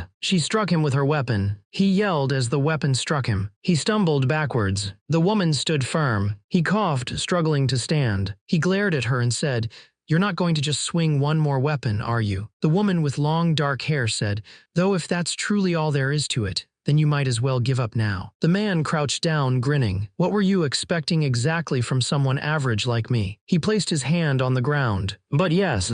A glowing light shot from his hand. The woman stared as the light approached. The woman braced herself as the light moved closer. The light came from the man's weapon. The man grinned, thinking, I still have one last hidden card left. The woman noticed something on his weapon and thought, a silver thread. Since when did he?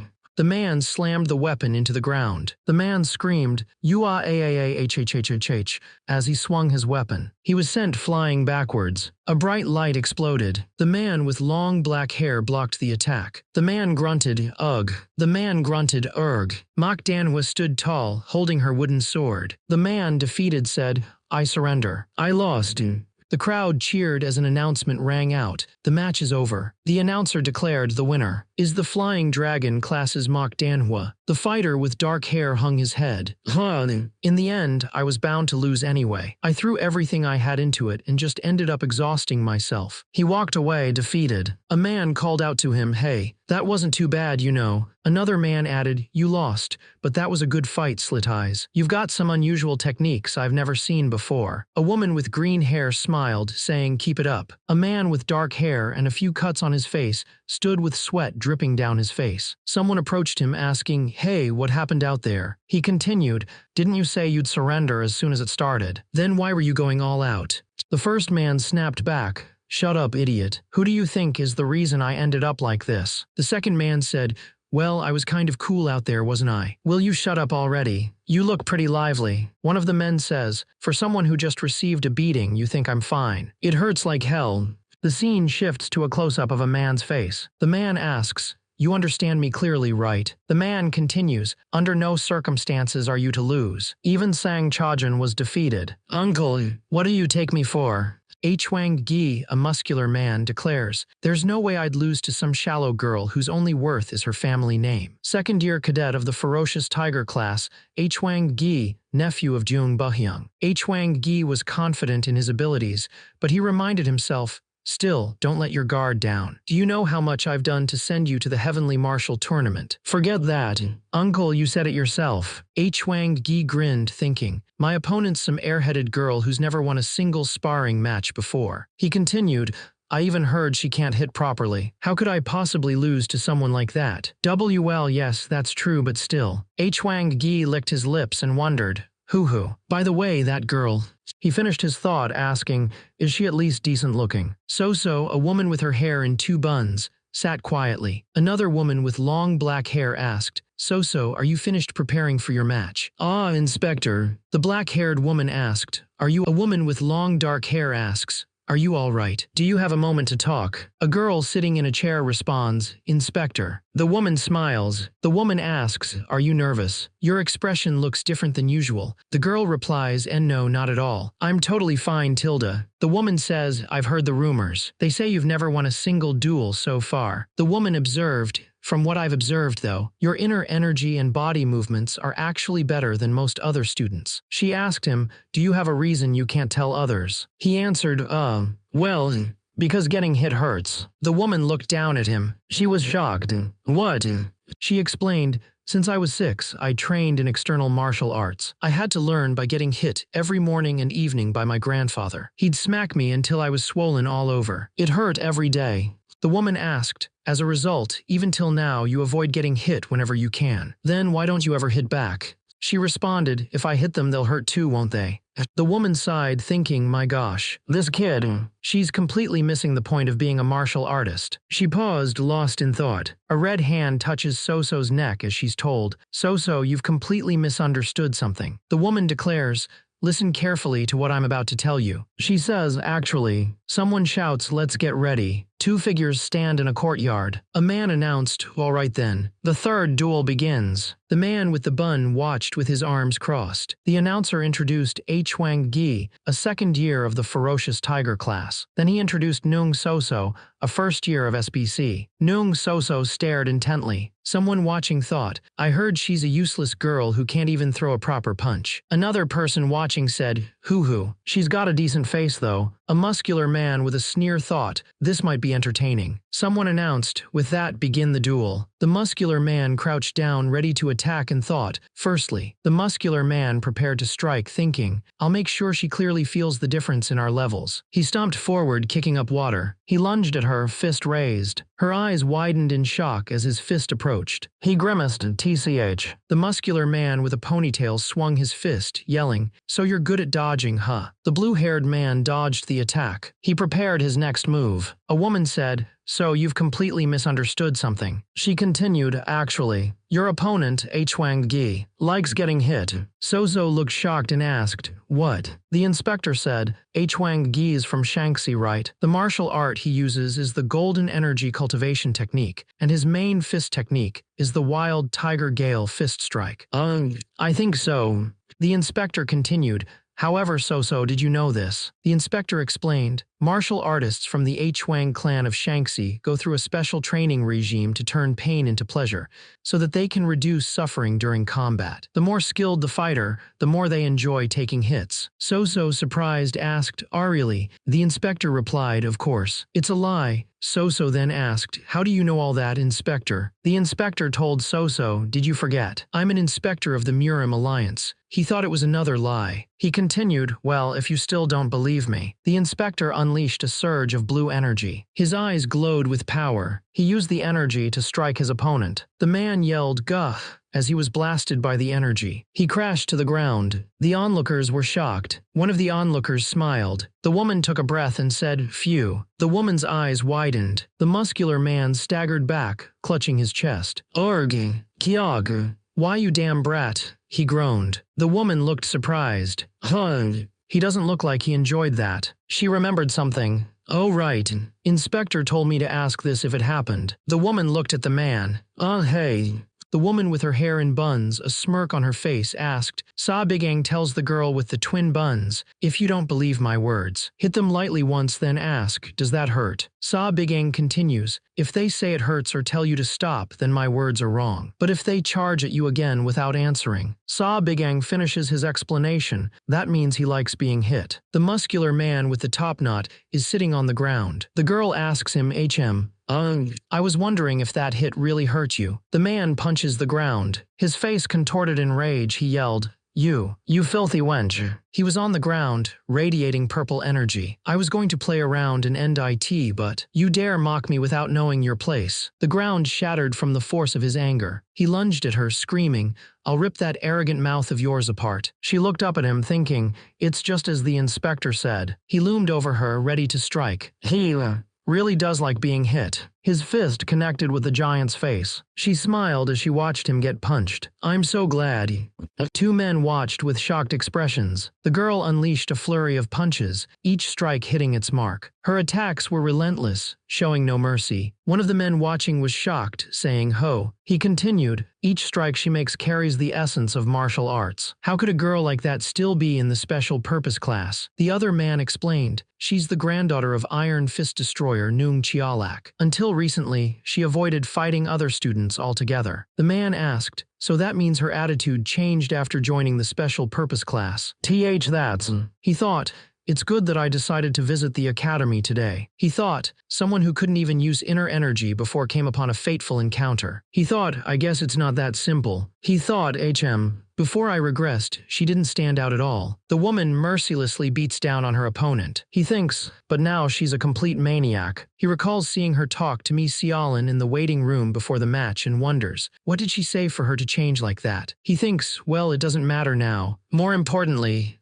the man clutches his head in disbelief and pain. He says, that's not possible." He is smiling widely. He thinks, well, this result is beyond expectations. He continues thinking, originally, the sparring tournament was just an excuse to take Lijung and Yon Wookyung outside the academy to investigate the cause of the demonic disturbance and train them in real combat. He thinks, but discovering that Yom Marin and Noong Soon were more capable than I expected was a pleasant surprise. He finishes his thought, I'll need to expand my plans from here. The man lay on the ground, defeated. I surrender. The girl's face was covered in blood, but she was smiling. Her eyes narrowed. Then she smiled. She raised her hands in victory. I won. Two men looked shocked. One of them said, surrender. The announcer declared, that was a spectacular match that is rare to come by. The duel is over. The victor is special purpose class Soso Noong Soso. Soso cheered, I won. I won, Tilda. The defeated fighter looked down, tears in his eyes. He cleared his throat, ahum. The defeated fighter walked away. Two men watched him leave, one of them commenting, wow. Soso looked excited and said, I won, Inspector. The inspector replied, you did very well, Soso. Soso looked surprised. You were absolutely right, Inspector. My goodness, there really are people who enjoy pain. So I just kept hitting him with everything I had. The inspector said, well done, Soso. Soso continued, who want to know something even more surprising. The inspector explained, there are actually many people in the world who have those kinds of preferences and even martial arts styles to match. Soso looked shocked and said, really? That can't be true. Soso asked, Inspector, you're not teasing me, are you?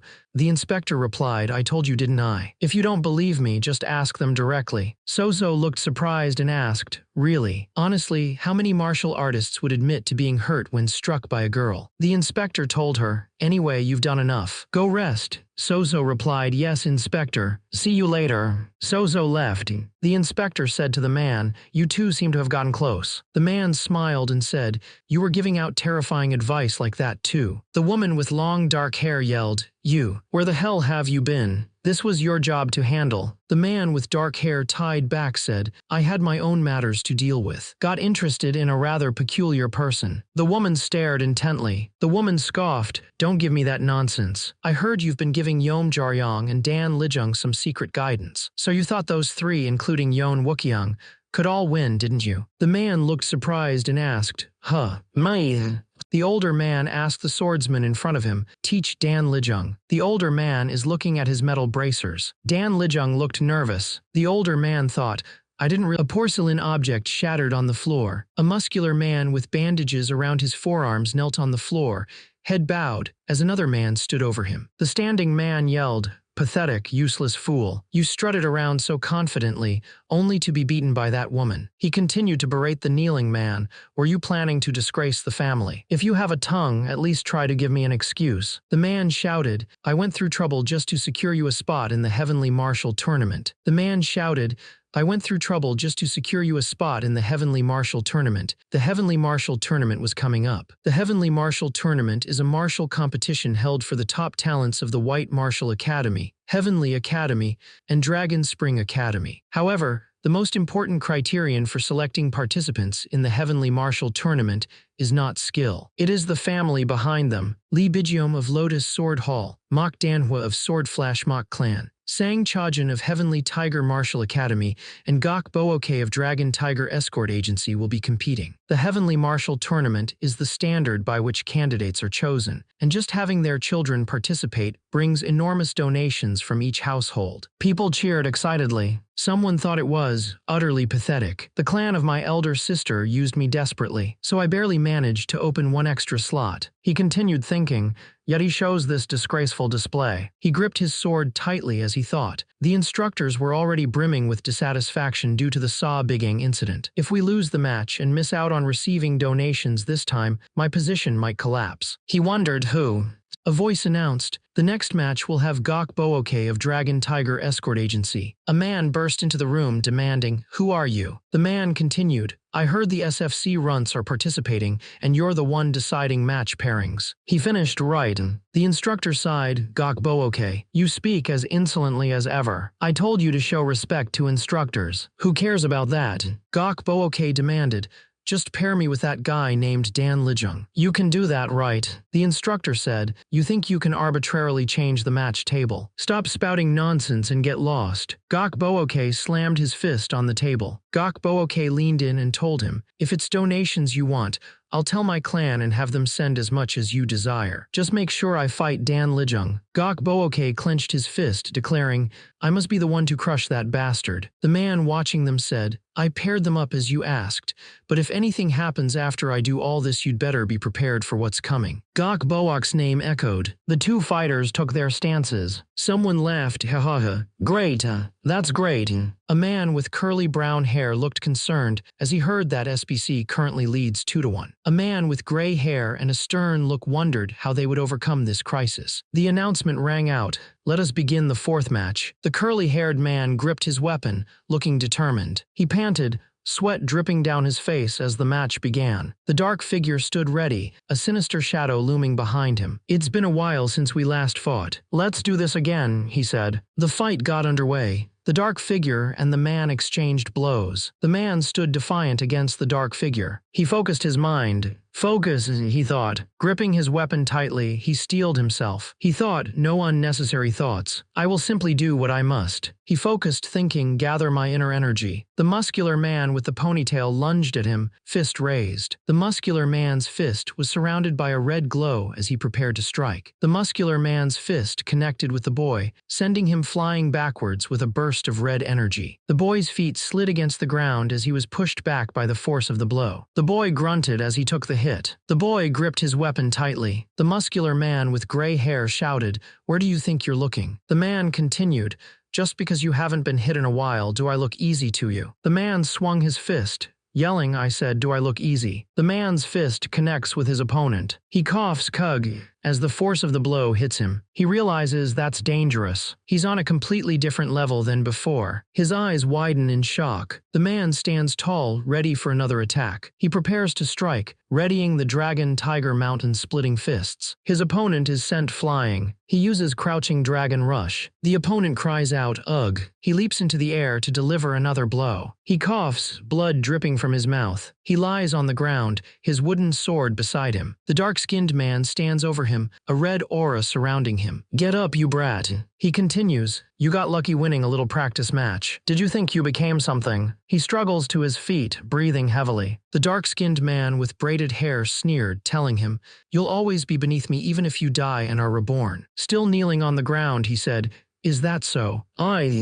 He remembered his training. He said no. He was breathing hard. A long, thin blade glows with a bright light. He held the glowing blade in front of him, ready to fight. He declared, I'm not who I was back then. The muscular man with the tattered clothes yelled, fine. Then let me remind you what kind of bastard you really are. The man stomped his foot, cracking the ground beneath him. The man with the metal arm slammed his fist down. The man with the green sword swung it at his opponent. The metal-armed man blocked the attack with his fist. The man with the green sword looked shocked. The metal-armed man punched forward, shattering the sword. The metal-armed man's fist connected with the sword, shattering it into pieces. The man's arm continued through the shattered sword. The man with the pony saw Big Aang's hand is shown breaking through some kind of stone restraints. He breaks free from the restraints. The onlookers are shocked. One of them says, the onlookers are even more surprised. Sa Big Aang grips his sword, ready to fight. Sa Big Aang stares intensely, glowing green energy crackling around him. I can do this. He leaps into the air, determined. I can win this. Sa Big Aang clashes swords with his opponent. His opponent counters with a powerful punch. Sa Big Aang is struck by the blow. Gah! He runs forward. He prepares to strike, yelling, this is the last attack. Sa Big Aang is hit by a blast of green energy. The energy continues to blast him. His eyes roll back as he is hit by the attack. He looked shocked, saying, huh. He wondered why now of all times. He was punched in the face. The force of the blow sent him flying backwards. His arm was bruised. He was falling, yelling, whoa, whoa. He continued to fall. He yelled, whoa, ah. He groaned, ugh, ngh. A fist came at him. He took the punch head-on, reeling from the impact. He struggled to catch his breath. He felt the soft texture of a blanket beneath his fingers. Someone asked, you awake? The man with the long ponytail sat nearby, looking concerned. The instructor said, you lost by a hair's breadth, Dan Lijung. Dan Lijung looked up at the instructor and stuttered, I instructor. Dan Lijung sat on the floor, bowing his head. I'm sorry. It's because I was lacking. That I lost. The instructor waved his hand, saying it's fine. Losing happens tilde besides, we still have Yon Wookyoung left, so it isn't over yet. Dan Lijung looked down, thinking, be but still. The man asked, there's something I'm curious about. Yes.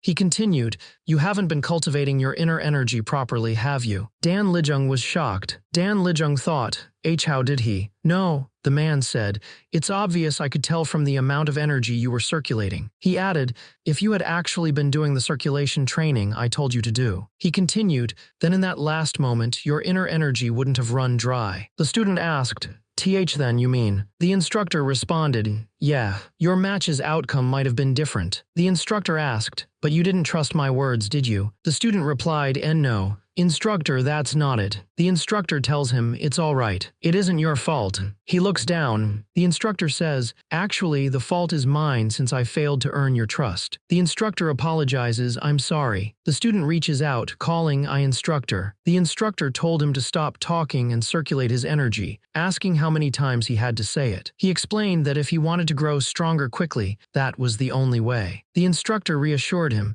asking if he thought all he would do was watch. The student muttered, instructor. He started to cry, saying, no, that's not it. Instructor. He kneeled down, admitting, I'm the one in wrong.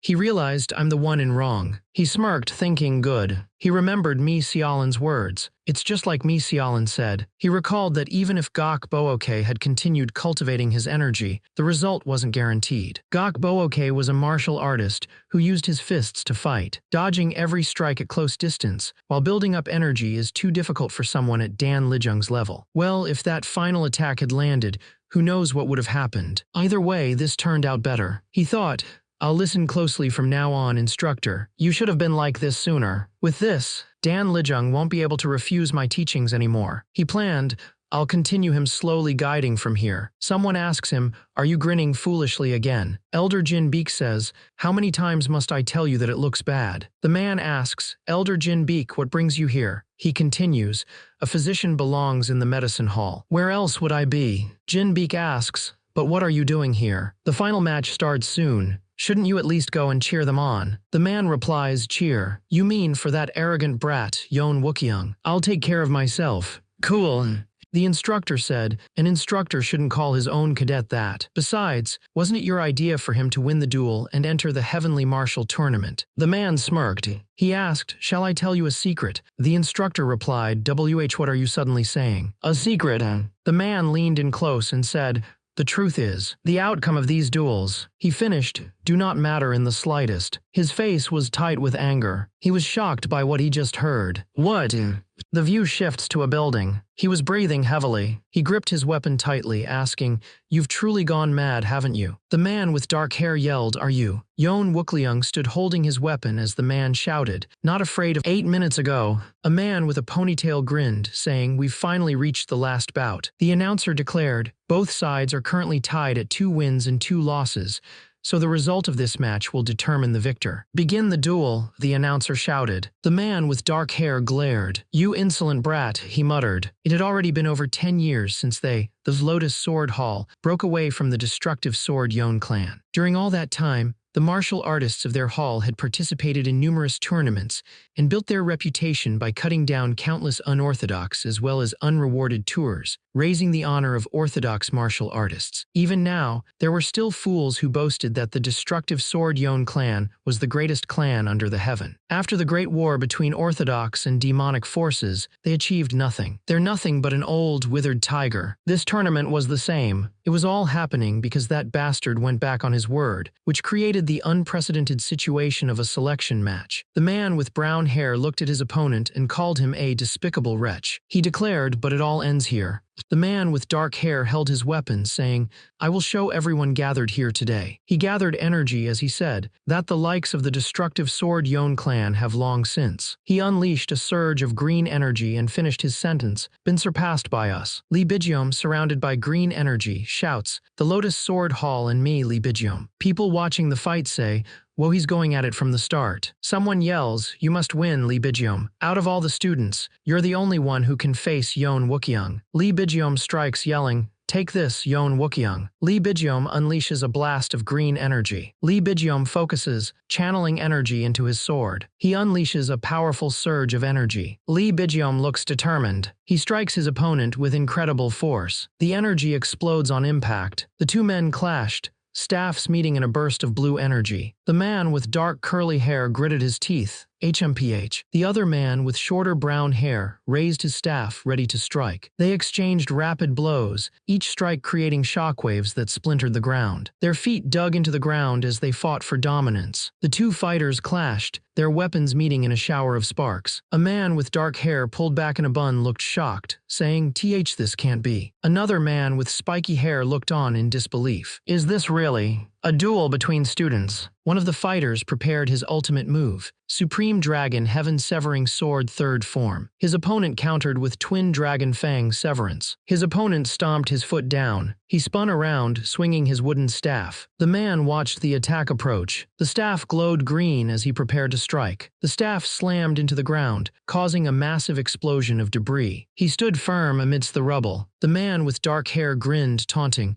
have you already forgotten Yoon Wookyoung? He continued, there is no one in this entire academy who knows the Supreme Dragon Heaven-Severing Sword better than I do. The man with the staff declared, not even you. The dark-haired man smirked, replying, true. The man said, you would have struggled against that same sword technique previously. The other man looked surprised, asking what. He continued, then this time, the dark-haired man unleashed a surge of blue energy from his hand, saying, let's see if that also applies to something else. The man noticed his stance and thought, that stance. The man unleashes a surge of green energy, yelling, don't tell me he intends to use a different sword art. You arrogant brat. Fine, no matter how many times you come at me. The man's sword slices through the air. The man's head falls to the ground, blood gushing out. The man looks shocked. He clutches his neck, saying just now, "My head. What are you doing, senior?" The sword is pointed at his face and he asks, "What are you doing, senior?" The senior replies, "Please focus. There are still many things I want to test." He yells, "Bastard." The two clash, their weapons meeting with explosive force. He grunts in pain, "Erg." He looks shocked, thinking, "See, could this be?" He continues, "No, it can't be." But, with that stance and tempo, he realizes, "Yon Wookyoung, you're not possibly." He exclaims, "You actually altered the original foundational forms of the Supreme Dragon Heaven-Severing Sword yourself." Yon Wookyoung smirks, "That's right. That's it, Yon Wookyoung." Yon Wookyoung thought back to his duel with Dan Lijung. He remembered what was said after he was left with a single sentence. The Supreme Dragon Heaven-Severing Sword is not an invincible martial art. A smart kid like you must have realized something. He knew that there was no such thing as a martial art without flaws, and no technique was truly invincible. However, Yon Wookyoung knew that with his unparalleled talent, the one sword technique that perfectly matches him, and the one only he could wield, was the one he forged himself. It was explained that, of course, the original Supreme Dragon Heaven-Severing Sword was famed as the greatest orthodox sword art. Compared to that, the version you altered is still unstable and filled with openings. Lee Bijeom looked shocked as it was explained. Right now, Lee Bijeom is only unable to respond properly due to his shock. It was said, "But that's fine because I already know that." It was explained that, "The martial art you've rebuilt from the ground up will become far—" Someone shouts, "Yon Wookyoung, you bastard." Another man yells at Yon Wookyoung, "You really have gone insane, haven't you? Of all people you, a legitimate heir of a noble clan." He continues, furious that Yon Wookyoung would dare to arbitrarily tear apart and modify the ancestral martial techniques that have been passed down for generations. And you're doing it at a public martial arts match in front of everyone. Yon Wookyoung holds his wooden sword, unfazed by the outburst. The man stomps his foot, calling Yon Wookyoung an arrogant brat. The man swings his staff at Yon Wookyoung, yelling, "Are you not afraid of your clan's wrath?" Yon Wookyoung blocks the attack with his own staff. Yon Wookyoung retorts, "At the very least, this isn't something an outsider like you needs to be worrying about, senior." The man screams as he is hit. A bright light flashes. He falls backwards as a beam of light heads towards him. The beam of light hits him. He is shocked by the blast. He says, "I'll handle the consequences myself." He continues, "So I'd prefer that you don't interfere unnecessarily." Yon Wookyoung stands over his defeated opponent. The announcer shouts, "The match is over. SBC's Yon Wookyoung wins." The announcer declares, "The overall result of the match between classes is 3-2. With this, the overall victory goes to the SBC. A girl in the crowd is shocked, saying, "I can't believe the SBC really won. How could something like this?" Someone in the crowd cheers, "We really won. This is unreal." One of the men said, "You little punk, I told you that we'd win, didn't I?" Another replied, "When did you ever say that?" He thought, fine. For now, just purely enjoy the victory. He thought about the future that was coming. He knew this moment might remain as their happiest memory. He thought then all that's left now is. Senior instructor Sa Bigang. Sa Bigang was asked to come up onto the stage as the SBC's representative and homeroom instructor. Sa Bigang started to walk. He continued walking with a smile on his face. Sa Bigang walked up the stairs to the stage. Sa Bigang stood before the judges. Sa Bigang was told, "Excellent work, instructor Sa Bigang." The speaker continued, "Amongst the spectators gathered here today, only a very small number would have expected the SBC to win. Even so, you and your students have proven your abilities before everyone." The acting head of Dragon Spring Academy declared, "Thus, as the acting head of Dragon Spring Academy, I hereby declare that the representative team for this Heavenly Martial Tournament will be the SBC." Someone thought, "Acting head. That's far too." The acting head said, "I will not accept objections. This is something that I was already decided a week ago, is it not?" Someone responded, "Why yes. That's correct." The acting head said, "In any case, congratulations, instructor Sa Bigang. Things turned out just as you wished." Sa Bigang replied, "Thank you, acting head." Sa Bigang said, "Then, may I be excused now? There's a lot I need to prepare before the Heavenly Martial Tournament." The acting head responded with a sinister look, "No." Sa Bigang unleashes a massive explosion of energy. Sa Bigang, now giant-sized, towers over the acting head. Sa Bigang's massive hand reaches down towards the acting head. Sa Bigang uses a sword technique, the force of his attack pulverizing the ground. Sa Bigang grips his sword tightly, a sinister grin on his face. Sa Bigang continues his sword assault. Sa Bigang says, "Now we will begin." Sa Bigang says, the match to decide the instructor who will lead the team until the Heavenly Martial Tournament. Everyone was surprised to learn that there was another match. One person shouts, WH what? There's still another match. A woman with dark hair looks surprised, saying, what? An older man with a goatee looks concerned, wondering, WH what is this now? One of the men sighs, saying, phew, so this was your aim from the very beginning. A man laughs, replying, haha, that's what you ask in this situation. I knew my eyes weren't wrong. The man with long dark hair and a goatee grins, saying, recently, there's been an interesting rumor going around the academy. He continues, that the assistant instructor who couldn't even properly use inner energy suddenly experienced a fateful encounter one day and became shockingly strong. The man says, then, he even passed the senior instructor promotion exam just 2 days later. He says, of course, I thought it was just the usual kind of rumor, of course. I thought it was just the usual kind of rumor. His eyes widen as he finishes. Haha, and what do you know? The man explains, right in front of me was the most inexplicable martial artist I'd ever seen. Your physical conditioning and inner energy were clearly at the level of an ordinary human, yet inside you, I could feel a strange energy I'd never once sensed before in my entire life. He continues, that's when I decided I absolutely have to cross swords with you. The man replies, I had a feeling it would come to this. Sang Pilji, the Dark Shadow Divine Sword, is currently the sole supreme peak realm martial master of the Dragon Spring Academy and one of the Orthodox Alliance's 10 great martial masters. After the previous head of Dragon Spring Academy, Yoon Guryung, suddenly vanished without a trace, Sang Pilji has been serving as acting head. Sang Pilji thought the most troublesome thing about this man is that he's a severe battle maniac who only feels joy when fighting strong opponents. Normally, he only focuses on martial arts training and is indifferent to academy affairs, so I hadn't paid him much mind. Sang Pilji realized he never imagined he'd be able to sense the mana he possessed. He thought this is the extent of a supreme peak realm martial master's perception, and wondered if there was any chance he could refuse. The man smirked, saying, didn't you say it yourself the day we first met? A martial artist's qualifications are decided by their martial arts. He continued, you're free to refuse, but in that case, I'll have no choice but to take charge of leading the team to the Heavenly Martial Tournament. Would you really be fine with me taking away the students you've so painstakingly raised? The instructors looked on with concern. Sa Bigang relented. Looks like I don't have a choice. Instructor Jeong Bahyung, looking nervous, asked, WH what is it, Instructor Sa Bigang? Sa Bigang grinned. You remember the Sa Bigang grins, reminding Instructor Jeong Bahyung. Instructor Jeong Bahyung, you remember the promise you made back then, don't you? Jeong Bahyung looks at him, sweating. What? What promise? Jeong Bahyung's eyes widen. Sa Bigang recalls the past, saying, depending on the final results, the loser must grant a request from the winner, and refusal will not be allowed. Jeong Bahyung trembles, realizing what Sa Bigang is implying. Why you bastard, don't tell me. He uses his powers. He grabs the sword. Yes, as promised. He smiles, holding the sword. That sword is mine now. The man is shocked. No.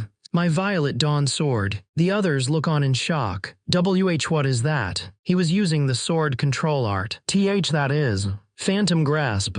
No, that's the sword control art. The man was furious. You robber. This is the one thing I will never agree to. He screamed in anger.